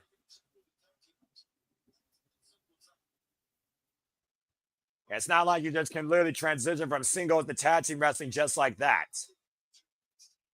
No, it's a hard task. Well, we heard earlier during the 0 hour with Josh Matthews on that backstage interview from Dynamite that Swerve and Ospreay, their confidence might be a little bit wavered considering they're going to unfamiliar territory. And again, Ospreay is the one that put out this trump card. Swerve didn't ask for this. Swerve went along with it, but Swerve might be punished for it. Yeah, that's a possibility. Just getting punished for like the actions of Will Ospreay if they don't get the job done tonight. And right now in the corner, knife edge chop, that tag made out of Swerve Strickland. Ospreay and Swerve have isolated a buck for the moment. Looking to go to work here against Matthew. Nice double elbow. Trying to figure out some tag team strategy. Double hip toss. Gator roll by Swerve to Nicholas. Wrist control. Super kick. Stalling vertical. And scoop slam. And right now, Swerve and Ospreay working pretty cohesively. Step up. Sky Twister. Cover now. Two. No. Matthew Jackson able to kick out. And it's one of those things also you got to find a way to literally combine two different offenses. And that's easier said than done. But a good touch and cohesion so far here by Swerve and Ospreay. Yeah, they're showing that they can work as a team. But like, how long can this last going into the match as it progresses? Yeah, communication is definitely going to be key. The first miscommunication, that could be their undoing. Mm-hmm. Very rarely do you see the Young Bucks make a mistake. At least in the ring. That's true, yeah. Because the Young Bucks are a very cohesive tag team. Oh. And right now, sidestep looking for the tab, back elbow strike. Matthews set up and over. Take up T. Harris to Will Ospreay. And right now the Bucks are going to work. BK, the chemistry of the Young Bucks on full display right now. Runs it with a boot, back elbow strike. Takes down Nick. Matthew with the ribs. Wall kick. Step at the guy. Nicely done there by the aerial assassin. And might be possibly looking for the odds. Cutter, but super kicked out by the leg. And oh. Swanton. Suspended Swanton, might I add. And blink of an eye, just like that, the Young Bucks are taking control of this match. And they're making it and they're trying to keep it up the fast pace that they're known for doing. Yeah, just perpetual motion. Tag team offense on full display against Will Ospreay. Ospreay right now will be a little bit of trouble here. And what the world are they figuring? Oh, no. Ospreay in position. This could be bad. Uh-oh. Oh, and here comes Swerve to make the save. Yeah, they're looking for the Meltzer driver. And meanwhile, Swerve Strickland, though, up and over. Lands on his feet, though. Ooh, just about crashed. Oh. And there goes the super kick. Super kick party. And it doesn't look like the Young Bucks even broke a sweat in scouting that.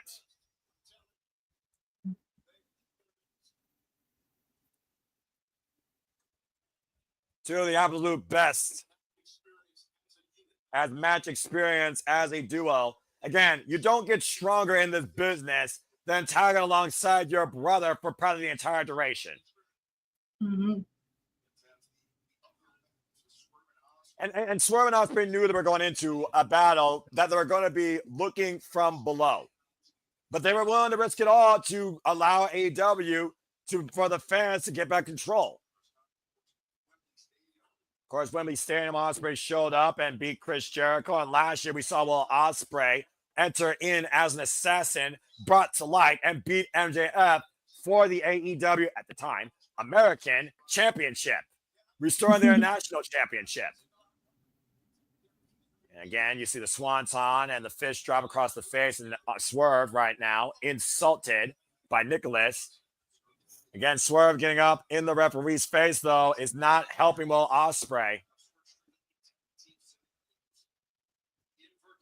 Inadvertently doing his partner more harm than good here, Ash. Yeah. I'm not gonna lie, this match feels like a one-sided ass-kicking contest. Oh, yeah. Ever since the Young Bucks got the upper hand, they're doing a good job of isolating Ospreay, making sure he does not tag and Swerve. Well, I do wonder, do the Young Bucks think Swerve Strickland's more dangerous since they targeted him going after the World Championship, or is Will Ospreay more dangerous since they targeted him with that tack-filled super kick? I think they know that what they're both dealing with, so they're trying to get that numbers advantage by isolating both of them, like picking apart one at a time as opposed to both of them together. Because as we've seen at the beginning of the match, Ospreay and Swerve can work together and do really heavy damage. Yeah, right now, the Young Bucks are going to town against the Air Assassin. Tag made. Founding Fathers in control. Just planning Ospreay with an X Factor cover. 2. Swerve was going to come in for the break, but Ospreay did kick out. Good awareness, though, by Swerve Strickland with a sense of urgency there, coming in case needed. And tag made. But again, back to that experience here. Now tag made to Matthew Jackson. Cover. And of course, also the whole thing about tag team wrestling is cut the ring in half, and the Young Bucks have done that.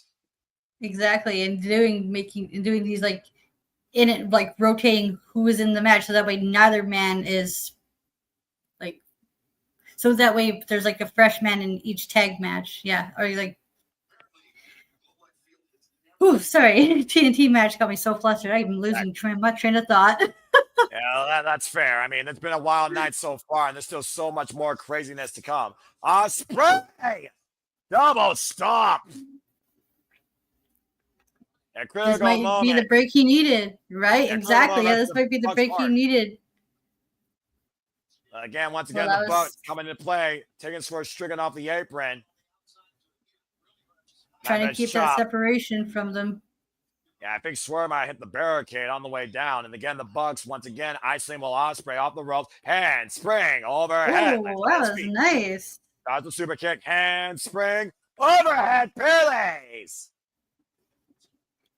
A desperation move there. Right? With both Bucks being down, this might be the opportune time for tagging the Swerve. Roll through. Tammy! There he is. Swerve Strickland now in play, who went buck hunting ever since Dynasty. We saw what he did at Double or Nothing in Anarchy in the Arena. The Bucks right now isolated with the former AEW champion, came in last year as champion at All In. That elbow strike out of the corner off the second rope, and I still don't understand this. I'm not even going to try and figure it out. A front thrust. I don't understand dances, all right? Some men don't dance. Pop up. Oh, look at this. Look for the round up. Look at the strength of Swerve Strickland. Up and over. Oh, that was nice. Power slam. Roll through. Flatliner. Swerve with the cover. Kick of the leg. And Matthew kicked out. Jackson able to kick out. Oof. And of course, the Young Bucks. Like I said, wrote the book on tag team wrestling, former Ring of Honor, former IWGP, former PWG, former HOG, and of course, as I said, the only and former 3-time AEW tag team champions. Now, Ospreay and Swerve both in the ring, in stereo, up the ropes, up and around. Take the Bucks over to terrace. Great Rana's there. And Swerve and Ospreay. What are they thinking here? Uh-oh. I think that Swerve and Ospreay might be looking to take flight. And here they up and they go. Stereo plunges to the outside. Excellent stuff here, but again, you need to get a Buck in the ring and pin them. And back inside, they bring in a Jackson. AEW chants ringing out loud and proud again. Swerve and Ospreay want to restore power to the people. Pop up. Stun gun across the top rope. Stereo running boots. And Swerve and Ospreay have regained full control. Nicholas right now in a very vulnerable position. Matthew on the outside. What the hell? Both Swerve and Ospreay at the top rope. What is this? This is interesting. Oh, there it is. Okay. They're both taking out one of the Bucks. Stereo Sky Twister, Swerve the cover, kick out at 2.5. Oh, that was so close. Well, you were talking about coming in with a game plan, Ash. How's that for a game plan? Perfect synergy with the Stereo Sky Twisters, 2 9/10. Oof. And right now, Hangman and Page, of course, has to focus on the World Championship. And again, Swerve said he has nothing to do with the Young Bucks. Oh, and there goes Swerve Strickland. And right that now, numbers advantage again. Oh, and the rising knee strike, fought in, wall kick, sliced bread.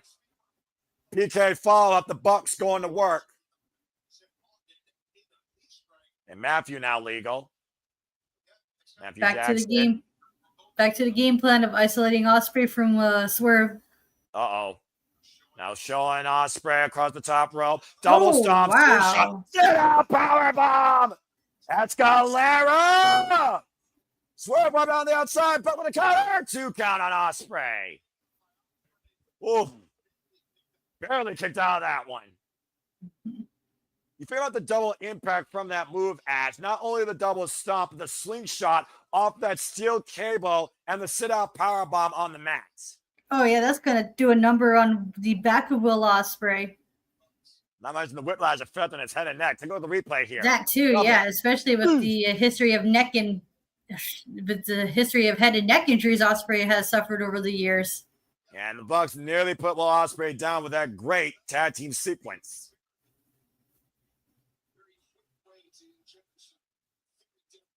And Matthew and Nicholas Jackson, of course, polarizing figureheads of this tag team wrestling community.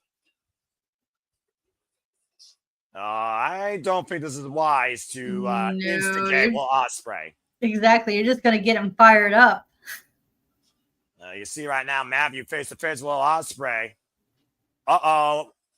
And Will Ospreay might be going into that zone. That's the last thing you want to do to get Ospreay in that zone, because who knows what's going to, because we all know what's going to happen. It ain't going to end well for the Young Bucks in that case. Considering this man at one point said he would die for this business. And right now, the elbows rocking Matthew Jackson off the rope, sidestep, runs to Nicholas Boots, though. Clothesline, wipe out by Matthew. Just turned Ospreay inside out. Damn. Exploited the emotion for their own advantage. Again, that nonverbal communication the Young Bucks have makes them so dangerous as well.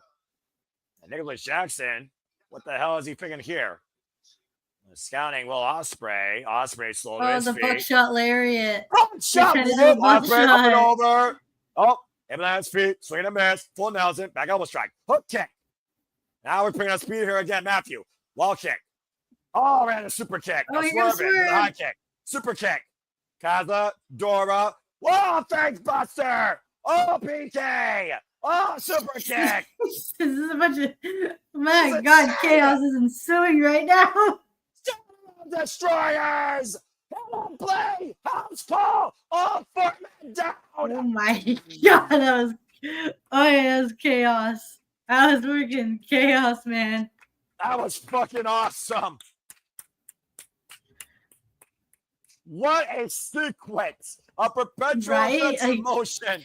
And they're going to all 4 men down the mat. Look at this. Look at the replay of this shit. Like, oh my God.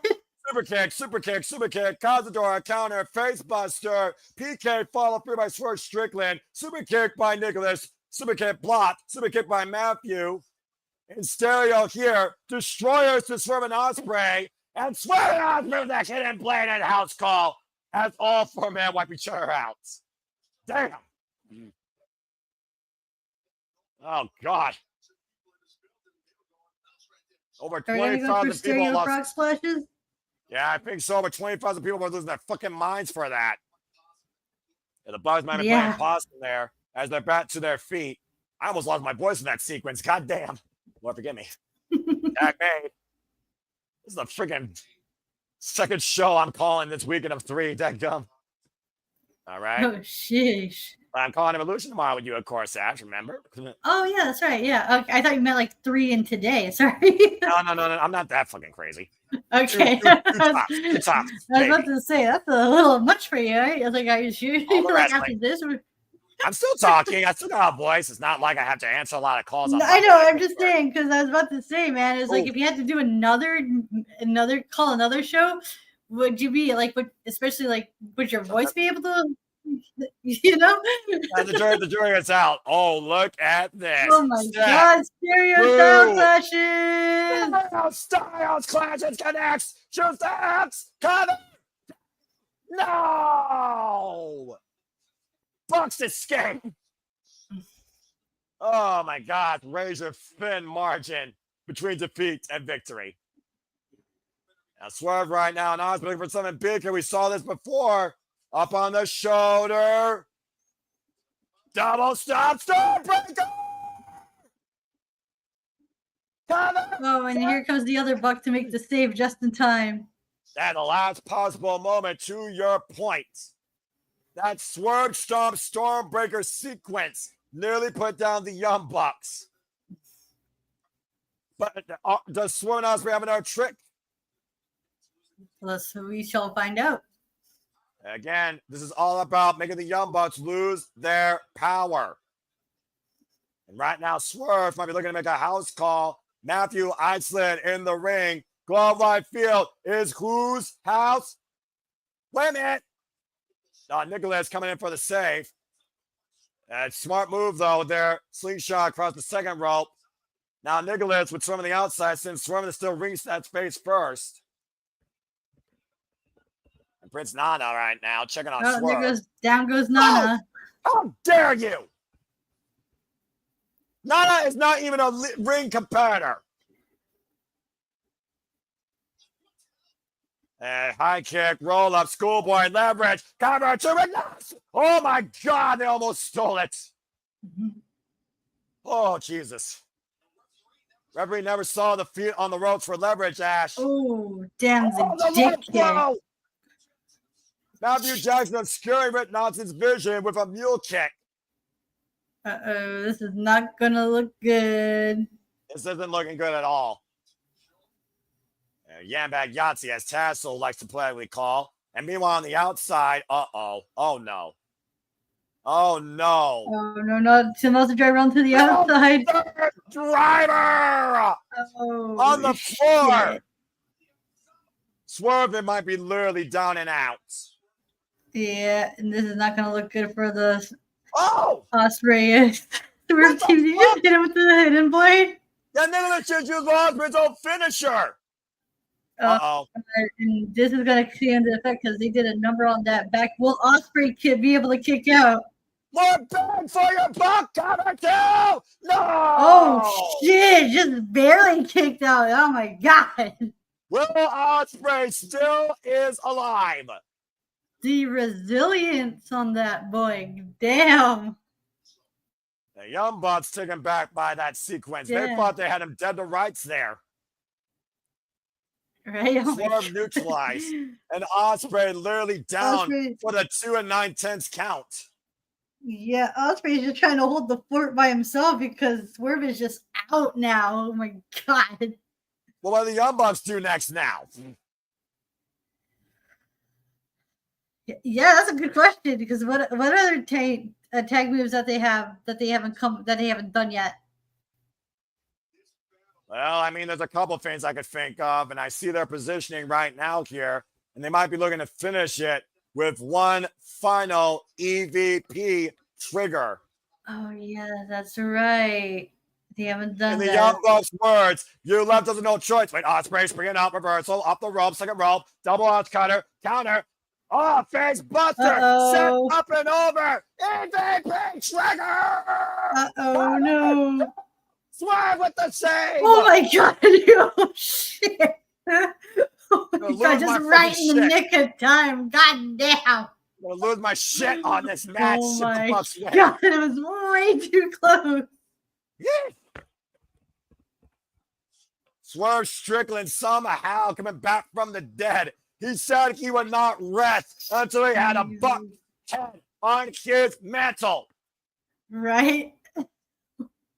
You see Swerve right now teeing up against Matthew Nicholas Jackson. Get to the midsection, though.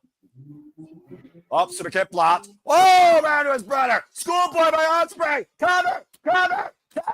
No. Ooh. That was a deep roll up, too. It was. Oh, no. Ospreay gets Swerve with the hidden blade. Oh, no. That was the miscommunication, Ash. Well.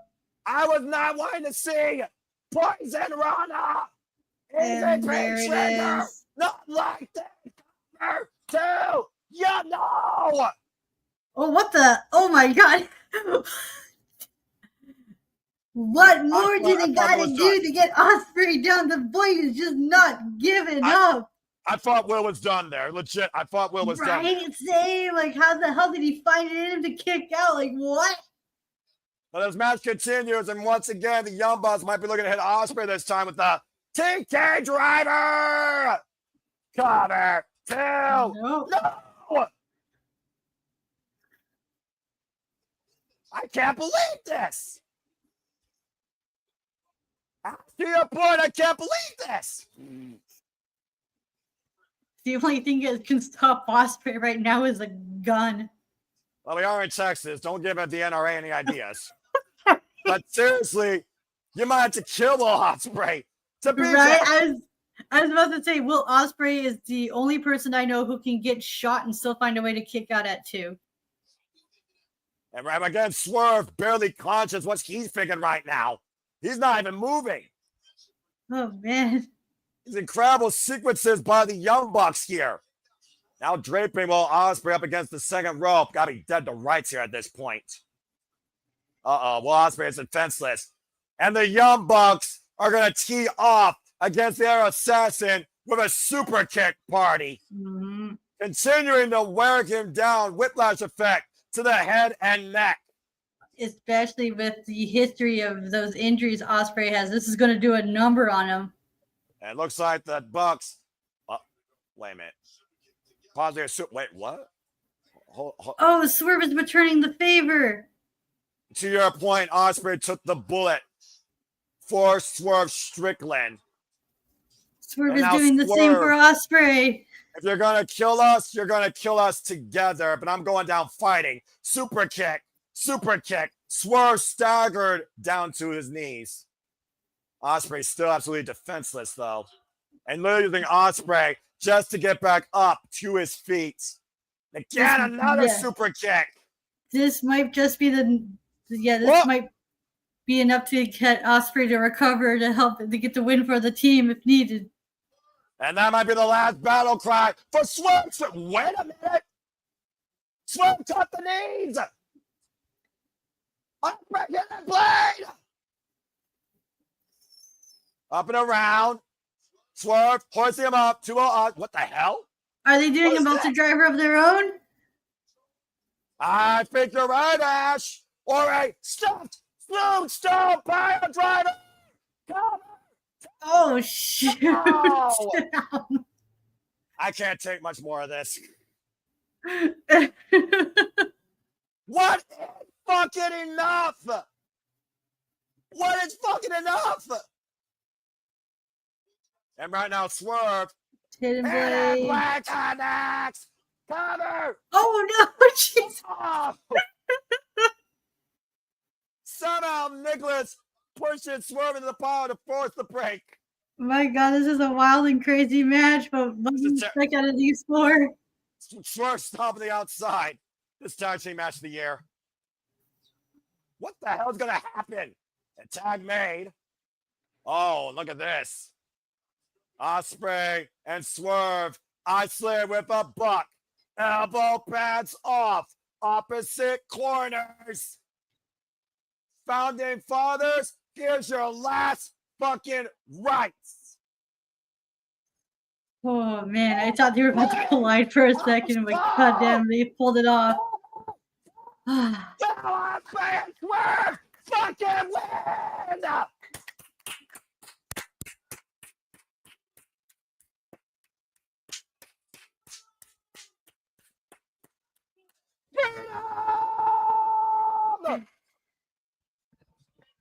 Absolutely incredible! Will Ospreay and Swerve Strickland have beaten the Young Bucks, and that means Matthew and Nicholas Jackson are no longer EVPs. That is incredible. Boy, what a match. What a moment. What a win. AEW has been liberated of the Young Bucks' seats of power by Will Ospreay and Swerve Strickland. Congratulations. That is fucking incredible.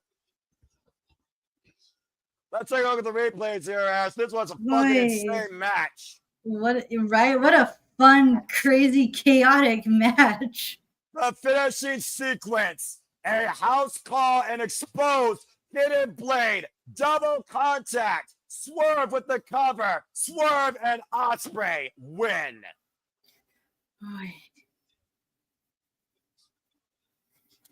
And also, Ash, Swerve and Ospreay have protected their potential ability to challenge for the AEW World Championship over the next calendar year. Ospreay and Swerve did it.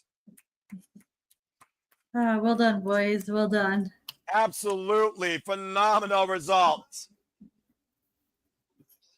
Well, Young Bucks, you left them with no choice. Congratulations to Swerve Strickland and Will Ospreay. What a moment. What a win. Right? Boy. As we get back here on screen, let's welcome back James Hebert, who might be screaming out of his chair for all I know and jumping out of his seat. As we now know, the Young Bucks are no longer EVPs. As we have a commercial break, let me just go ahead and remind you all, if you haven't already, don't be a dickhead. Subscribe to our Canadian friend Ash. Follow her at ShoutoutBatDash. Follow her on YouTube at Batty for Wrestling. And follow the Rage of Wrestling, Walter Cruz at Rage of Wrestling. Want to give a shout out, of course, real quick to JJ Williams and Walter Cruz that are calling NXT Great American Bash. As we now have, of course, a momentary commercial break because goddamn, I need it. Oh, right? man, what a match. That team match of the year. That's professional wrestling, damn it. That was incredible. Oof. Yeah, it's definitely in contention. It's in contention. Oof. I'm back, by the way. Well, believe it or not, the action rolls on. So, Ash, ladies first. We saw the men go all in. Time for the women to go all in. It's time for the women's Gauntlet match. And it starts over Chris Statlander and Megan Bayne. Oh my God, let's go. We love strong women in this house. Yes. In this freaking virtual internet wrestling family known as Speedball Studios. Yes. Because that's where it's at, damn it. First off, let me just try and get my voice back, James. Welcome back. So, how do you feel about that result, man? What was the result? Swerve and Ospreay won. Does that mean they're no longer EVPs? That's correct. Yay! Fuck them. All right, now I can watch Young Bucks matches again. All right. I was about to. I was going as a joke. I was going to say the Young Bucks one just to see how you'd react. No, I did hear Swerve's entrance music, so I. Okay, never mind. I just didn't know why, so that's why I asked. All right, cool beans. Yay! I'm very happy. Now we just have one EVP. We just have the one EVP. But in the meantime, guys, it's Saturday night. Let's get the Women's Steel Gauntlet match going with the number one entrant, the new Eve International Champion, and arguably the most complete worker in AEW, Chris Statlander. This woman knows her power, knows what she brings to the ring, and truly feels like there's nobody that could tell her differently. Seeing her first AEW Women's World title shot since Revolution 2021. Yep. And I do want to point this out as well. I mean, you got Chris Statlander coming down to the ring here. Whose side is she going to ultimately be on by the end of this? Because keep in mind, guys, she has multiple people pulling her in several different directions. You got Willie to try to recruit her to the Death Riders. You got Mark Briscoe trying to keep her into the Conglomeration, but Willow is kind of getting in the way of that one. Mm-hmm. Well, again, that remains to be seen, but also all hail the Megasis. Oh, man, two of the strongest women in this entire division kicking off this casino gauntlet. And Megan Bayne is 11-1 in singles matches in her AEW career. Wow, that's quite the record.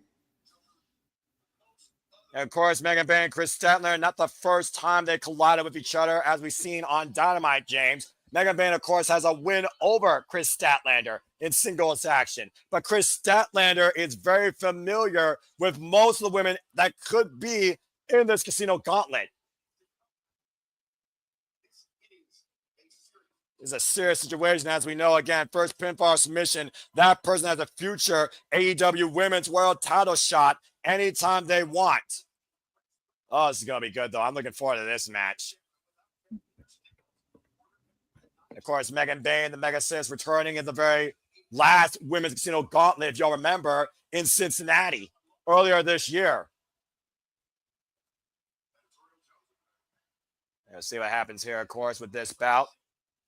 And of course, Penelope Ford escorting Megan Bayne ever since this mega bad duo entered the AEW women's division. This is going to be so freaking good. I mean, again, find me 2 stronger women in this women's locker room.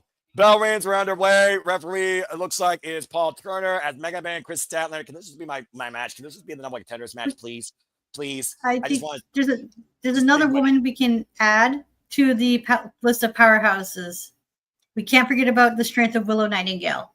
That's true, and I still wonder about that friendship as well.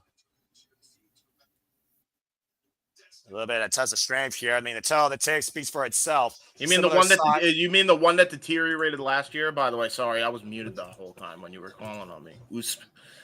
I apologize. What are we talking about, James? I was muted the entire time when you asked me those questions. I thought I'd answer them and you heard me, but I think I was muted. Botch again. You're on fire. I know. What else is old? And right now, we'll see who gets the leverage here. Statlander trying to hoist up Megan Bayne. Megan Bayne hoisting up Stat. Down with a frog arrow cover. Yeah. 2. No. Just like the Blue Thunder Bomb, no one wins with the Falcon Arrow. I'm not sure Kenosis the Cash got with a Raging Fire, so actually, that is completely wrong. Oh, that's what his finishers? Okay. In all fairness, it's been a while since I watched the Takeshita match, so. Oh, nice Olympic slam there by Chris Statlander, because Stat's where it's at. Damn it, former TBS champion. What's this? Pendulum moonsault. Oh, wonderfully done. Very beautiful. Again, Megan Bayne, Chris Statlander gotta be aware though. The next person come out any moment, and we have no idea. Oh wow, Megan Bayne flying through the sky as well. Damn. When the Mega shows her wings and soars, wiping Statlander on the outside. Damn, these 2 women are evenly matched in everything. I'm loving it. Whether it be like taking to the skies, strength, like my word. Mm-hmm. And right now, looking at my Stat bow down, Stat with escape. High kick rocks the Mega Sis. Stat hoisted up on the shoulders, Megan Bayne. Taken down with an F5 and a tip up. And James, now I'll let you kick off. 3 seconds. Entrant number 3. Who is it? It's Willow. Oh, shit. Oh, no. Look at the power in the ring.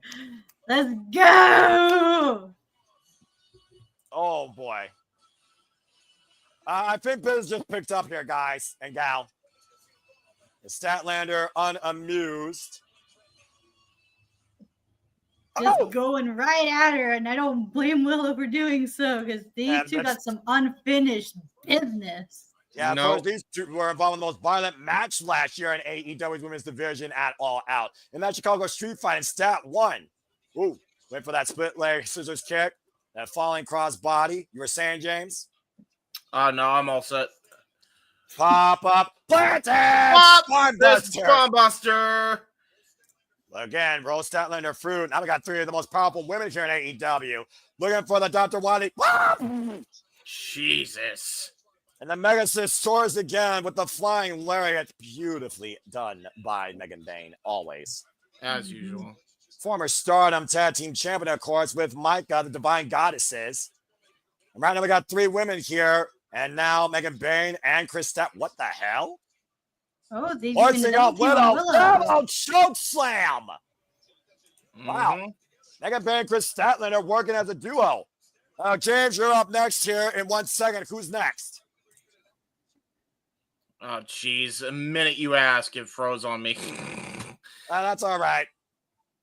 Just get ready to fight. You'll figure it out. Here comes Carmelo. After 2 years away from the ring, becoming a mother, Ty Mello is back here in AEW. Squares up against Megan Bayne, by the way. Of course, Ty J, no strangers to Penelope Ford and Megan Bayne. A waist lock. Now we got 4 women here if y'all are keeping count with me. And right now, nice assisted tornado DDT there off Megan Bayne. What a bump kick. My got God. 4 in the ring and 2 on the outside.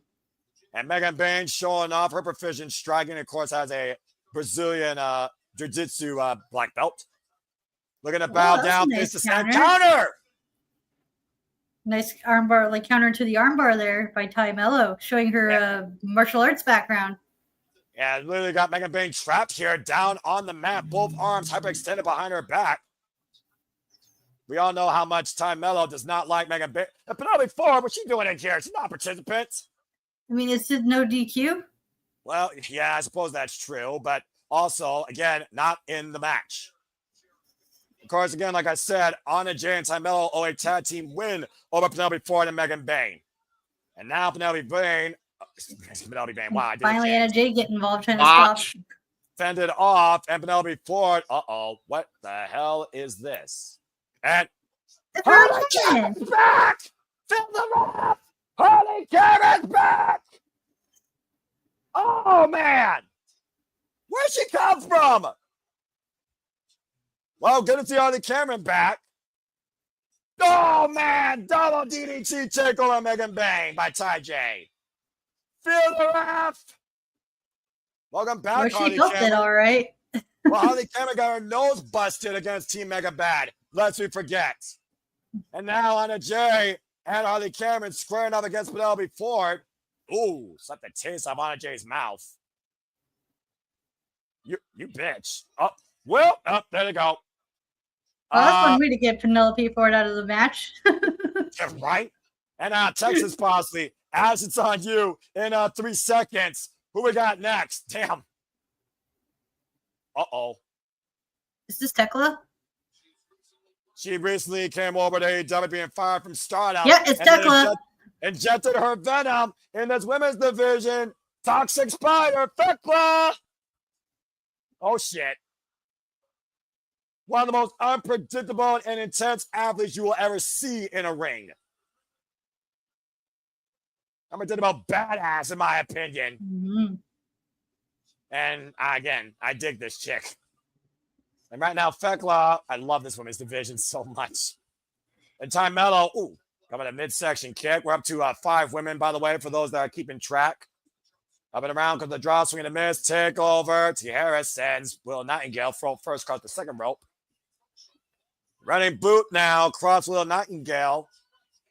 And hands, feet coming into play here. Another boot to the side of the head by Tekla. Toxic Spider, former Stardom Trios and Tag Team Champion. And Tekla right now perched in her top. Wow. Did you see the height on that? Yeah, huge crossbody wiping out Megan Bayne and Chris Statlander. I feel like Tekla's having a lot of fun here in AEW. Oh, good Lord. That's Tekla right now in with Chris Statlander. I want this one-on-one match. Ooh, buzzsaw kick. And a cover on Statlander, Tekla too. and Statlander? I would love that, too. Yeah, that'd be really good. And Chris Statlander is so familiar with this entire women's division. Only 2 women she's not been in the ring with. That's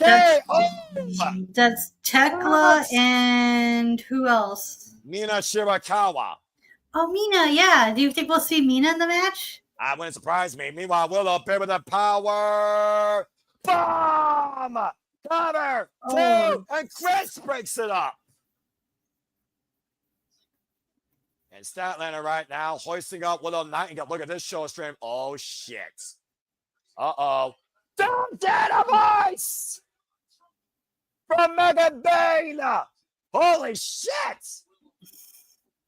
And now we wait for our next participant as James trying to get his feet. I'll go ahead and take this one. Adding to the field in the women's title gauntlet. Oh, shit. The Empress of the Black Throne, Julia Hart. Former TBS champion. And of course, coming alongside Sky Blue.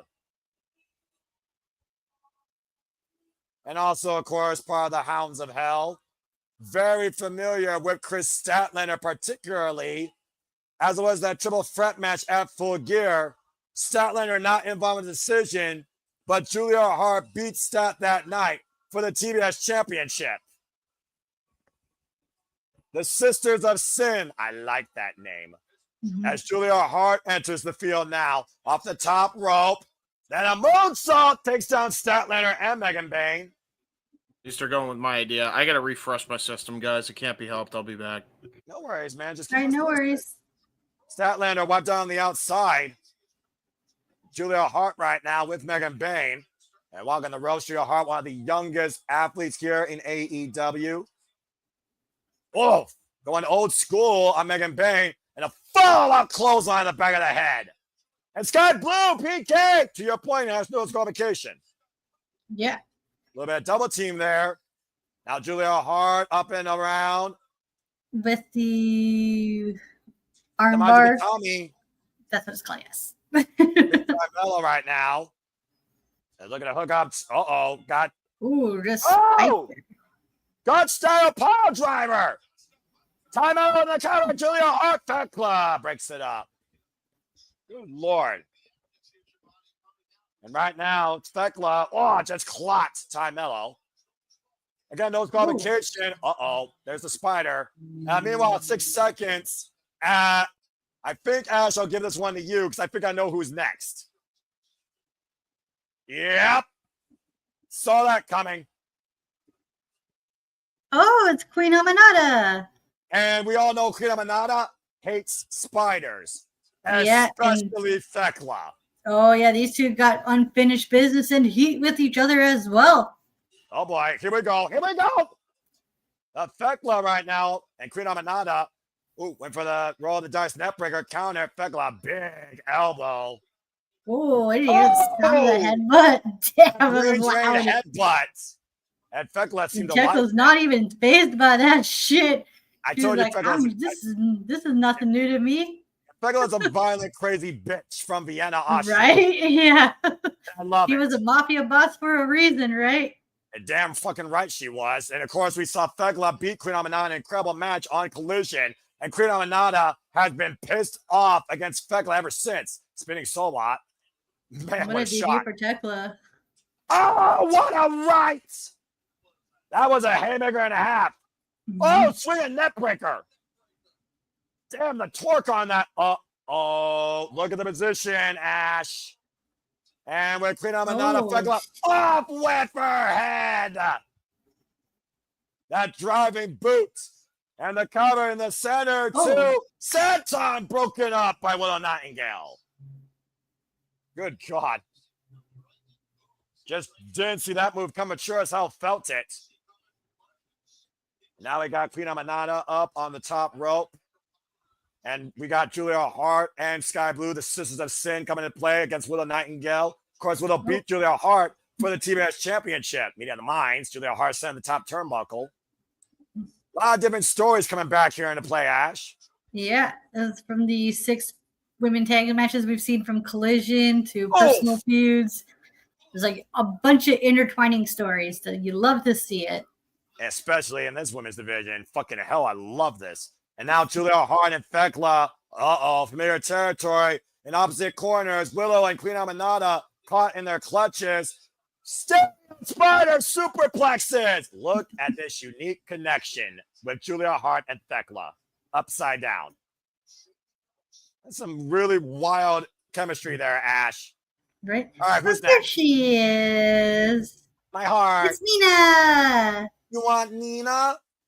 Here comes the brand new interim Ring of Honor Women's World Television Champion, Mina Shirakawa. And you see Mina storming away to the ring to help her friend Willow. And meet a familiar foe in Sky Blue. Off the ropes. And a sling blade. Oh, God, the idol killer. Thekla and Mina in the same ring together. Let's fucking go. Oh, nice. This is going to be fun. It's a nice tornado DDT there by Mina Shirakawa to Julia Hart and the shimmy. Megan Bayne, Chris Statlander, Powerhouse is back in play. This is an incredible match, though. All these athletes coming to play, though, again, it makes it harder for a fall to be rendered. Trying to fight through the rope through. Maybe looking for that glamorous figure 4 leg lock. Lures Megan Bayne in. Hooks Megan Bayne. DDT into. Yeah, great DDT and wrenching up the legs there. What, Sky Blue? Oh! Sky Blue with a big elbow shiver to the jaw. Of course, Sky Blue and Mina share history with Sky Blue's return in Chicago in that fatal 4-way. Now Mina has Sky Blue up on the shoulders in the electric chair position. Turn her around face first. That was impressive. Right? Meanwhile- I don't know what to call that, but that was really smooth. Yeah, just a face buster, twisting face buster. And meanwhile, here's our next participant. Oh shit! Sky Blue was not in the match, Mina, but Athena is. Oh, that's what that is. Okay, I was like, is that Athena? Damn right, Yeah, that's Athena. Just Oh, clearing God, everyone. Sky Blue. The forever Ring of Honor Women's World Champion.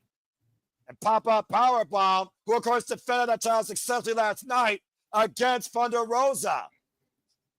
One of the most dangerous, violent athletes here. Oh, wow, look at the strength. Right? We want to talk about strong Oh. women. Athena's showing strength of her own right there. And wiping out Time Mello and Fekla. Tope Suicida wipes Statler on the outside. Shotgun Dropkick wants to make a bang out. Athena has wiped the entire field. That's incredible. And right now, Athena isolated with Time Mello and Fekla and Mina Shirakawa rolling in offense in all corners. Queen Amanada, though. Ooh, wow. Good up and around. Look at this transition. Intercepted. Tombstone pile driver. Cover. And then here comes the Willow to the save. And Willow breaking it up. And of course, Willow Nightingale, one of the many victims of Athena's run as the Forever World Champion. Meanwhile, we got our next participant. Oh, Codebreaker. In 3 seconds, Ash, I'll let you take this. Who do we got? Oh, it's Thunder Rosa. Oh, shit. Her opponent from last night. You know, someone told me that Thunder Rosa is not going to be done with Athena after last night. She wants that title. La Mera Mera. And right now, of course, Thunder Rosa got one as a condition of her back and the condition of Athena's left shoulder. Oh, runs in with a clothesline. The former AEW Women's World Champion, I might add. Yeah. Shotgun drop kick to Athena in the corner. And right now, Thunder Rosa following in. Back elbow strike. Incredible match, by the way, last night. Super Card of Honor. While Athena now sees day 946 as the Ring of Honor's World Champion. Do you think she makes it to 1,000? I really think she does at this point. She has 30 successful title defenses. Wow, that's a lot. That's an impressive run. Yeah, some champions could learn a thing or two about that. And yeah, no kidding, right? Nice normalized suplex there. Capturing the victory, of course, last night via submission on Thunder Rosa. Oh, wow. That's impressive. It's very rare Athena gets the submission wins. Yeah, got a modified bow and arrow after wrenching back Thunder Rosa. Queen Amanada now, Thunder Rosa in the fray. Up and around. Nice head scissors takeover. And now Statlander coming into play. And Queen Amanada taking for the ride. Now Will Nightingale coming into play. And just Will Nightingale takes Chris Statlander down. Now Megan Bain with one of her own. And Megan Bain takes Willow down.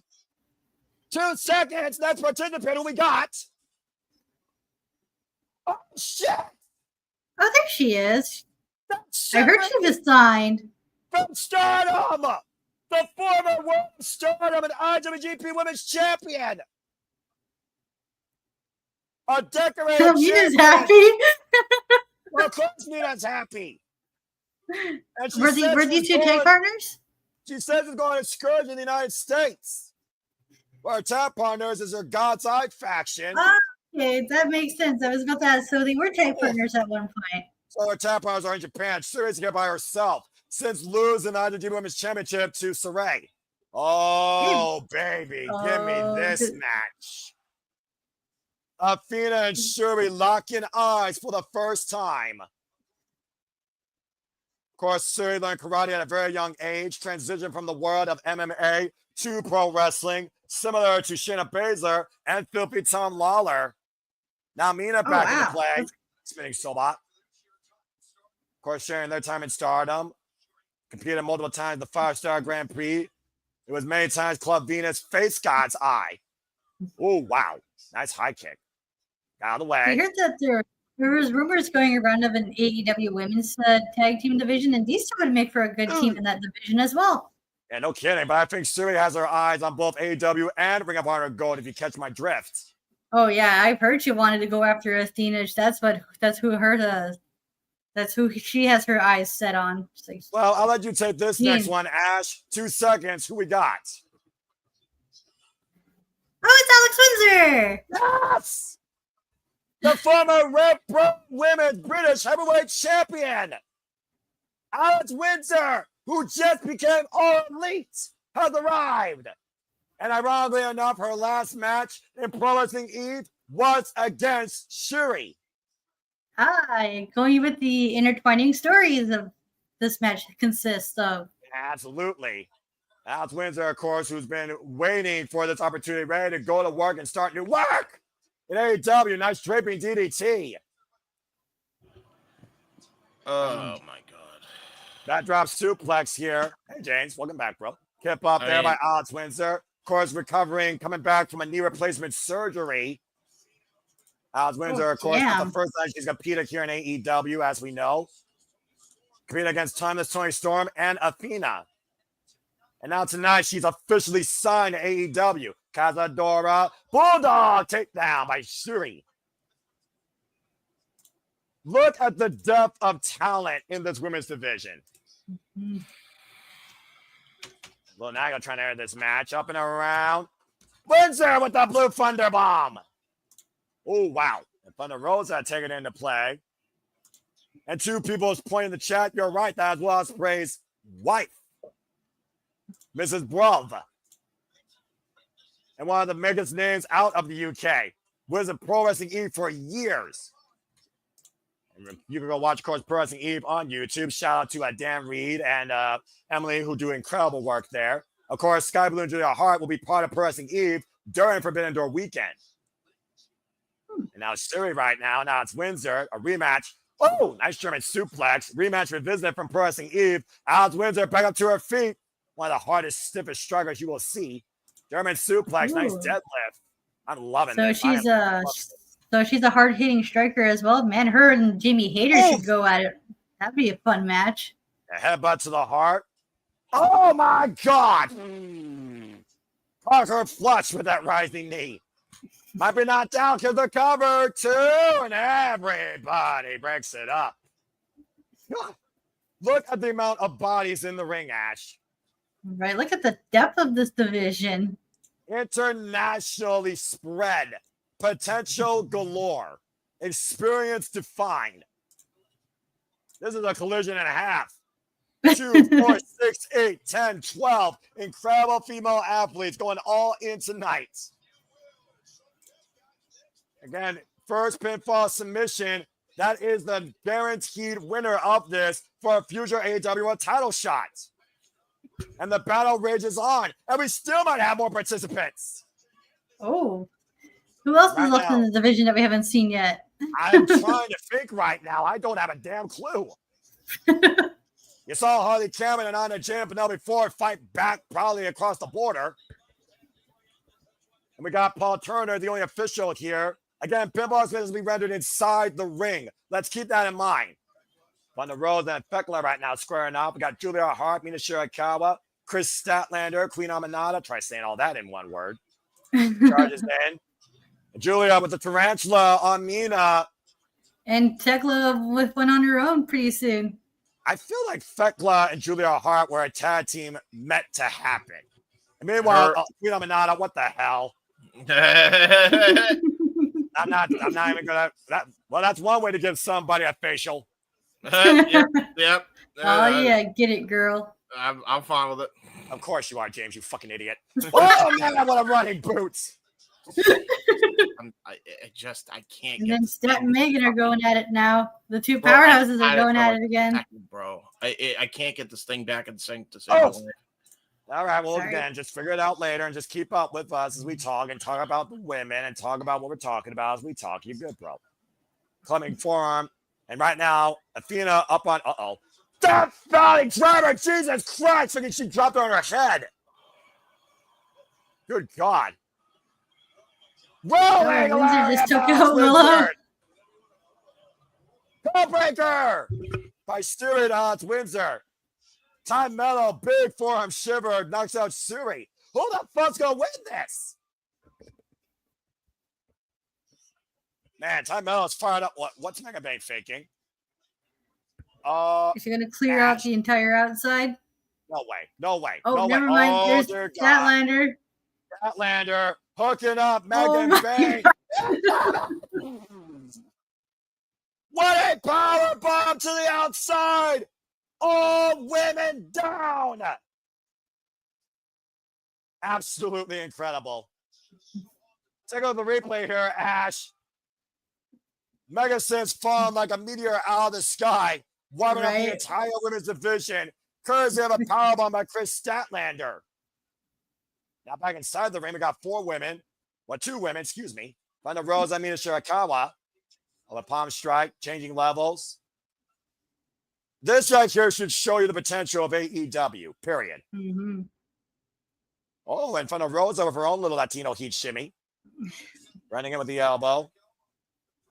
Compressing Mina Shirakawa. Fucking finally got it in sync. God damn, finally got a signal. Mina Welcome right back. now. Forearm smash by Mina to Thunder Rosa. Good to have you, James. And Oh right now, God. Thunder Rosa isolated with Mina Shirakawa. What is Mina thinking here? Out of the corner.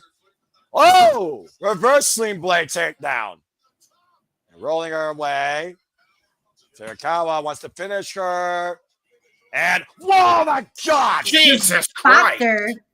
And graced her, I think, though. And lightning fast strikes here by Thunder Rosa. She's a speedball my belly. Kick to the midsection. Well, she Rising knee strike. is a former MMA fighter as well.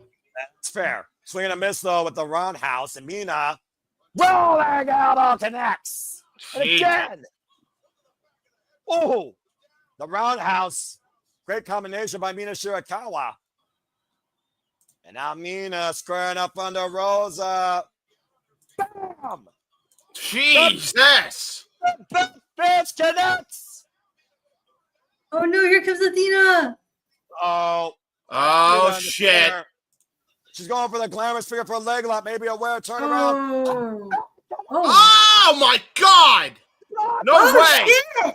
Yo, Oh! Athena wins. Oh! Oh my God. About damn time! Well, Athena shit. has risen. Athena has a guaranteed shot at the AEW Women's World Championship. About damn my time! God. From making Ring of Ooh. Honor history to try to forge AEW history, Athena has a guaranteed shot at the AEW Women's World Championship. I'm glad I had her as my Now, secondary. hopefully, we get to see her on Dynamite more often now. Oh, I guarantee you will. AEW might truly become Athena Elite Wrestling. Congratulations to the fallen goddess. And by the way, what a phenomenal women's casino gauntlet. Welcome to AEW, by the way, Alex Windsor and Shuri. Making their Yeah. debuts tonight, yeah. Huge. And what a win for Athena in her hometown, guys. In her hometown. Mm-hmm. Another hometown girl gets the victory. Athena owns Texas, period. Can you imagine Athena being both AEW and Ring of Honor Women's World Champion?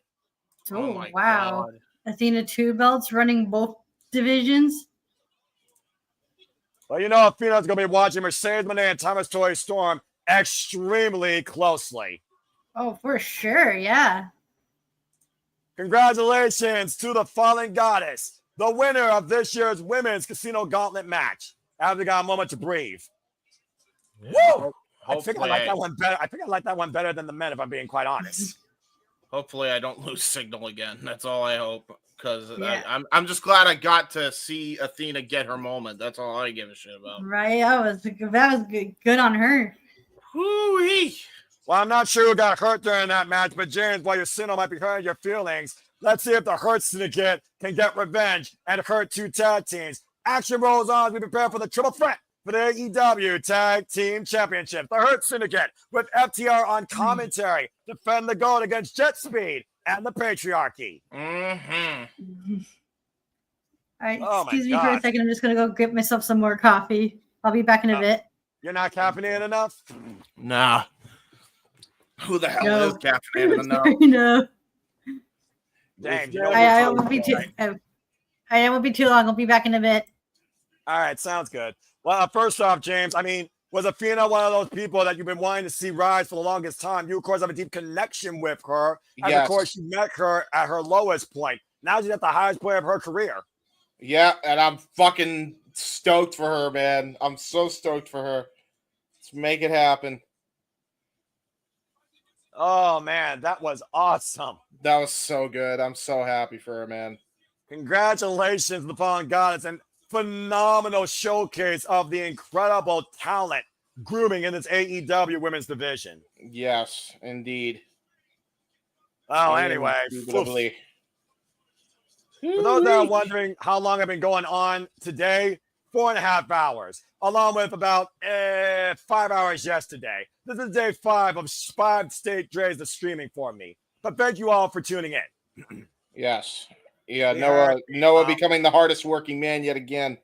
I don't know. That's true. We hurt people. We hurt people. All right. Oh, God. And here comes FDR. Well, earlier tonight, we saw FTR beat the Outrunners under dubious means, thanks to that annoying Nat, Stokely Hathaway. As Stokely says now, they want to focus on getting back the AEW World Tag Team Championships. We also saw FTR work briefly with the Patriarchy in 8-man tag team action. And while it didn't go so well during that time, you almost wonder if FTR would prefer if the Patriarchy won tonight. That's a fair point. Of course, FTR is going to be seated alongside Naja McGinnis and Tony Schiavone. Oh, Lord. Well, again, Tony Schiavone, constant professional. FTR, anything but professional. Well, that's usually how it goes. Especially nowadays. Mm-hmm. Again, we'll see what happens here shortly. All right. All you bots, I don't even care if I mention them. You can keep spamming the bullshit. I'm going to keep removing it. So just know, I don't care how many bots you got. I'll keep removing all of them. Fuck off. That's the way. Well, I mean, it's just called damage control. Yeah. Dead ass, man. Like, stop trying to steal money from these guys. It's annoying. Well, some people are desperate. Yeah. All right, well, let's get ready for the triple threat match here. Justin Roberts, take it away. Love the tie, by the way. Ooh, Lord. Yeah, man. Smoke Dizza. West Side Gun?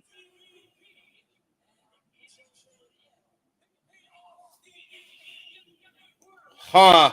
Oh, the champ's coming out first.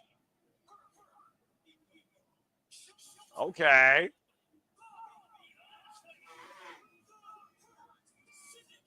Wow. This is wild. All the stars are out tonight in Texas, James. Yeah, they are. Wasting no money. Dude, this entrance is great already. They're seeing it live.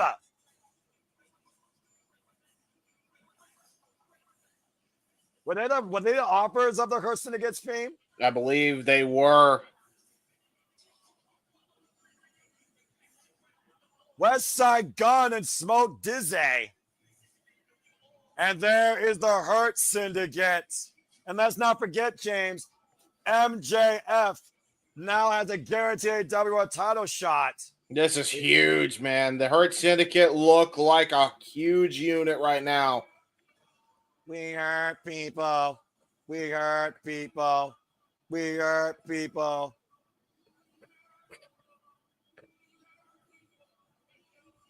I'm just going to take it in. The chant, the business agenda, the mission statement of the best dressed complete faction in the wrestling business, the Hurt Syndicate. Yeah, MJF, man. MVP, Bobby Lashley, Shelton Benjamin. What a faction this is, man. Is that MVP actually MVP's rapping this shit? Oh my God! I've truly seen everything now. MVP is in the highest point of his career. Dude, what a moment for these boys, bro. Damn, he got some freaking necks. We got people. We got people. Damn right. Look at MJF. We got people. Look at MJF, bro. I'm loving it. Look at this stand. Bro. Boy, MJF pointing to his compadres here, Shelton and Lashley. You said yourself, James, MJF makes this faction even more complete. Personified tonight. The Hurt Syndicate could possibly hold all the gold in AEW. Yeah, I don't think it's going to be the end of the Hurt Syndicate's night. I think they retain their belts tonight just by that alone. I think MJF is going to have a heist of the century tonight, and I think we're going to see the Hurt Syndicate dominate.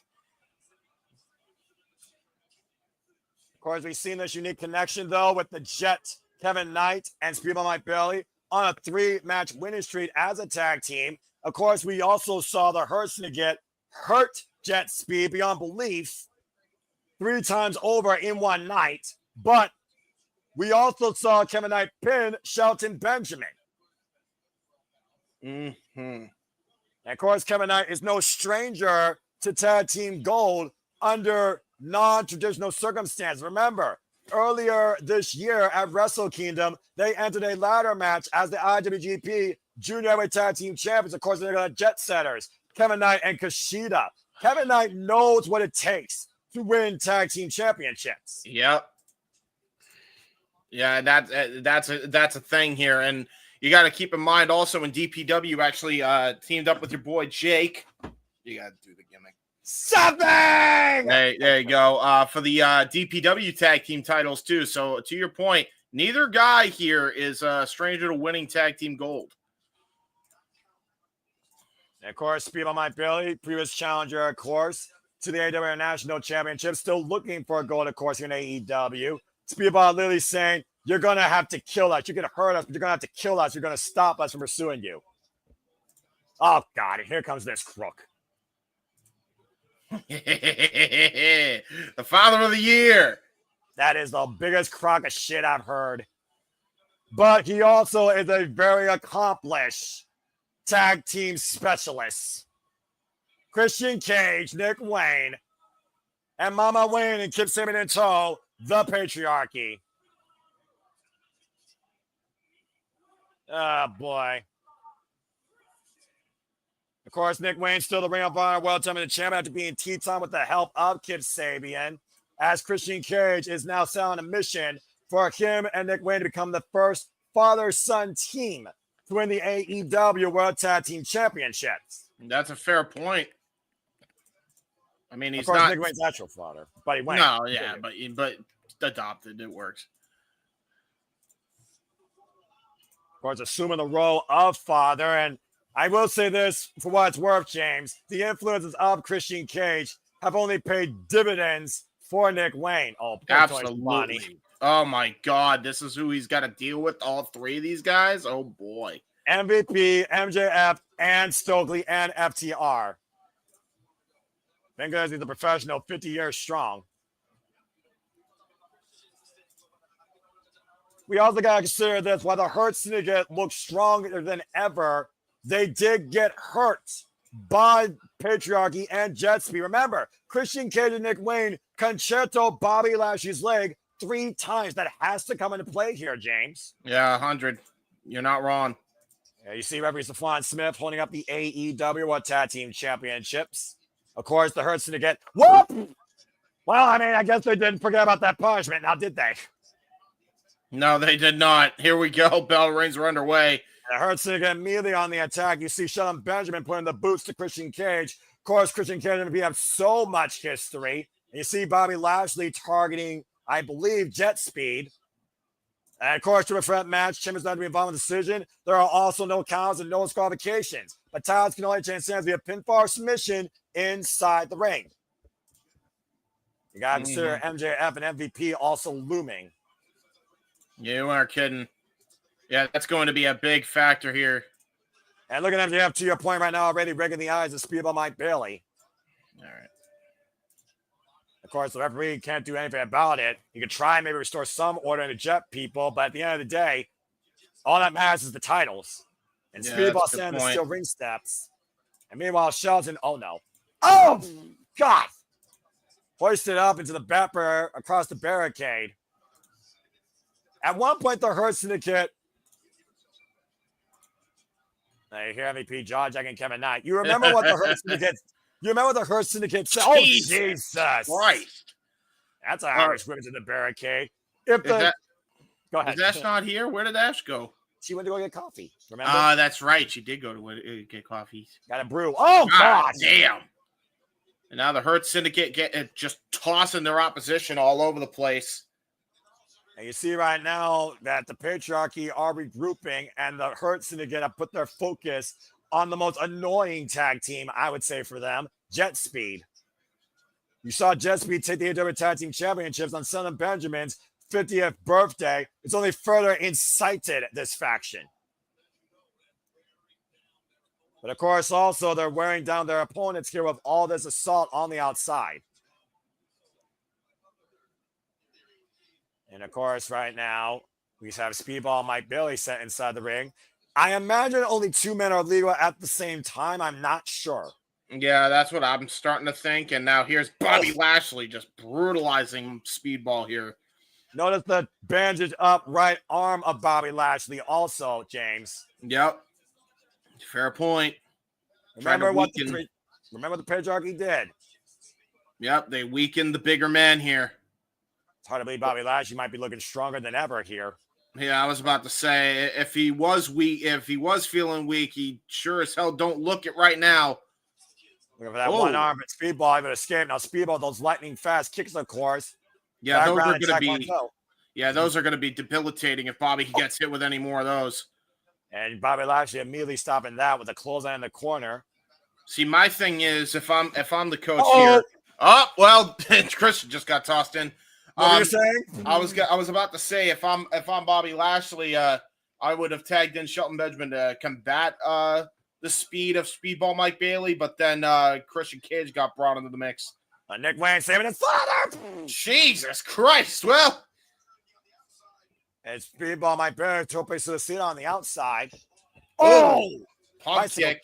The bicycle, as you call it. Bicycle. And JetSpeed sends Shelton Benjamin up and over the outside. Now JetSpeed in full control. Possibly looking for Kevin Knight to go for a double dive with Speedball. And there it is, double plancha. And stereo plunge, as we always talk about, it's in the shoes, as Kevin Knight might have more hops than LeBron James.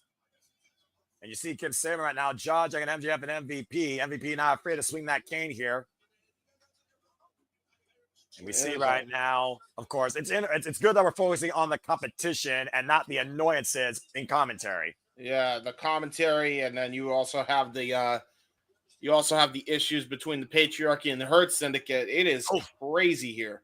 Nice double-edged chop there. And right now, the Irish whip off the ropes. Nick Wayne caught with a double boot by JetSpeed. There you go. A little big man maneuver here by the tag team. Nice frog splash. That was brilliantly done. And run up with the height. Here's a cover. 2 count only. No sense of urgency. No sense of urgency by the Hurt Syndicate there, actually, if you notice. Yeah, I think they realized that they were going to be fine. Hello, Ash. Welcome back. Sorry, what did I miss? Nick Wayne and Kevin Knight renewing hostilities from Best Super Juniors right now. Oh, there you go. Okay, cool. Irish whip. Well, you again, the Hurt Syndicate. They hurt people. The freaking incredible entrance with West Side Gun.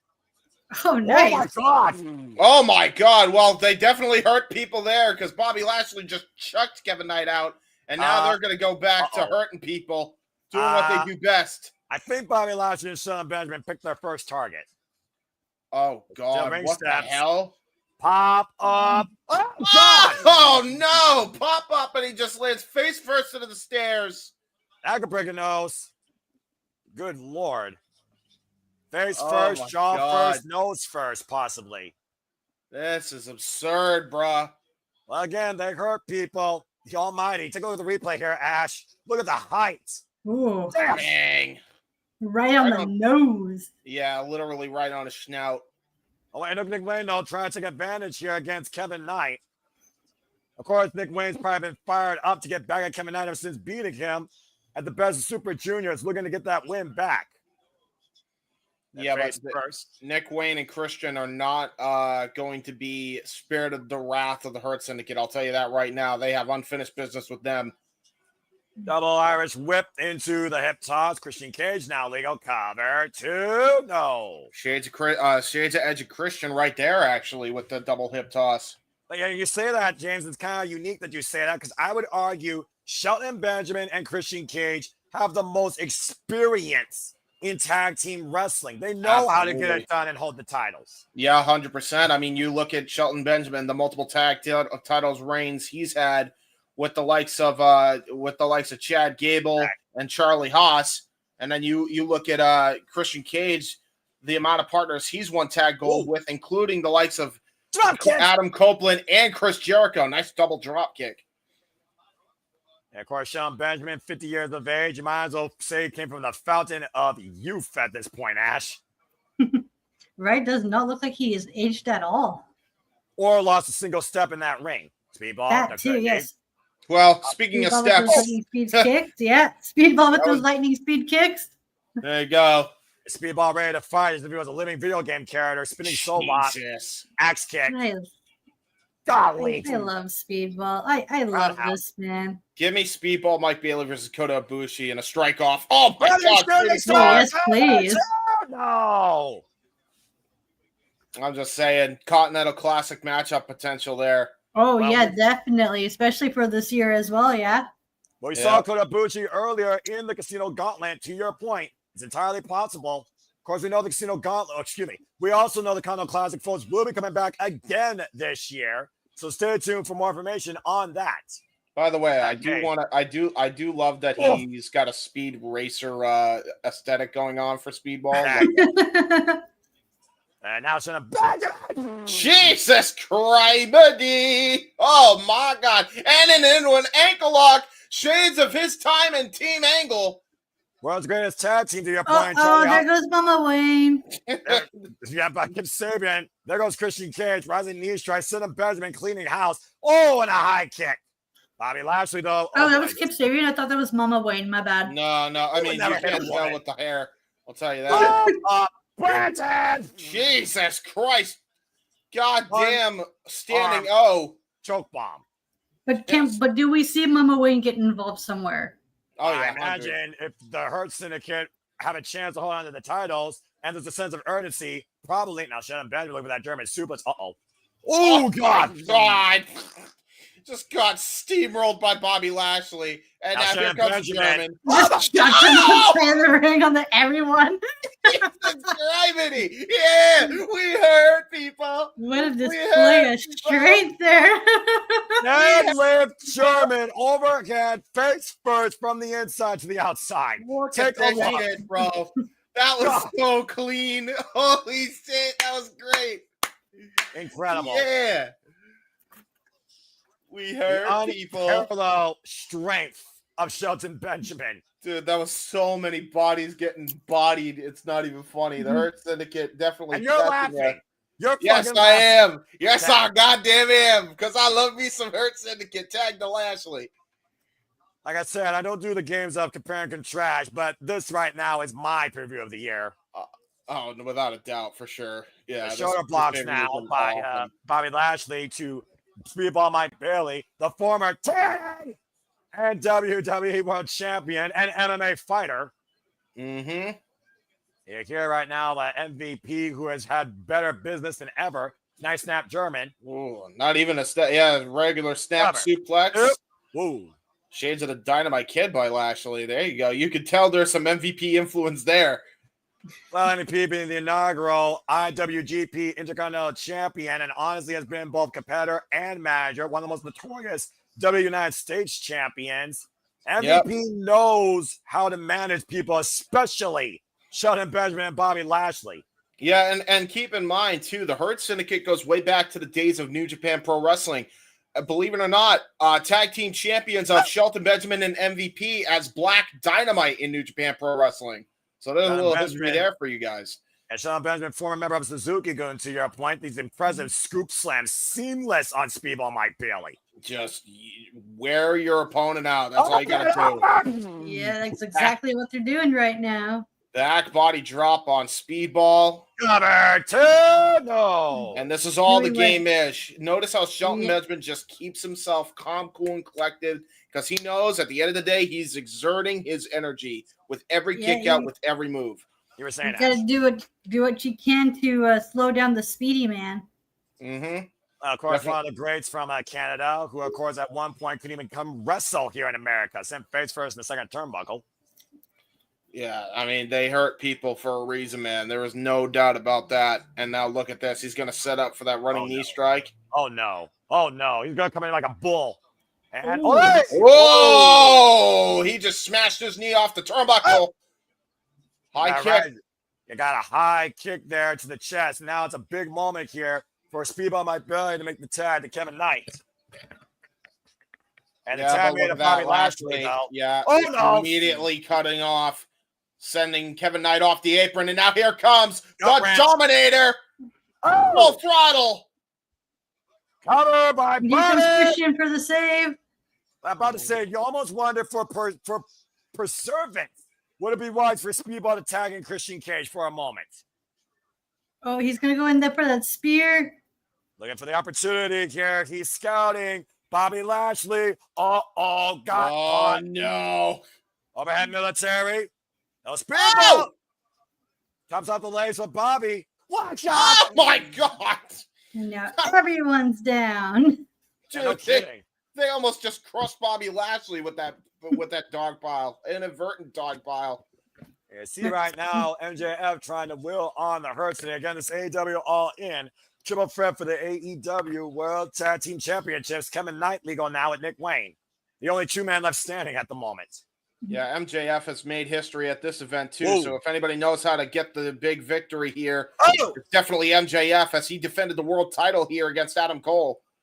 Up and around, to the backbreaker by Kevin Knight to Christian Cage. And again, to the backbreaker to Nick Wayne. Nick Wayne able to scout it though. Inside cradle, small package, cover 2. No. A lot of different elements and stories here in this matchup. Oh, Try to go for the elevated DDT. Tag to Benjamin. Kevin Knight. Woo. Nice drop kick though. Again, the hops in Kevin Knight is ridiculous. Dude, both of these competitors have hops. That's the thing about it. Like, this is a dream match that I don't even think Kevin Knight was expecting. It's feeling like Gurry coming to play. It's a Gurry. What the hell? God, is this? what the hell is he thinking of doing here? Trying to go for a Hurricane Rana. Too strong, too damn strong. Wait, Kevin Knight, what the hell? Oh, double Hurricane Rana! Double Hurricane Rana! Red teamwork cover 2. No. Wow! 2 9/10 JetSpeed almost with the upset of the century against the undefeated tag team champions. Take a look at this, Ash. Look at the Yeah, that was beautifully done. Double That was some Hurricane excellent Rana. teamwork there. That was fantastic. Again, nearly had new AEW Tag Team Champions there. Again, Kip Sabian, Mama Wayne washing on with caution. Here comes Shelton Benjamin, though, and Bobby Lashley, though. Shit. Springboard. Shot splash! There we go. Wow! That was brilliant. And then Knight hooked in their leg. Take out 2.5 by Shelton Benjamin. And No! Shelton Benjamin remaining control while he kicks out too. That's very smart of him. Yeah, to immediately your point, with the Kevin Knight waistlock. set the ride. Jesus, Suplex City is in Texas tonight. Well, considering he's an all-clean athlete from Minnesota, it seems kind of fitting. Oh, no. Jesus Christ. Uh-oh. Christian Christian Cage tag in. Well, ultimate opportunist. Tag team Yeah, let's want me to specialist. make a tag. And Nick Wayne now legal. Now Nick Wayne, hand, spring, cutter, stunner, excuse me. Yeah, hit the springboard stunner. And now look Down at the this. Ooh, right on the apron too. Wow! Wayne's World. Yep, right on the apron, Ash. Christian Cage, the splash. Oh, That's Oh, right yeah. on time. brilliant. No. That was brilliant by MVP. Give him enough time to kick out. That was brilliant. Well, we know MVP and Christian Cage have a very dubious history. Oh, of course. Of course, MVP doesn't want to see his guys with those titles either, especially how much money he has invested in this. Yeah, you ain't kidding. Kevin Knight. Oh! Ooh, nice Pele kick. And Kevin Knight, very impressive here with this agility, but he needs to bounce back here and find a tag to his partner if he's going to have any chance of winning. Yeah, you ain't kidding. Well, look at this, man. MJF tried to will Shelton Benjamin to come back to this. Uh-oh. And Bobby Lashley taking... Oh, wait a minute. Oh, he's going to get Kevin Knight to tag him in because he doesn't know his... He doesn't realize. He has no idea. Man, Bobby Lashley standing over Kevin Knight. I don't think Kevin Knight had a choice in the matter, guys. No, he did not. I'm telling you, is that legal? I don't know. I believe if you're in a corner in a three-way match, it is legal. Yes. Okay, I guess that's fair. And Bobby Lashley right now isolating and going after both Christian Cage and Kevin Knight. Who knew Bobby Lashley would be such an accomplished tag team specialist, by the way? Wow, what a great neck breaker by Bobby Lashley. Yeah, he's really shown out in the tag team here. And now Nick Wayne hoisted up. Uh-oh. Oh boy. God. Dominator! There it is, James. There's here what you call domination. Clearly the Almighty, formerly the Dominator of TNA at one time, but Christian Cage. Oh, DDT. Yeah, speaking of two different TNA World Champions in the ring. Now Shelton Benjamin isolated with. Oh wow! Oh wow! Nice, phenomenal forearm style maneuver by Kevin Knight.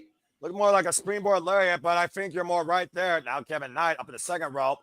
Oh, nice catch by Nick Wayne there.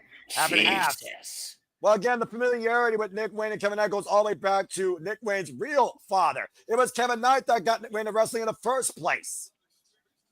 And Nick Wayne set up and over, lands on the apron. Big right hand by the Prodigy, the Ring of Honor World Television Champion, but Speedball Mike Bailey hoisting up Nick Wayne. Oh no. Oh boy. No. Oh boy. No. Oh no. Oh no. What the hell? Wow. Ow! Drop kicked and moonsaulted out of the pile again. Out the electric chair position on modified Doomsday device. Jesus Christ. I think it's Heb Man clipped the ring apron though, so might want to watch that. Yeah, That you was ain't not kidding. pretty for anybody. But watch Kevin shit. Knight. There he is. Moonsault again. Tope Conhilos shooting moonsault again, Ash, to your point. Well, JetSpeed ready for takeoff at any time. Oh, and Christian Cage pushed Here into they are. FTR by Bobby Lashley. Oh boy. Not a pie Ooh, face. we might actually get Hey, this might set up the Hurt Syndicate versus FTR match I was talking about. I mean, Yeah, hey, you might if be onto something. Stokely and MVP on the mic, I'm here for it. Spear of God's here. Oh, Christian Cage might look for the kill switch. Meanwhile, Christian Cage crashed into FTR. Bobby Lashley. What a spear. Holy shit, and that might be it. And that's it. They retained. Retains. There you go. We hurt people. We hurt people. We hurt people. Well, as whether or not sets up FTR versus Hurt Syndicate, FTR inadvertently just caused the patriarchy. Bobby Lashley and Shelton Benjamin win and are still the AEW World Tag Team Champions. What a match. You got to imagine with all the bodies that were around ringside and on commentary, you knew that their game plan was to piss off FTR and use it to their advantage. The game plan worked to perfection, and look at this faction standing tall here tonight in Texas. Can you name a more dominant tag team in AEW right now than the Hurt Syndicate? I can't think of one right now, but FTR has definitely got some. They definitely have some shit to deal with here. Not only do they have business with the Hurt Syndicate, but the Patriarchy as well now. Yep. Well, either way, Bobby Lashley, Shelton Benjamin, still AEW Tag Team Champions. Business still very high in the Hurt Syndicate. As they, of course, celebrate with West Side Gun.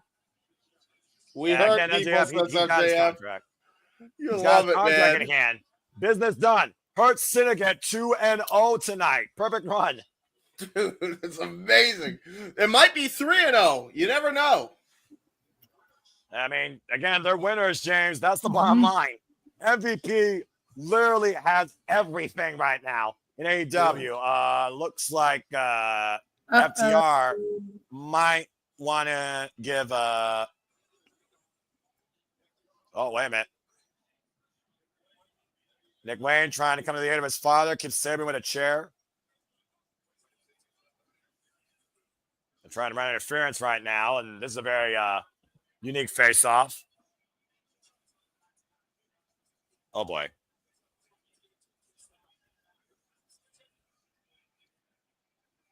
Right now, it looks like Christian Cage and the Hurt and the way. Oh, shit! Oh, shit! Kill switch! I knew it! I knew it, bro! I knew it! I've been calling it for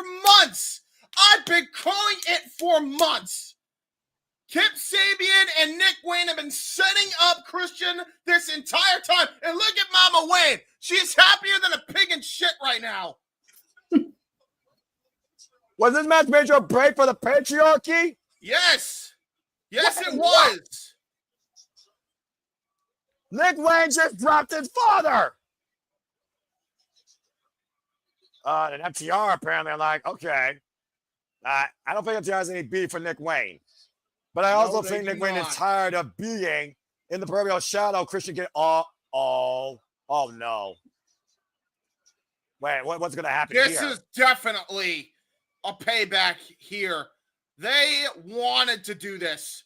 Oh, how long did Nick Mama Wayne want to knock the taste out of Christian Cage? And look at this. FTR is joining him. They're joining him on this assault. Oh, no. I don't know, guys. Come on. This is a bit much. I know he's done a lot of bad, but don't end the man's livelihood here. We saw what FTR did to Adam Copeland back in February at Revolution. Nick Wayne wants to be his own man. Oh, he does not want to be bro. with Christian Cage any longer. About to this might be the death note. Oh, there he Seriously, is. dude. Oh, shit! Well, Copeland! Copeland's back! And Adam Copeland's got a barbed wire baseball bat! That's Spike! Cope's got Spike! Copeland's back! Oh, shit, bro. The man that was taken up here, Concerto, by FTR at Revolution! The rated superstar is back to that All In! Well, huh. So, are we going to get like an Edge and Christian reunion? Yes, we that's are. really what we're going to get at. Bro, this is a huge matchup. Are you kidding me? Big boot to Kip Sabian. Clothesline to Nick Wayne. And FTR Ooh, so we are probably getting the FTR versus Edge and Christian then. I would like that. Woo-hoo! Double spear, baby. Oh, good Lord. Oh, my God. Get out of it. That's Spike. Yeah, Get out of it. Yeah, Nick Wayne, run for the hills, brother. Oh, my God. Dude, that was a Goldberg spear. I don't think I've ever seen Edge hit a spear that cleanly in my life. Edge is back in AEW. Wow, bro. It was FTR that put the knife in Adam Copeland's back at Revolution, and Nick Wayne and Mama Wayne looked to end Christian Cage, one of the last friends of this business, for the former Patriarch, coming to his aid. That's awesome. That totally reeks of awesomeness. Oh, wait. Let's not forget the last time they were in the ring, though, guys. TNT Championship I Quit match. Adam Copeland won, putting Spike in Christian Cage.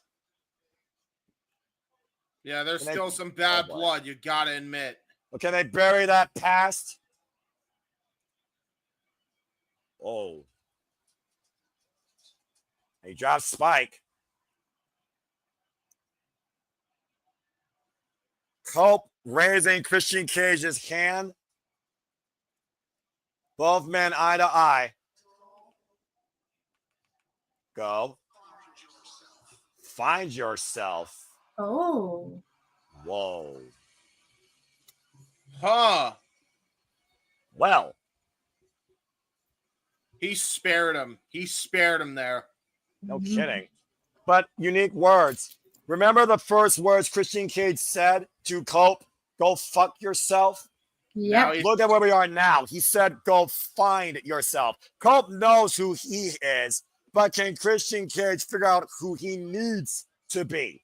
Either way, Adam Copeland is back in All Elite Wrestling. And Christian Cage's family has left him. Well, Christian Cage never had a family to begin with. Again, he ran that like a cult. We can't deny what he had done to Nick Wayne and Kip Sabian at the end of the day. Yeah, but you also can't deny this, Ash. Cope just saved Christian Cage. Mm-hmm. Man. Well, the hits just keep on coming for AEW's biggest show ever. But again, congratulations to the Hurt Syndicate. This show was fantastic, bro. Like, And we're so not far, done top to yet. bottom. And Right, again, we have guys, 3 more matches.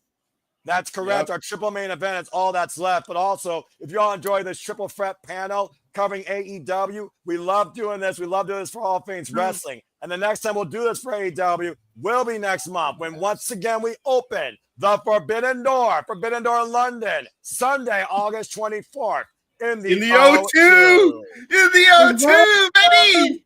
Let's go! Tanahashi's last match in the UK. Who will be the AEW Women's World or AEW World Champion? And who knows who else may become All Elite that very day. Again, we open the Forbidden Door once again.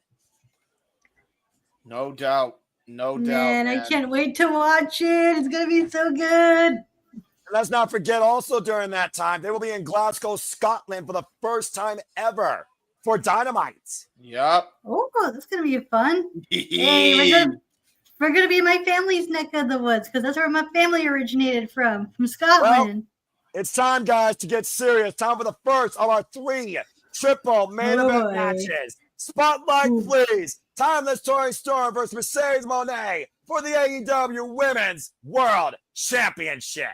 I am going to use the bathroom, so I don't do a bathroom break here. That's probably a wise move. Ash, the story of this match transcends a decade. 2 women left their former company to find themselves, and now they meet for the first time ever in a match both wanted for each other. Here in All Elite Wrestling, why one went on to be a belt collector, the other one went on to become this timeless star for one title, the AEW World Championship. Why one is defined by quantity of results, the other has been defined by the quality of the run. She's lived, she's cried, she's died for this title. And she knows who she is. Why Tony believes Mercedes Moné doesn't know exactly who she is. And tonight we're going to find out once and for all who deserves to be truly the champion here in the AEW Women's Division. Oh, man. As we got a moment to breathe here, of course, I see you all's comments here. Ash, I'm surprised your silence speaks volumes. What do you think of this? This is it. There's no turning back. One of these two is going to be the winner of the championship. Mercedes Moné, 1,001st match, undefeated in AEW, never been or submitted. Timeless Tony Storm, the longest running win streak this year in the AEW Women's Division, undefeated in singles action. The fate of the women's division rests in the hands of whoever wins this match. It's the first of 3 main events. Time at All In. And here comes the CEO. With the Texas cheerleaders. Yeah, of course, we are in the baseball field, to your point. Of course, the face of TBS, the Repro Undisputed British Women's Champion. As great of a wrestler she is, man, I have never met a wrestler that has been more full of herself than this woman right here. God damn. That's justified considering what she's been doing this entire time. Say what you will about this woman when it comes to a character and possibly a personality, but bell to bell, she proves why she calls herself the best going. There you see a list of victims of Mercedes Moné encrest on that robe. Why Storm's name is not yet on there for the CEO. Shit. Like, say what you will about Mercedes, when it comes to when the bell rings, she delivers. I will say that she does put on a hell of a match. She is a good in-ring wrestler. Oh boy. Look And you at how see all many those cheerleaders championships, by are the way. literally wearing Mercedes Monet's championship portfolio. Yeah, I do believe that. I do believe one of them is. Is that? Am I correct in assuming that one of those is actually the IWGP Women's World Championship as well? But she's currently not that. But to your point, she formerly was that. But right now, 6 belts Monet currently doesn't hold that title. And also, Mercedes Monet has a chance to make history. She can become the first woman in AEW to hold both the TBS and AEW Women's World Championship at the same time. As I said to Noah, James, the fate of the women's division rests on whoever wins in this match. As And a fallen goddess said- waits to take the Right. throne. I don't mean to sound ominous, but I mean that's Yeah. the concerns you have about like one person holding both titles. And it was the same. I'm going to say this. I felt the same way when her and Bailey was run. Okay, so how am I going to put this? It's one thing for like two people to run like an entire division when you're having both belts, but the same time is this when he runs into this issue. Who's left? Especially when she's gone through the entire roster already. Yeah, like both Tony and Mercedes have gone through the entire roster, so yeah. Oh, we're out of time. Mm-hmm. We have out of time. Just waited. Time waits for no man. You know like who she was. I specter the square circle. Oh my god. This is crazy. She's doing the old school detective show shit. Hey, Promenade, Tony Storm, yeah.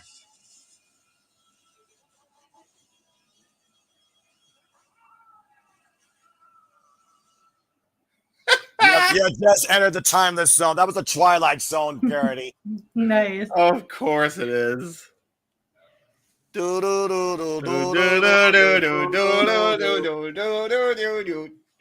we might be seeing Timeless Tony Storm enter the spotlight for the last time. The hell? What in the hell is this? I think we're about to find out, James. Oh boy. This is an entrance. Huh? Oh. Well. Why does Looper look like freaking Judge Doom from Who Framed Roger Rabbit? Because he's Dr. Luther, Noah. That's fair.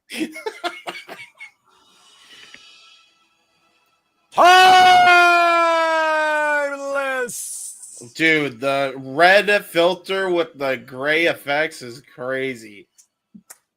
Wow. Wow. Tony Storm on the largest stage she's ever created comes in at All In tonight as the record 4-time AEW Women's World Champion. This reign 148 days long. Combined time with this title, more than any woman in AEW history, 571 days. Dude, this is an entrance you have to see on the screen. Like, this is incredible the way they have this put together. This is great. Let me remind you Very again. well done. Let me remind you again. This is my pay-per-view of the year. Oh, man. To make it official, let's go down to the Dapper Yapper, Justin Roberts.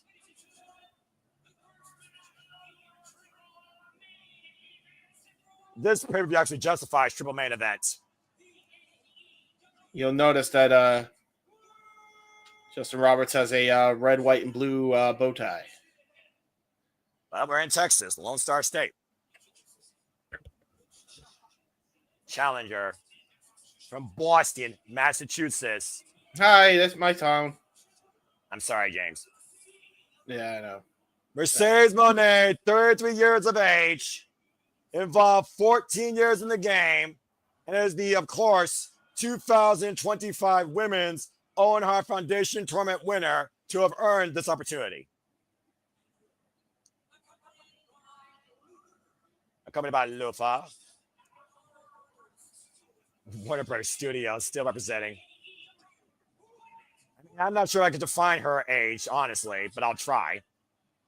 Timeless Tony Storm in a different era. Tony Storm is 29 years of age, 15 years in the game, our record 4-time AEW Women's World Champion, who beat the Glamour and sent her off with a Hollywood ending. James, triple main event, justified. Do the thing. You know what you need to do. I gotta do this 3 times. All right, fair enough. Mercedes Moné, the challenger. Tony Storm, the champion, and here we go! The future of the AEW Women's Division to be decided for the first time ever in this one-on-one encounter. Yeah, but both women have to keep this in mind, and they have to keep this in mind heavily, all right?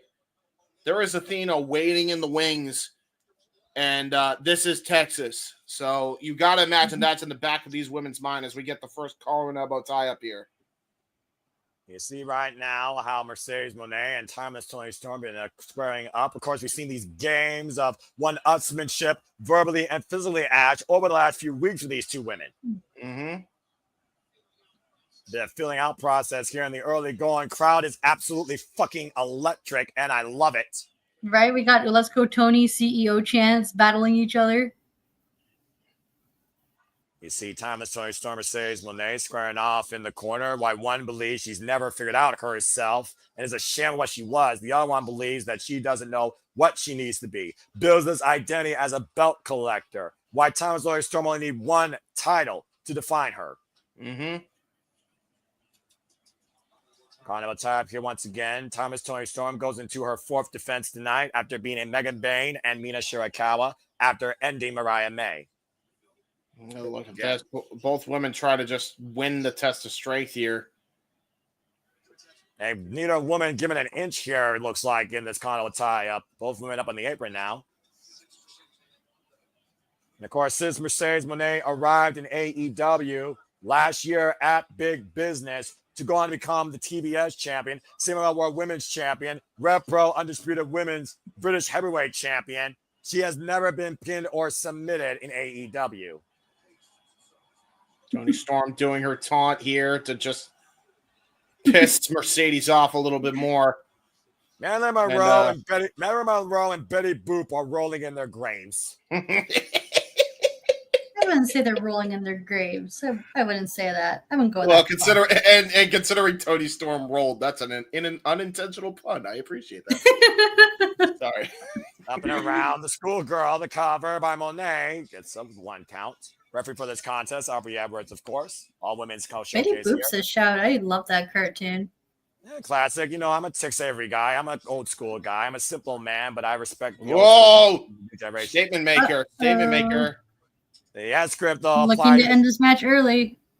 Again, both women know how dangerous each arsenals are. Renee Paquette did it by the numbers earlier, and they also know how to escape it. Hey! Oh my! Hey! Oh my God!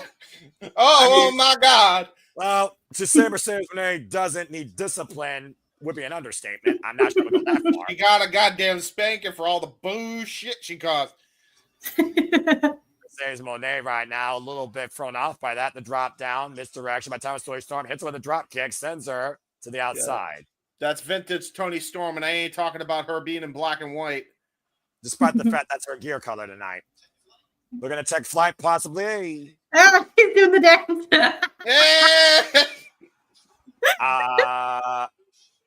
I feel like Timeless Tony Storm got better moves than Monet. And she wiggled her bit just to rub it in even more. And there's Luther wiggle. Let me see you did the jiggle. Okay. Sorry. Luther's doing this. I don't know what to say right now as doing the Tony Karate Storm Kid takes stance. advantage here. I feel like James is slowly losing himself in this match. Yeah, a little bit. And Luther helped the teamwork here. Thomas Story stood up on the shoulders. The run off the floor. I guess that's legal because Luther didn't necessarily get involved. No, she didn't come in contact with her, so keyword contact. Take a look at the replay here. To your point, just tossed off the apron of the floor. I will say, in all seriousness, Mercedes on the floor outside of the ring has not done well for her in the past. So, there's a nice kick right to the jugular. And Sage Monet trying to take advantage of Thomas Tony Storm here. Again, Tyler's only chance to be a pinfall submission inside the ring, folks. College qualification means nothing. High kick as Luther catches the timeless champion. and then she Jesus Criminy! Meteor to Luther. Yay! You both said that perfectly in stereo and also Jinx, I guess you owe me a Coke. Oh! And there goes Luther's glasses. Oh! I'm assuming the beverage, yes? Yes, the beverage, not the drug. That's for Luther. God damn! Don't kill a man's glasses. He needs to see with those. And Thomas Storm driving Monet back first into the announce table. Protect your butler. Protect your butler. That's it. Protect your butler. I never thought I'd hear Yes, that in my protect life. your butler, protect your butt, protect everything. You protect your butt. Protect your butler. Protect your posterior. Protect your ass. All right, you guys trying to open up a source on how many ways you say derriere? Seriously. There you go. There's mine. Powerbomb! That was very nicely done by Mercedes. But running boots turns Thomas Tony Storm up and over. And Monet looking to follow up. Sunset flip powerbomb in the corner. Whiplash effect off the second turnbuckle, but Thomas Tony Storm is on the apron.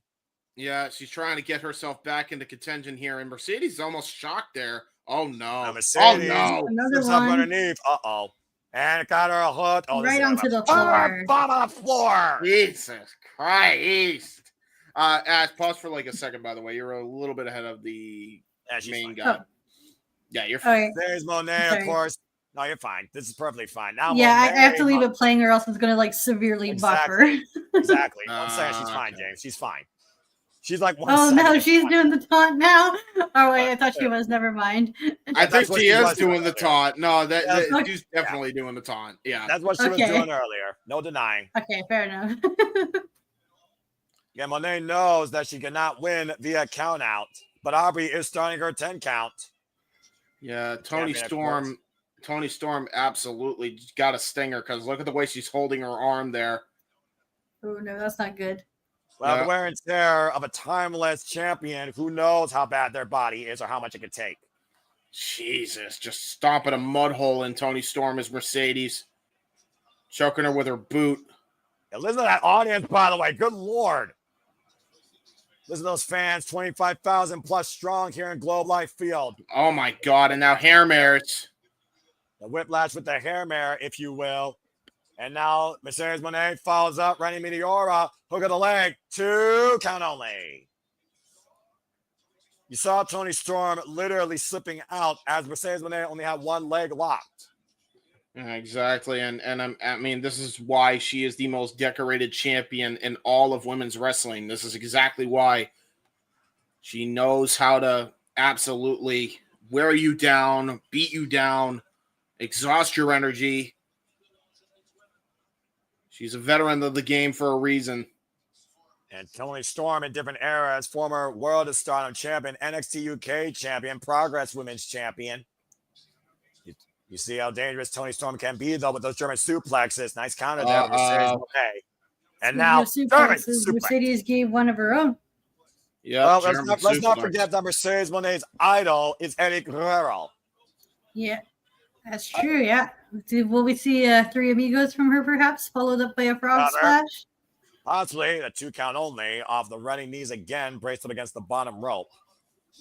Now they're not forcing that kick out, though, clearly wearing down the champion. Yep. Mercedes Monet been the AEW TBS champion for 413 days, by the way. Repro undisputed British Women's champion for 189 days. EWA Women's Champion for 37 days, and CMLL World Women's Champion now for 25 days. Oh, man. Oh, my God. Damn, Tony's Hold just on. fired up now. And the Yes, she ground and is. pound. By the time this champion, there's the fire on time this Tony Storm. Yeah, and I mean, considering the fact that she is master. Oh! Bottom bomb! No. That was the derailer Shades of A-Train, a former mentor of hers. Woof. And I want to point out, considering that both women are masters of strong style in some regard, Well, it's again, definitely going to be a hard-hitting one. There's a man super with a bridge, too.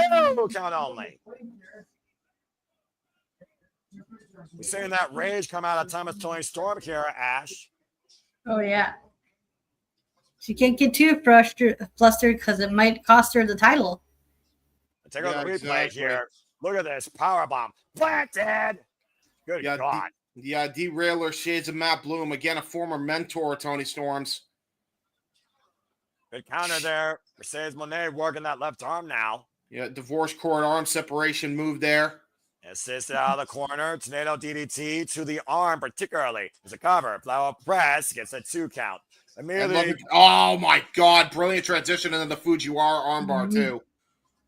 She's just like really working down at that arm, because especially it's going to come into play when she locks in that, not only her submission hold, but her other finishing her too. What was it called? The Maker, yeah. Yep. Exactly. Turn her back so alleviate some pressure. There you go. Get the cover. Oh, no. Ooh. She kicked up and basically rolled over to twerk on that arm even more. She's got that thing cinched in now. Yeah, she's got definitely better body position. Again, the most dangerous thing about submission, you might literally get caught in a penny predicament. Now pinning back the digits of Thomas Tony Storm. Yeah, joint manipulation. Oh my God, got a key lock now. Oh! I got sacrifice. Hyperextending the right arm. Yeah, shades of Penta. Shades of Penta there by Mercedes, showing that she's a master and a jack of all trades. And quickly finds herself now in the dominant position. It's not jack of all trades in this case. It's the Jill of all trades, but you get my point. I get it, James. You're on point with that, by the way. Shout out to, again, everybody watching on the chat. Please subscribe, comment, and tell a friend. Hope you're all enjoying our coverage here. And now, oh, man, backbreaker by Thomas Tony Storm to Mercedes Monet. Of course, we talk about that hip attack, though, that Thomas Tony Storm loves to use. Whiplash effect against the neck. That scissors right there, though. Takeover by Mercedes Monet. Now going into the cross-arm breaker for the Jujikatami. You see, though, Thomas Tony Storm locked the wrists. Yeah, but look at the way she's kicking her right in the liver to try to make that arm stop locking into place. Again, that's the key, James Cover. Nice roll up there by Thomas Tony Storm to try and catch her. Mercedes kicks the legs out of the way, though. Yeah, great defensive wrestling here by Tony. And look at the way she's able to roll through. More of a technical contest here than a physical one. Yep. Trust me, that won't last long with these two women and the hate between them. I agree, but Mercedes Monet says we're going to have the best women's match of all time. That's a high bar to set for AEW, particularly. Oh, yes. Well, that's one way to break the hold. Yeah, first goes Monet into the bottom rope. Good call there, Ash. And great job by Tony Storm finding a way to force the break, but still damage clearly been done there. You see her grabbing her wrist. Take a look at the replay here. Catapult. Jesus, that was a brilliant variation on the catapult. And again, you see right now, Mercedes Monet looking at her time. Suplex. There it is. There's the three amigos. And pops the hips and floats her over. And she gets it off here perfectly. Shout out to Eddie Guerrero. Crowd is booing her for that one. I'll tell you that right now. I don't think she's one of Texas' favorite daughters, by being perfectly honest here, James. Nope. Definitely accurate. And I think she's going to follow it up with the frog splash like I predicted earlier. Yep. Well, like it or not, she's effective. And Storm's not moving right now. Mercedes Moné perched up on the top rope. Oh, nicely scouted by her. Oh. Beautiful scouting with the knees. And you see the CEO got caught. Inside cradle. Inside cradle. And a 2 count. She almost had it. Big German suplex by Thomas Tony Storm. Right on her head and neck that time. And again, another one there Jesus. coming into play. Shout out to Wrestling Walter Cruz, Los Tres Amigos. And you see Thomas Tony Storm continuing the attack, though. And Monet fighting back elbow strikes in repetition. Left and right, trying to force the break of the hold. Unable!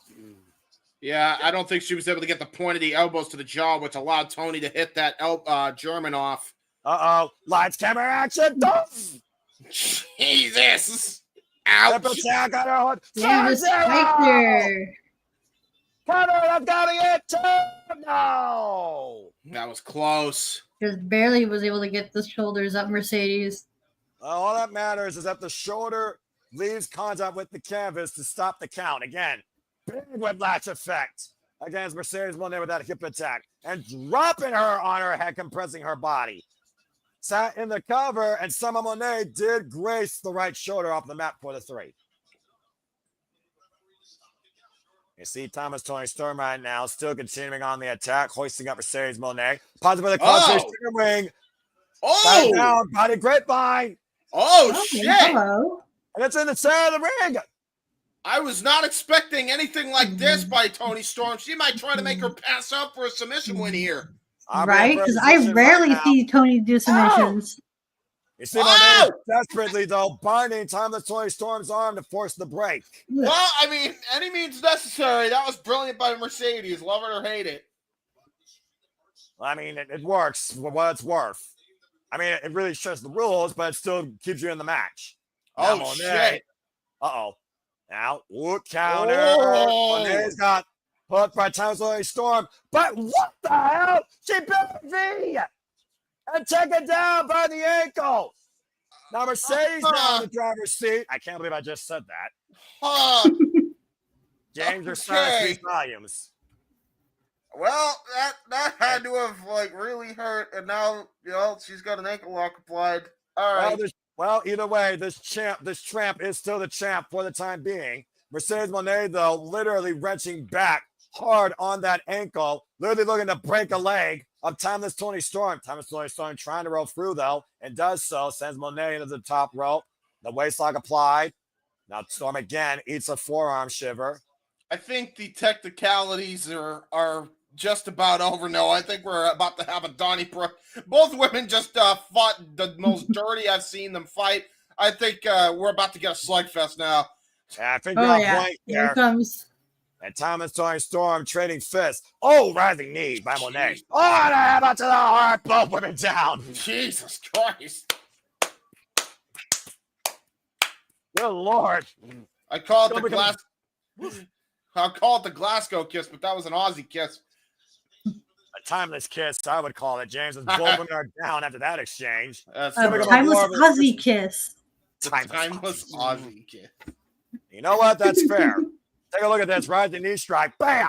Headbutt. Both women down. Good grief. That headbutt on impulse alone. Right now, both these women got to be spent here. Again, red hot weather in Texas cannot help this matters either. About everything here tonight for both these two in their first ever one-on-one. Where Mercedes Moné says, this is about my legacy. This is about my destiny.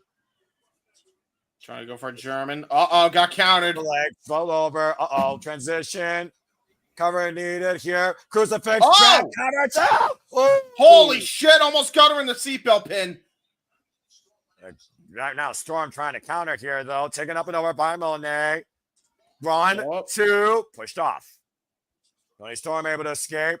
Now looking for Podsley. Oh! She got it. That press hit the far leg. No! She barely kicked out at the last second. I thought Tony was like about to grab the rope because she was like right close to by it. Yeah, but she Ooh. was her reach wouldn't have allowed her. So that was brilliant there by Tony to kick out. But Okay. that definitely exhausted energy. But look at Mercedes; she's beside herself. Oh, absolutely. Replay. To y'all's point, Ash, look at the replay here. Gory bomb, face buster into the knee, pretty much. Back press, hook on their leg. And Thomas Tony Storm pushed the shoulder up versus reach for the rope. Yeah, it looks like she busted her nose. God, bro, she broke her nose bad. That was a bad landing off that.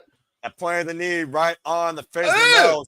Still with a kiss. Kiss of death, possibly counter. Meanwhile, Thomas Tony Storm hooking up Mercedes Moné, double underhook.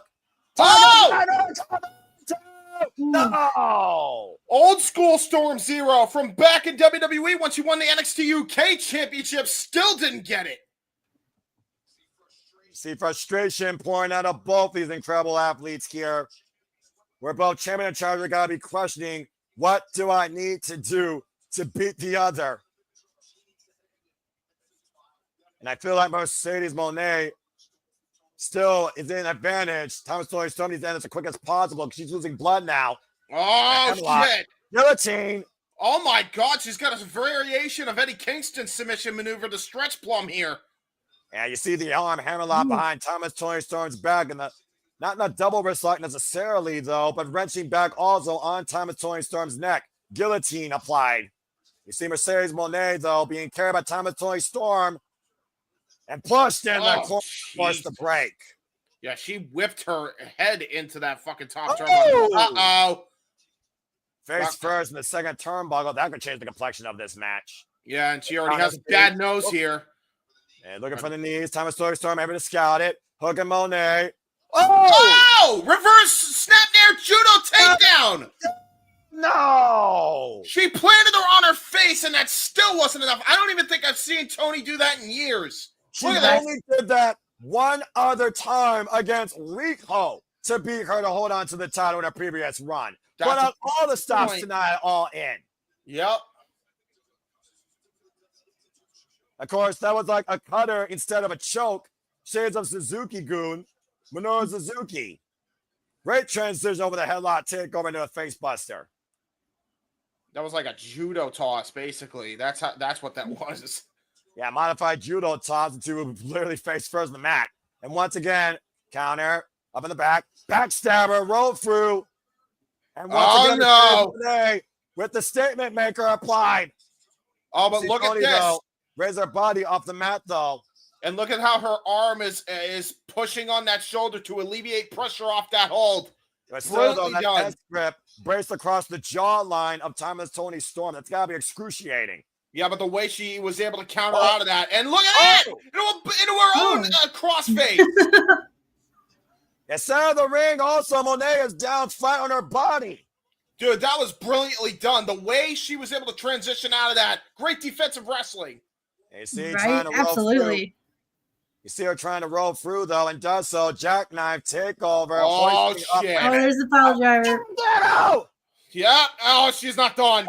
Sub-Zero! She was continuously spiking her. Damn. That's it. No, damn. What? How was she able to kick out of that? Like, goddamn. What? What more does Tony need to do? 3 Storm Zeros, a hat trick, and Mercedes Moné survives. I don't know how she pulled that off. Thomas Tony Storm looks visibly shaken from that. Just hit another one. Just keep hitting them. Spam them if you have to. Go back to the well, I guess. Whatever it takes to retain, right? Dude, I swear to God, Mercedes only kicked out of instinct because no way she should have kicked out of that. You see right now, Thomas Tony Storm dragging Moné to the corner. Oh, shit. And right now, Thomas Tony Storm knows she's at the climax of this performance here. Looking for a close-up. Lights, camera, action. Moné! Oh! She's got the ropes! Oh my God! She barely was able to get out of that. That was close. Almost stole it. Oh! The arm. Statement maker! She doesn't have it locked, though. She doesn't have it locked. Dude, the way she's got joint manipulation on the fingers, Tony's got to keep those digits locked here. You see right now, Mercedes Moné rolling through, changing position. Oh, STF! She turned it into an STF! Step over to face lock. STF applied here. Thomas Toni Storm trying to crawl for everything she's worth to preserve her AEW Women's World Championship. Reaching out. Mercedes Moné, sense of urgency. Brings her back. Traps her. Crucifix. Rolls through. Mercedes now up in the shoulder. Oh, counter again. And a backstabber. God damn, it's back and forth between these two. Right, it is. Oh my Counter god. attack in the corner. Both women down. And somehow Thomas Toni Storm staggering back to her feet. This is incredible. What a match between these two. Holy shit. Right? No Oh my god, time- this is really good. First time ever one-on-one, might I add. Guys, Right? guys, Oh, Lord. Tony's looking for Storm Zero from the fucking top of this thing. I Oh, no. sense disaster and Oh, possibly you're the right. closing act.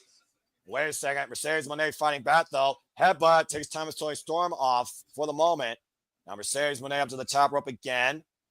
Oh, Oh, there her you go. base. Put her off. There you go. and still with a kiss. Done.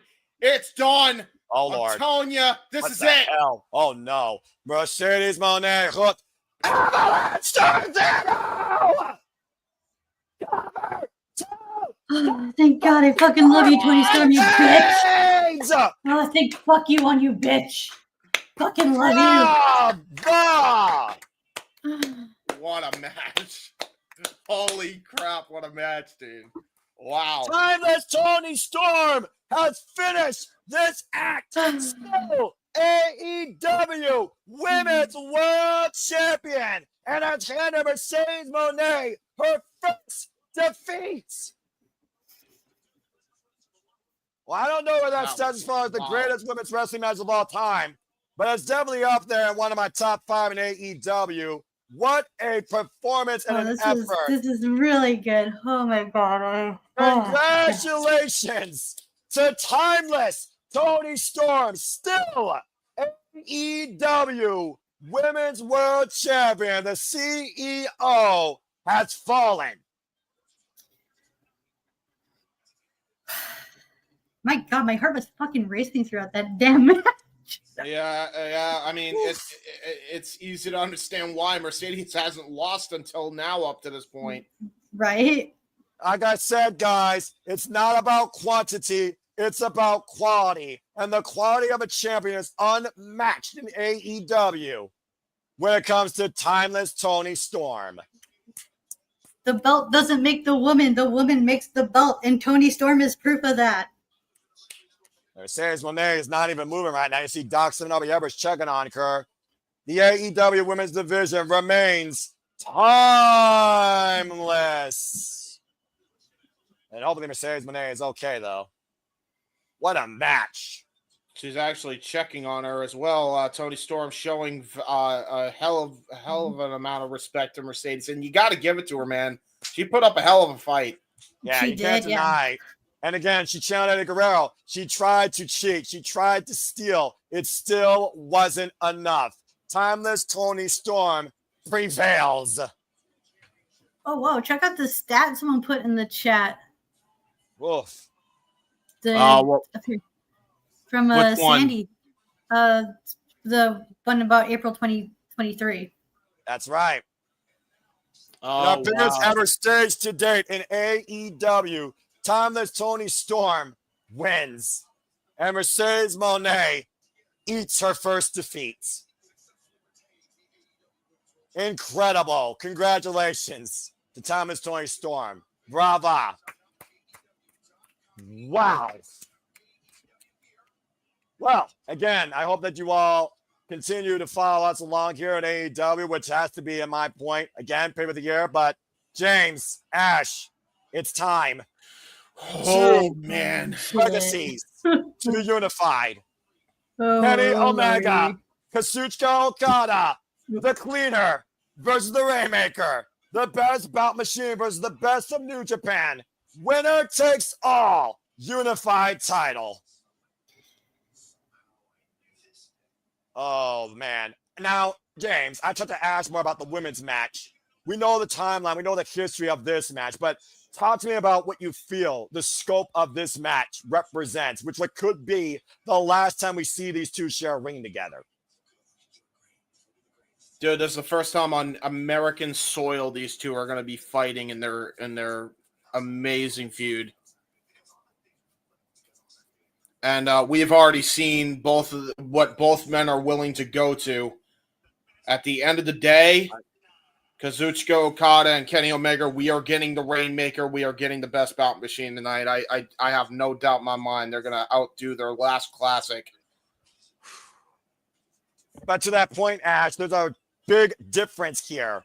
Kazuchika Okada has probably the best secret to beat Kenny Omega. The man that knows all of Kenny Omega's weaknesses, Don Callis. Oh, man.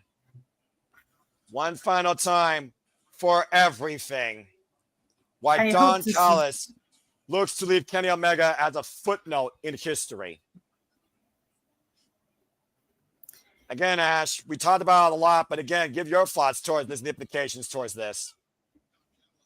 I'm just hoping that this is a one and done. We don't need no more. We don't need more Omega Okada. Like, no, 5 is good. 5 is good. The 5 is good, but I agree. I'm telling you, either Omega wins to make it 2-1, and we're gonna get one more match, or like we're getting a major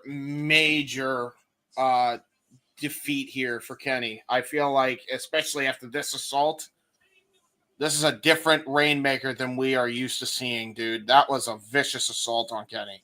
To your point, though, James, Kenny Omega is not the same Kenny Omega he was back in New Japan either. At this point, all he has is business and this championship.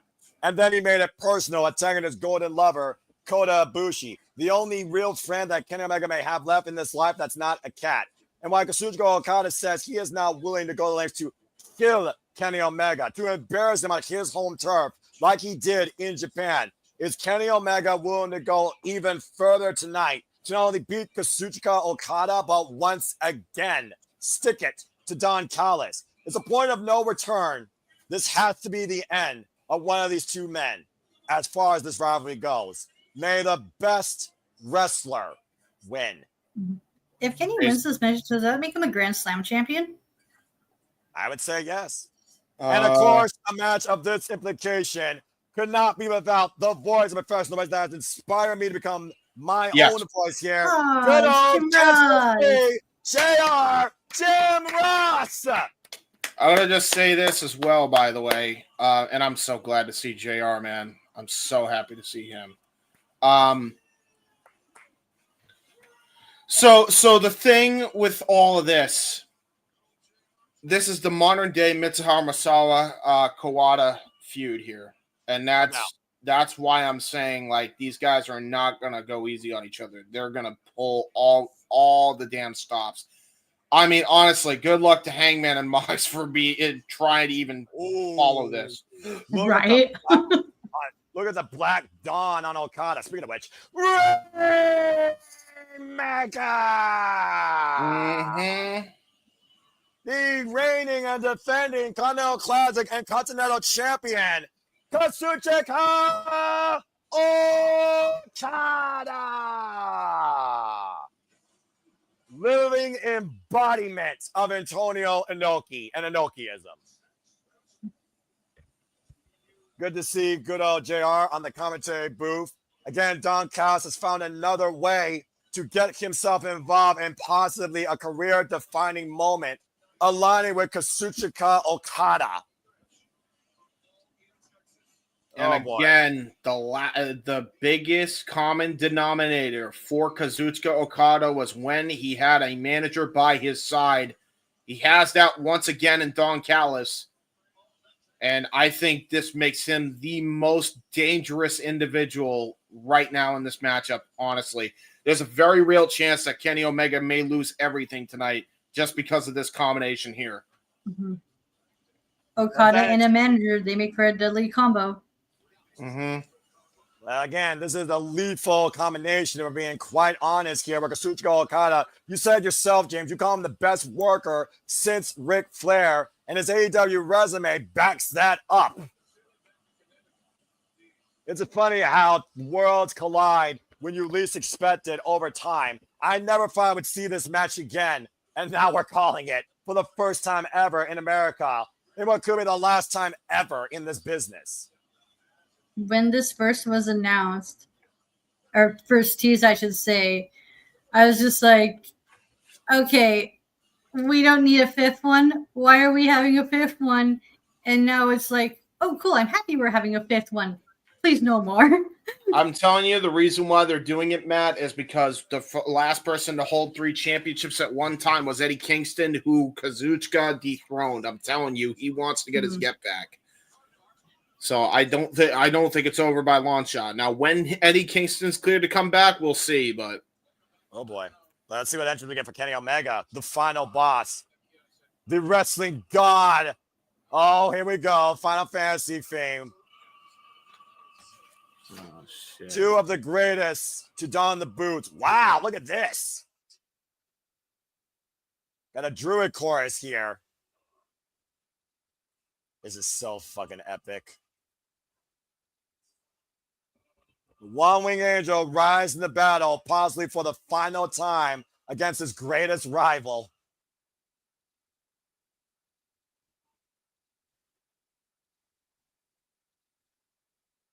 Oh boy.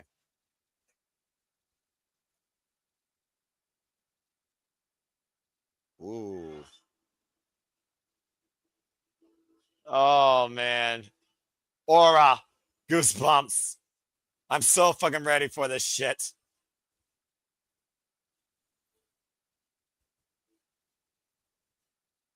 I mean, what else will either man have to prove in win or loss after tonight here in AEW?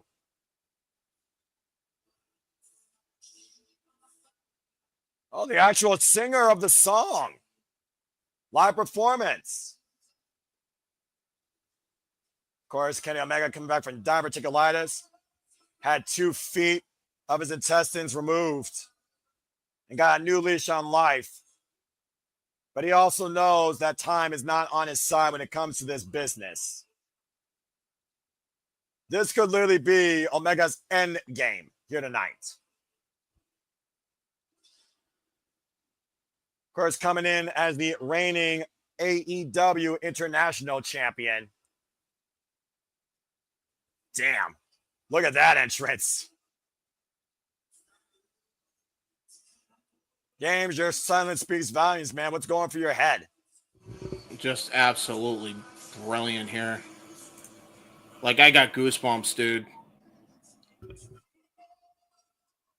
Oh, boy. Kenny Omega, best bout machine, known so greatly for his run in New Japan, defined professional wrestling, wanted to change the world. He did that through this rival, Kazuchika Okada, chasing that shadow, beat him at Dominion 7 years ago. Thought he left that behind. And Okada followed him to AEW to avenge the loss from that night. You see the face of Okada, you can only wonder.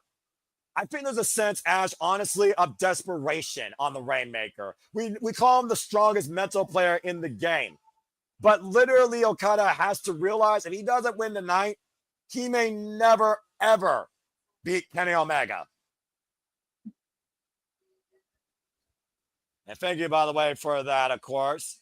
Jason Charles Miller, who is singing the lyrics for the Final Fantasy 14 theme. Thank you, Matthew. This is such a polarizing opposite. Kazuchika Okada and Tetsuya Naito were donned all in white at Wrestle Kingdom 14 to unify the strongest and greatest championships in New Japan Pro Wrestling. Both men donned in black tonight to unify the AEW Continental and International Championships. This is fucking A! Fucking A!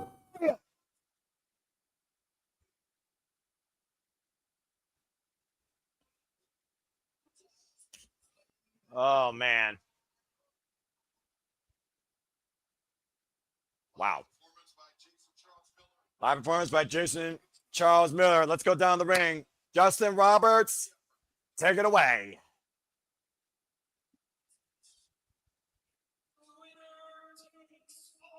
Oh, boy.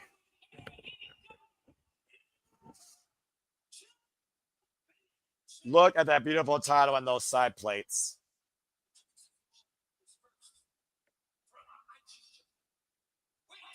"37 years of age, 20 years in the game, trained by Ultimo Dragon and Yuji Nagata with over 2,000 and 1,760 matches. The Rainmaker, reigning defending Continental Champion Kazuchika Okada. He's been Continental Champion for 480 days.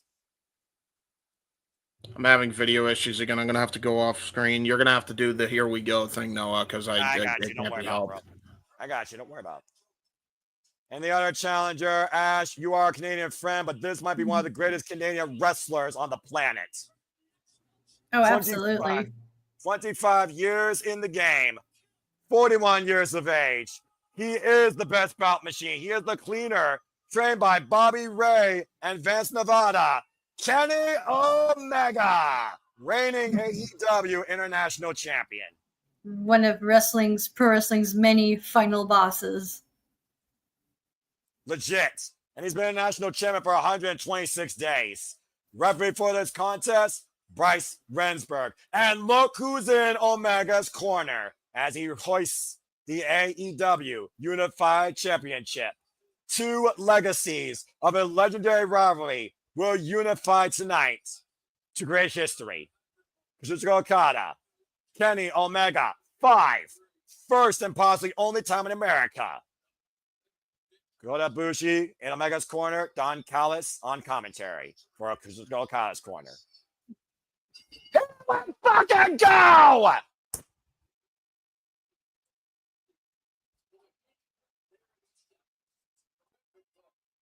And you see that stance by Okada in the corner, Ash. Oh, so familiar. Mm-hmm. That place has to be shaking in the rafters right now. Listen to that. Do you feel what the professional wrestling is? Mm-hmm, the crowds are into it. Oh, man. If these two aren't in a freaking Hall of Fame after this match, I'd be bloody shocked. Big money match, big fight field. Kazuchika Okada, former multiple-time Tokyo Pro Sports Wrestler of the Year. One encounter ending in a draw. 2 encounters ending with Kazuchika Okada, the victor. And of course, Kenny Omega got the better of Kazuchika Okada in that no time in the 2-hour free falls match at Dominion and the G1 Climax. Mm-hmm. Continental time as these two finally lock up. So, Ash, let's talk about the intangibles here. Kazuchika Okada, Kenny Omega. What is Kenny Omega's greatest strength against Okada? His greatest strength is that Omega is one of those wrestlers who learns from the mistakes of his past. And he uses that to overcome his opponents as he studies his opponents on what he needs to do and what he has done in the past that didn't work. Now, on the opposite side of things, Kazuchika Okada might have the strongest mental game, but what does Kazuchika Okada need to do to beat Kenny Omega? I propose that question to you, James. I didn't really hear the question. I had just gotten this thing to finally work. What does Kazuchika Okada need to do to... Yeah, absolutely, Ash, please. Yeah, just let her answer. Okada needs to remain cool and not lose focus. Yeah. Take the upper hand mentally. Oh, yep. Get to the midsection there. Toe kick there to the midsection. Notice, by the way, that Kazuchika Okada's toe kick was right to the core of Kenny Omega that he's now coming up with his left hand. That's a fair point. Yep. Puck to the eye. And right now, Kazuchika Okada again, calculated, methodical, desperate, dangerous, and honestly, with Don Callis, I would say evil. Whoa, nice boot there by Kenny Omega, trying to get advantage here. Of course, Kenny Omega is so explosive in his offense when given the chance. Hoisted up, counter, Okada, Irish whip, Kenny Omega off in the corner, and Omega gets the boots up. And looking for the Kotaro Crusher. Got all of it. Perfectly executed by the best belt machine. Of course, Kenny Omega's desire to beat Kazuchika Okada goes back to when he wanted to change the world, to take New Japan global. Slingshot plunger. And he did just that, being the inaugural IWGP United States champion in the Cow Palace when New Japan entered America and California. Now you see right now, Kenny Omega checking on his eye. Make sure he doesn't fracture an orbital bone there, hopefully. Of course, we've seen Kenny Omega recover from so many injuries. Kota Ibushi, greatest influence in his life. I love how Doppelsting is in the crowd, and he really looks like Sting. It's nuts, by the way. Yeah, it's kind of crazy, honestly. Okada caught with the forearm. Of course, Kenny Omega and Kota Ibushi's bond in wrestling at the Golden Lovers goes all the way back to DDT Pro. Oh, man. Jesus, we whipped that crossbody.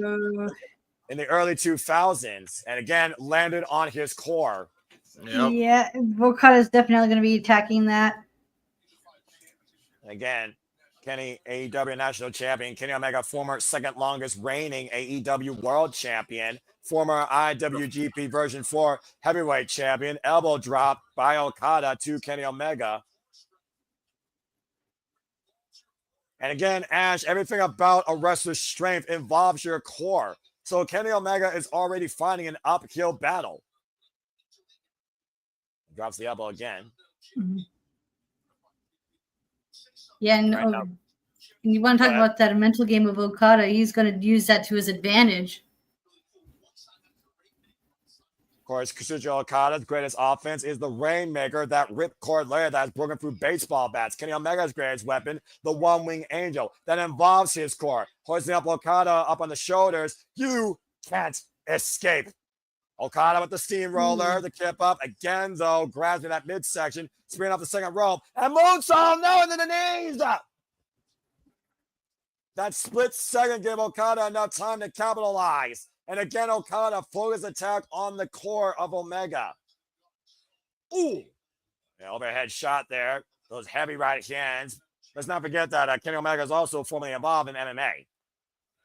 That's true. Yeah, he is. Up and over. Flat jack by Okada. And again, flat on the body. Running senton by Kazuchika Okada. Okada knows the game plan tonight to best exploit Omega. Exactly. Like, work on that core. Continue to wear down Omega as much as you can before you rip in that Rainmaker. He also, of course, or even that money clip if needed. Or the money. Cover clutch, yeah. Yeah. And again, it's one of those things, though, where a wrestler tries to protect themselves without wearing kinesio tape, a blind target literally on their body. How do you protect your core when you literally use it for everything? That's a good point. And I don't even think you can. So Omega's just going in there, giving it his all, no matter what. In the midsection right now, Okada with those super heavy hands lining up the chest of the Rainmaker.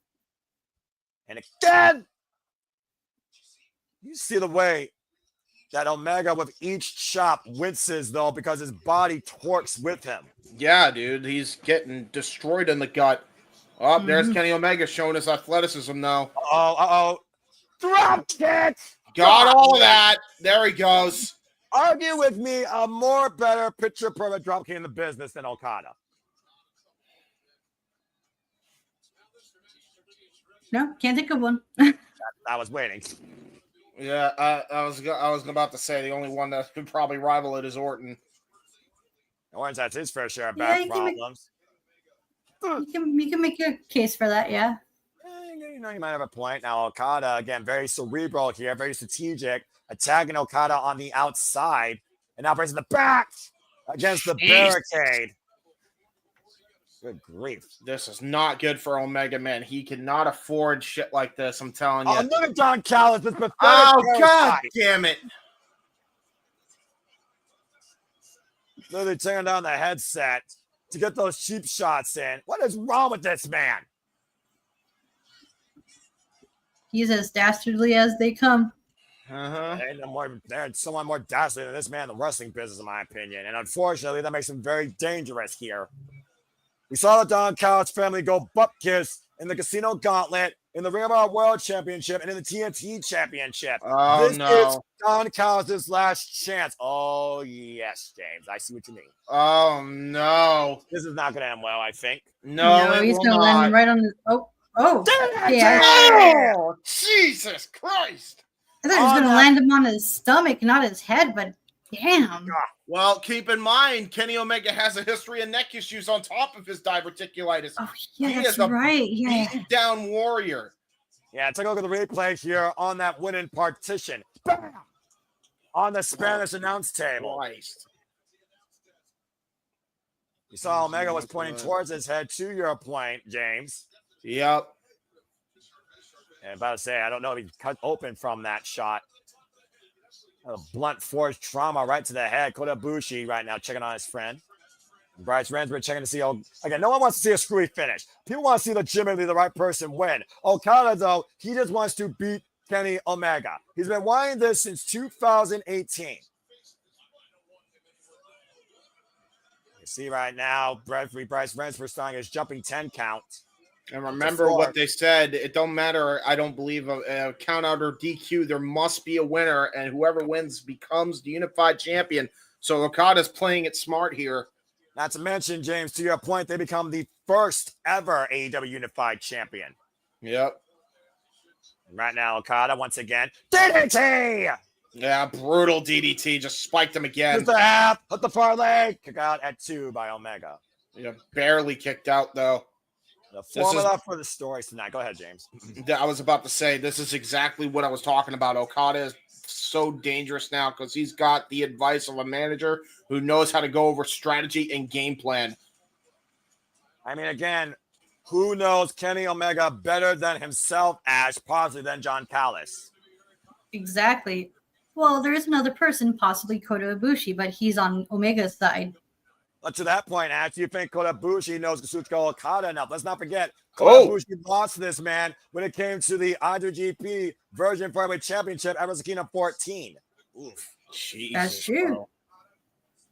That was another elbow drop right to the gut, by the way, as we're talking about that. Yeah, exactly. Yeah, that's Kazuchika Okada's prime target. Yep. Work on the stomach of Omega, wear him down by just continuously attacking the stomach.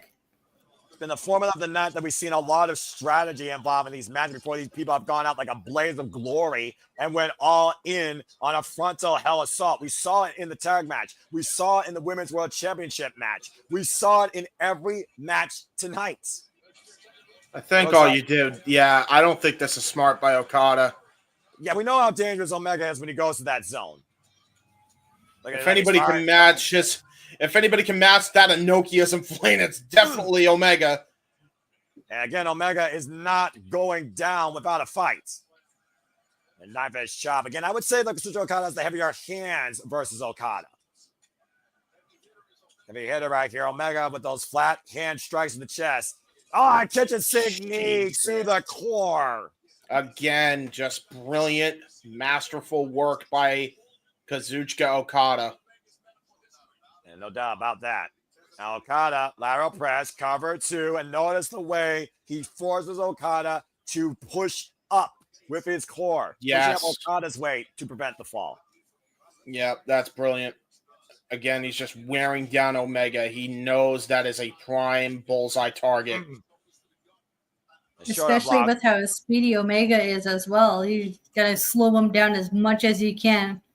Kazuchika Okada has definitely done that in quite well fashion. Irish whip, of course. Kazuchika Okada at one point saying, Kenny Omega, you can never be better than me or beat me because you've never been through the things that I've been through. Big boot, though, by Okada. Kenny Omega, take over. Yes! Got it all. Sends Okada to the outside there. And I believe we might be in the landing zone for a Terminator dive. Oh no, Omega, no. Omega, no. Buddy, no. I But think can you he might be do on it, this though? one, That's the Vic. thing. Can he do it? Well, Kenny that's a good Omega, point. many people have said Kenny Omega is his own worst enemy. Even if he can't, he's going to try. This man will literally destroy his body. Kenny Omega on the side of the ring from the other Yep. side. And Kenny there he Omega goes. dives! Oh, he got it off. Oh, and look at Don Callis running like a scolded dog. Charles is just running. Yeah, run back to Canada, you freaking leech. Again, Kenny Omega needs to focus, though. He's in the driver's seat for the moment. Take a look Right, at can't this. get Beautiful. distracted. Beautiful picture perfect dive to the outside. But again, though, you see Okada again able to try find reprieve for now, but you still notice he's still trying to get feeling back into his rib cage, Noah. Okada up to his feet now. Drop kick, back of the head. Very familiar tactic by the cleaner. Yeah, Cover two. No. it's exactly what Omega has to do. Yeah, nasty whiplash effect. That blind shot to the back of the head and neck, Ash. Look at the this. replay here, guys. Oh shit! You want that's a Hey. picture perfect drop kick of Omega as well. Yeah, and keep this in mind. Okada's first match at AEW actually got concussed, so he has a history of concussions too. Oh, but Yikes. there's a Death Valley driver by Kazuchika Okada. It's not something you see every day from the Rainmaker. No, not at all. He rarely pulls that out. High angle, by the way. Not going to win out of Omega. Almost an attitude adjustment of sorts. Shout out to another world champion right now in the other place. Well, to your point, Ash, we're going all in. This is to define you're the best and define the first AEW Unified Champion. They got to pull all the stops, even some stuff they may not have done against each other before. If they're going to win this, there is no chance after this. There's not going to be another Do whatever chance you can to keep your opponents off their game and on their toes, right? Exactly. Yeah. You see Omega right now, the effectiveness of those hands being his best weapon of offense against Okada. Okada was looking for, obviously, that top rope elbow drop to the core. Let's not forget that busted his insides up to the point he had to leave on a stretcher. Yeah, and that's another thing, by the way. Kenny Omega has definitely got evil intentions now that he's got in control here. Boy. Does he have control again, James? The core is completely exposed every time. That's a good point. But keep in mind, he stopped the elbow drop from being hit again. If Okada hits that, you have to imagine that could be the end of the matchup here. Again, Okada going right back after the Mega, though. Finding the advantage. These palm strikes pointing the elbow at the back of the head of Okada. Both of these men jogging for position. Omega got Okada hooked, it looks like. He's going to turn it. Oh, no. Oh my God. Fisherman or Key Crusher possibly here. Oh my God! Oh my God! Who took that more out of Okada or Omega? Look at the face of Omega. I think that tells you the story. Yeah, it does. Jesus. So the Cowboys in the advantage. Finally crawls the cover. Hook the far leg. 2 counts. He plopped his shoulder up because he could not get full extension on the shoulders because Omega was exhausted after this brilliant Fisherman Key Crusher suplex. You have to imagine if he got full coverage on the shoulders, we may have had a unified champion right then and there. Uh-oh. And Omega right now scouting Okada possibly for the whoop. Got out of the way to Okada. German suplex. Jesus. And here we go with the trifecta. Gonna try to go for the 3-1. Oh, no. Got wrist control. That's underneath. Up the ropes. Drop kick scouted by Omega. Jackknife float over. Okada sits in the counter. Oh my God. Whoop. Swing and a miss. Full Nelson. Snapdragon attempt. Back elbow strike. Swing and a miss again. Swing him around. Rolling Rainmaker denied. Now the full Nelson applied. Snapdragon. Got all of that. Now Omega off the ropes. Drop kick. Oh man, these two know each other so well. It is amazing. Yeah, and if you hit them with one move, they hit you with another. Right. Take a look at this picture perfect drop kick underneath. All of all of that in one succession. Yep. Good God, pushing his entire body forward through Omega's head and neck. First time on U.S. soil. Kenny Omega and Kazuchika Okada battle. The last 4 battles have taken place in the land of the rising sun. And Now we're in the Lone Star State. And right now we got literally a shootout high noon with 2 of the greatest outlaws of the wrestling business that did things their own way. And here we go Okada again. following up. Shotgun drop kick to Kenny Omega. Oh my God! Taking a page out of the page of Katsuyori Shibata's playbook. Another one of his legendary rivalries. And right now Okada once again looking to capitalize here against Kenny Omega. And Okada with the scoop slam. Uh-oh. Here we go. Now Okada trying to set up for what he was trying to do earlier. Yeah, gonna go for that elbow drop. If he hits this pinpoint, it might be it. Okada to the top rope. Elbow connects. Jesus Christ. This Again, is what took slow. Omega out. About to That say, nasty elbow drop from the top is what took Omega out. and look, right now he's enjoying this. Okada is enjoying punishing Omega. This is 8 years of pent-up frustration. He never lived that defeat down. Remember, when he lost that title to Omega, he went insane. Scooby-Doo, pink hair, lost his friggin' marbles. Balloons. Don't forget the balloons. Of course. Oh, wait a minute. Ooh. Oh shit! Omega was trying. You had Okada was trying to go for a tombstone. He was able to get countered off that by Omega. Omega tried to go for the Dr. Bob, got countered off that, and he keeps countering the tombstone. Well, also to your point about a history of injuries, Kazuchika Okada's had a fair share of problems with his back. One point, he was literally wrestling with a compromised back. This is true. Very Omega true. attacking the spine, but Kazuchika Okada hoisting up Omega. Omega trying to fight out of it, though. Whatever Okada's thinking. Oh, my God. Oh, gut buster. On the shoulder. Yeah, that's gonna do a number. Yeah, that's bad. That's bad for Omega. There's nowhere for Kenny Omega to go in that maneuver. Again, take a look at the replay here. Oh, man. Such I a imagine hard the pain landing. Omega's feeling. Brilliant maneuvering here by Okada. And now look at this. Going to go for the elbow drop again. Not again. Possibly jumping. Oh, Jesus. Okay, the winner's Kota Ibushi maybe come to the aid of his friend. Where do you draw the line between a championship and a competitor's well-being? Well, I'll tell you right now. Here we come. Fuck you. Fuck you. Cheeky bastard! Again, though, we might be one Rainmaker away from Kazuchika Okada culminating against Kenny Omega as the best bout machine and the first ever unified champion. Wrist control. Pick out. Hold on. Oh, and a knee to the midsection. That was done on purpose. Yeah. Ash, I almost feel like Kazuchika Okada thinks he can finish this at any time, but he doesn't want this to end. No, he's having way too much fun tormenting Omega, it seems. It's like he doesn't care about the titles anymore. He just wants to torment Omega. Jesus. Short range Rainmaker, not the full torque behind it. And Yeah, still with wrist control. That was just a Stan Hansen lariat. That's all that was. He knows some of the greatest gaijins in the world, and he studied them just as much as he studied Enochiism. Oh, counter the Rainmaker. Kenny Omega got the boot up, though. Boot to the side of the head. Omega and Okada still locked with wrist. Breaks the hold. And now Kenny Omega going to that MMA background with the straight jabs. Yeah, Okada's exactly. with elbows.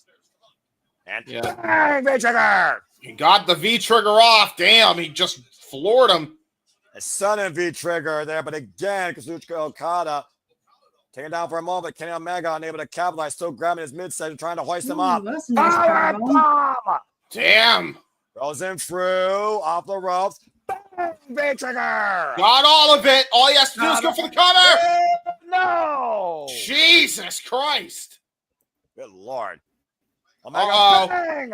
Jesus. Side of the head, falls the cover. Kick out at 2. He did not get full coverage of the shoulders. Oof. Desperation maneuver. That's what that Ash, was. can Kenny Omega keep fighting on this strong through this? Golly. He probably could because Omega is like super resilient. Like he just does not know when to quit.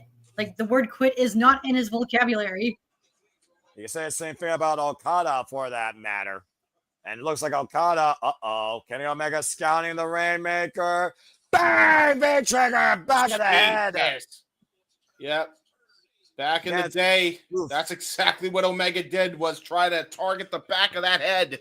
Because the more he targeted it, the more chances he had to dethrone the Rainmaker for the IWGP World title. And finally did it, Dominion. He's going back to that well. Oh no. Omega, don't do this, man. No. Oh, Snapdragon off the turnbuckle? Yes. Yeah, Ash, he did this to Tanahashi. He did this to Gabe Kidd. This is a very dangerous spot based on how you land. A headbutt's the back of the head of Okada by Kenny Omega. Kind of trying to literally save his life. Yeah, he is. Omega refusing to be denied, though. Now Omega up to the top rope here. Wait. Maybe he's not. What the hell? Omega. Oh, no. Oh, my God. No. Disaster. Oh, holy dear shit. God. No. No. Holy shit. Oh! Off the top turnbuckle with a Snapdragon. He landed down the side of his head as Okada was trying to turn. Dear God. Omega rolls in the cover, drapes the arm over to no. Holy shit, bro. Inches away from the 3 count to crown the first unified champion. Look at this, James. Jesus Christ, dude. Face first. Oh, I think he could have broken his nose. Look at the way he lands. Look at the way he lands. Yeah, Jesus that was the side Christ. of his face. Literally, you could crack an orbital bone like that. That was the direct right side of Okada's head.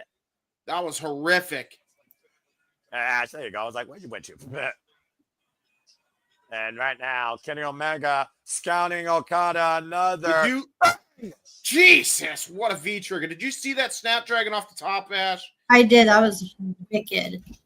And right now, Omega got Okada up on the shoulders. One. Okada got counted into the tombstone. Tombstone pile driver.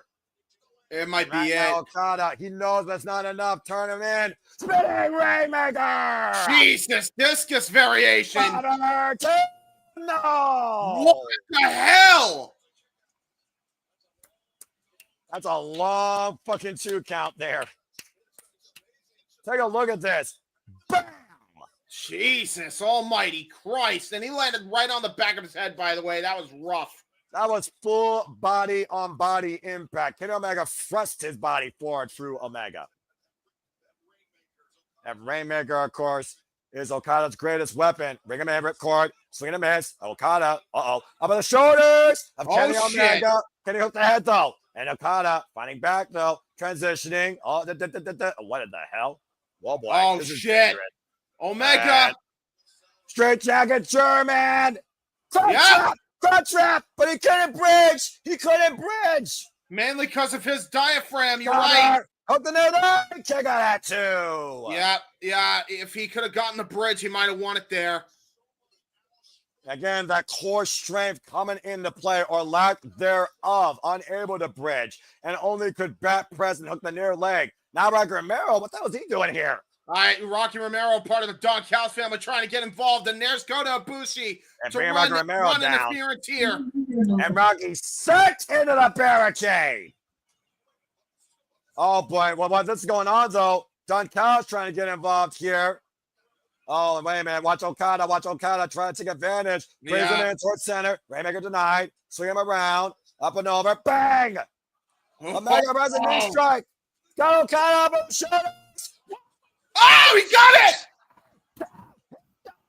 Oh, God damn it, Callis! Don Callis damn it! Literally took out the referee. Oh, God damn it! Unfucking believable. Don Callis pulls the referee out. Kenny had this one. Referee did not see what happened, though, because of course he was pulled blindly. Now Ibushi trying to kill Don Callis. I hope he does so. You see Ibushi checking on the referee, though. Yeah, good riddance, Don Callis. Head back to Canada, whatever freaking hole in the ground you got out of. Kenny Omega's calling for another official here. This match is too damn important to not have a referee. And there comes Aubrey Edwards! I'm not surprised that Aubrey's the one coming down. The most integral official of AEW. Gonna get rid of Don. Hopefully she gets rid of Don Callis at some point. Baby trigger! God damn. And now up on the shoulders. Hook, no. Okada, counter. Rainmaker! Oh, shit! Counter! No! No! Holy crap, he kicked out still! Very fucking close still, Ash. Both men with their best move. Still not enough. Right? It's like makes you wonder what more can they do. You see Ibushi right now willing on. Kenny Omega, Aubrey Edwards now in play. Face of Don Callis literally stomping Bryce Rensburg out of this match. If he doesn't get a fine from that, I'll be shocked. Yeah, well, he was risking the fine just to make sure he saves it for Don Callis. Yeah, right now, Kenny Omega, Kazuchika Okada are down in the ring in this instant classic, continuing the fifth encounter between Omega and Okada. Don Callis somehow has found his way back to commentary. Wish Ibushi would take his damn head off. Ibushi should. I'm shocked he hasn't already. I think we're at a stalemate here, guys. Honestly, I don't think neither man has an advantage at this point. No, it's anybody's ball game, and we're in a ballpark. It's funny. See, it's the grand slam here. I'm not even sure what inning we're in this match on right now, as both men are exchanging elbows. Someone's got to give here, though. The human spirit can only go on for so long because your body will waver. Yeah, you aren't kidding. Okada dropped in his head and neck. Kenny Omega with diverticulitis. Freaking exposed core. Omega right now, I don't know if he's getting the better of this exchange. Okada standing pretty firm here, though. Okada, I see Omega fading. Oh, man! Oh, Jesus! Oh, my gosh. Baby trigger! Got him right on the jaw! Did you hear that drop kick? Jesus!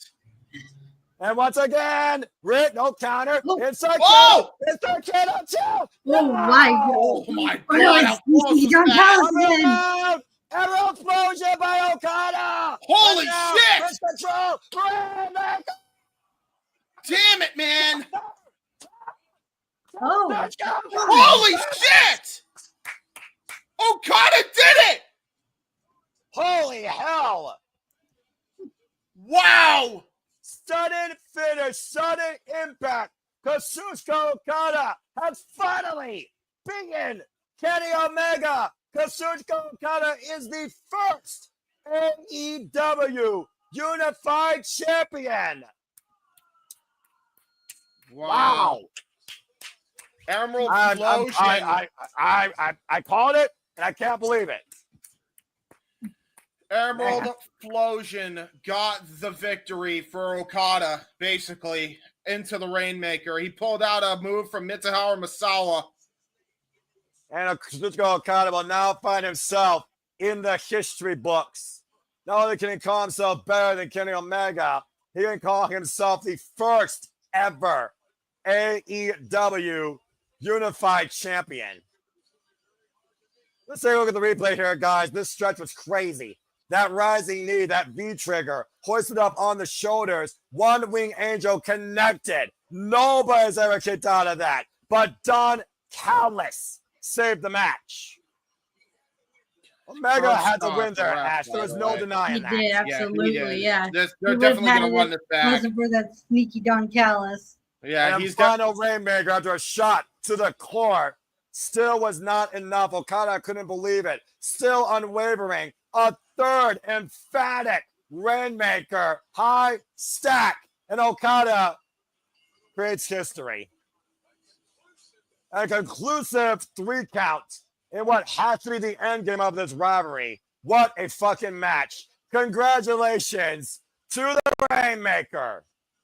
And there comes the plunder, by the way, for the main event.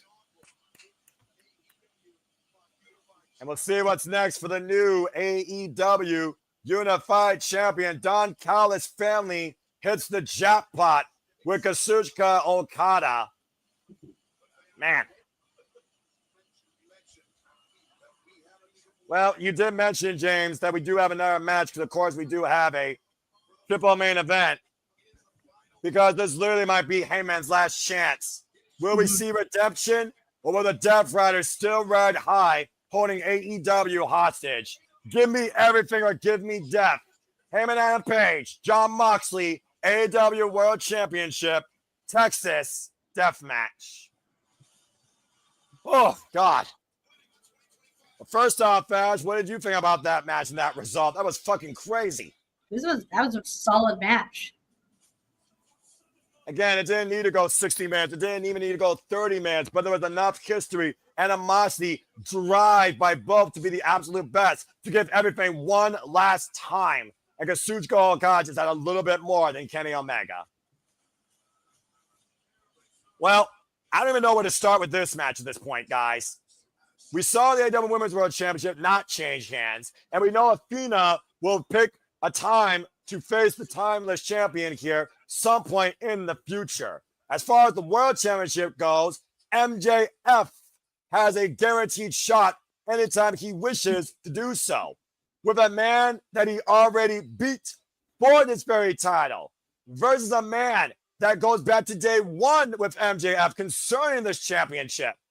Who owns the future of AEW after tonight between the Death Riders and Heyman and Page after Texas death?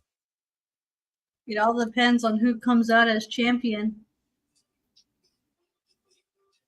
Again, to predict this would be foolish because it's literally anyone's game. Texas Death Match, though, Heyman and Page only lost one in his career. 2 years ago at Revolution, we, of course, saw John Moxley hung by the Hangman. But John Moxley said, that doesn't matter. I've grown. I've become better. You ain't cowboy shit.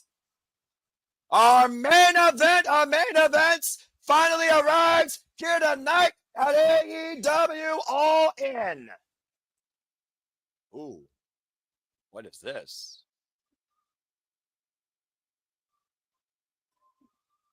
Cowboy rolls in town one last time for one last ride. As a lover of old school country and the Red Dead Redemption games, I am fucking loving this entrance. A man that has been lost in the dark finally came to light, buried the hatchet on the past. 2 years later, will we restore the feeling with Heyman and Page holding the AEW World Championship and freeing it from that briefcase? Heyman's last stand. Heyman's promise. Hangman's road to redemption. Oh my God, this thing has got me so nervous. I don't want to see the stuttering. I just got it to unstutter again. I'm loving this. That's a lot. Well, Heyman said himself, Fashion James, he's going on a suicide mission. He will either live or die tonight. And it's all in regards to that AEW World Championship.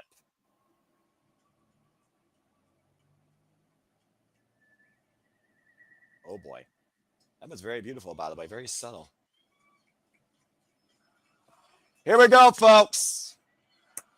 Cowboy shit chance. Running out loud and proud by the AEW faithful. Capacity crowd 25,000 plus. Oh, the old thing's back. There it is. There it is.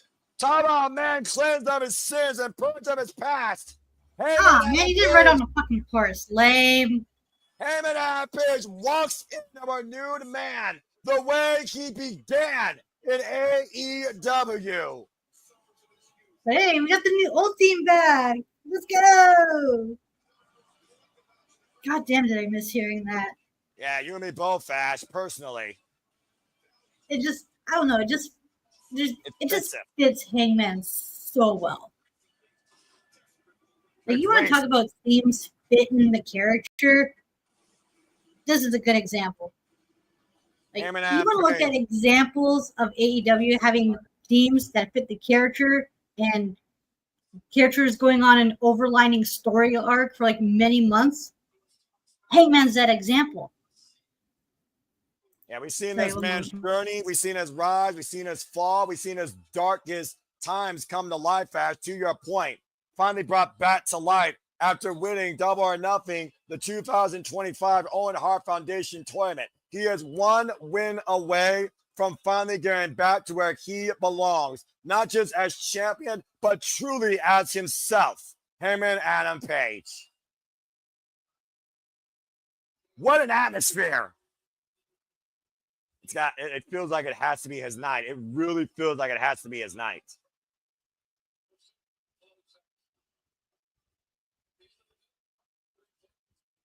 And of course, for those that don't know, the rules of a Texas Death Match is there's no pinfalls. The only way you win, you can't answer the count of 10 or by submission or surrender. How about fighting like your very life depends on it? That's what Hangman Adam Page calls this match tonight. It is a match of survival. Oh, Lord. And here comes the Grim Reaper. Death Rider! Oh, shit. And he's riding in style. Oh, boy. That's a big fucking truck.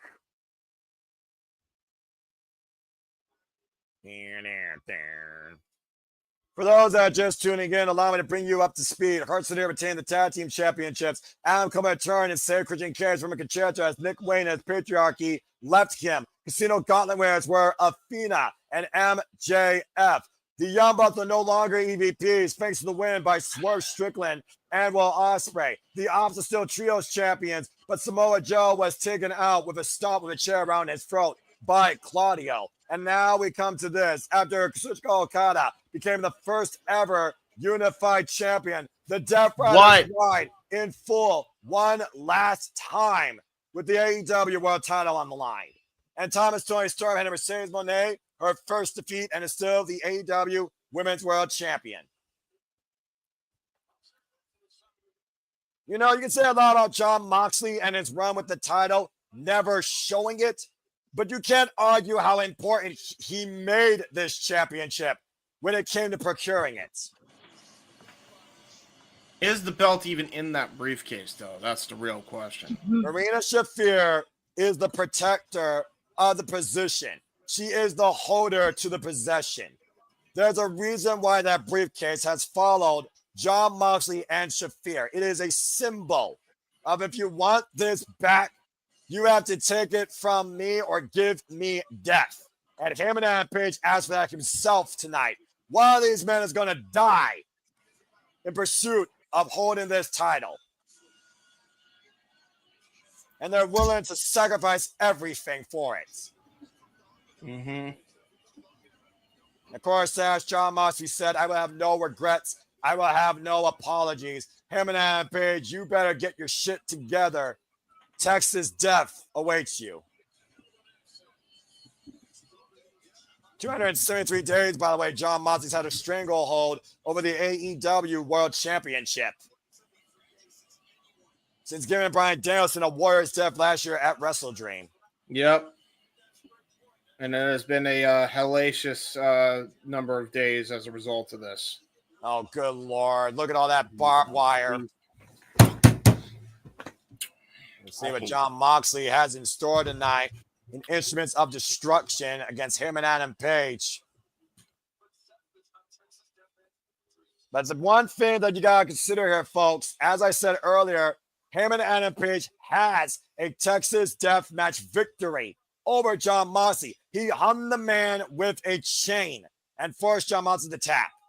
Let's go. I down got. to WWF I got to Just refresh. I'm just gonna Okay. say it because I don't have time to do it. I got to refresh. Okay. Hard way. There's no other way around it. I'll see you guys hopefully soon.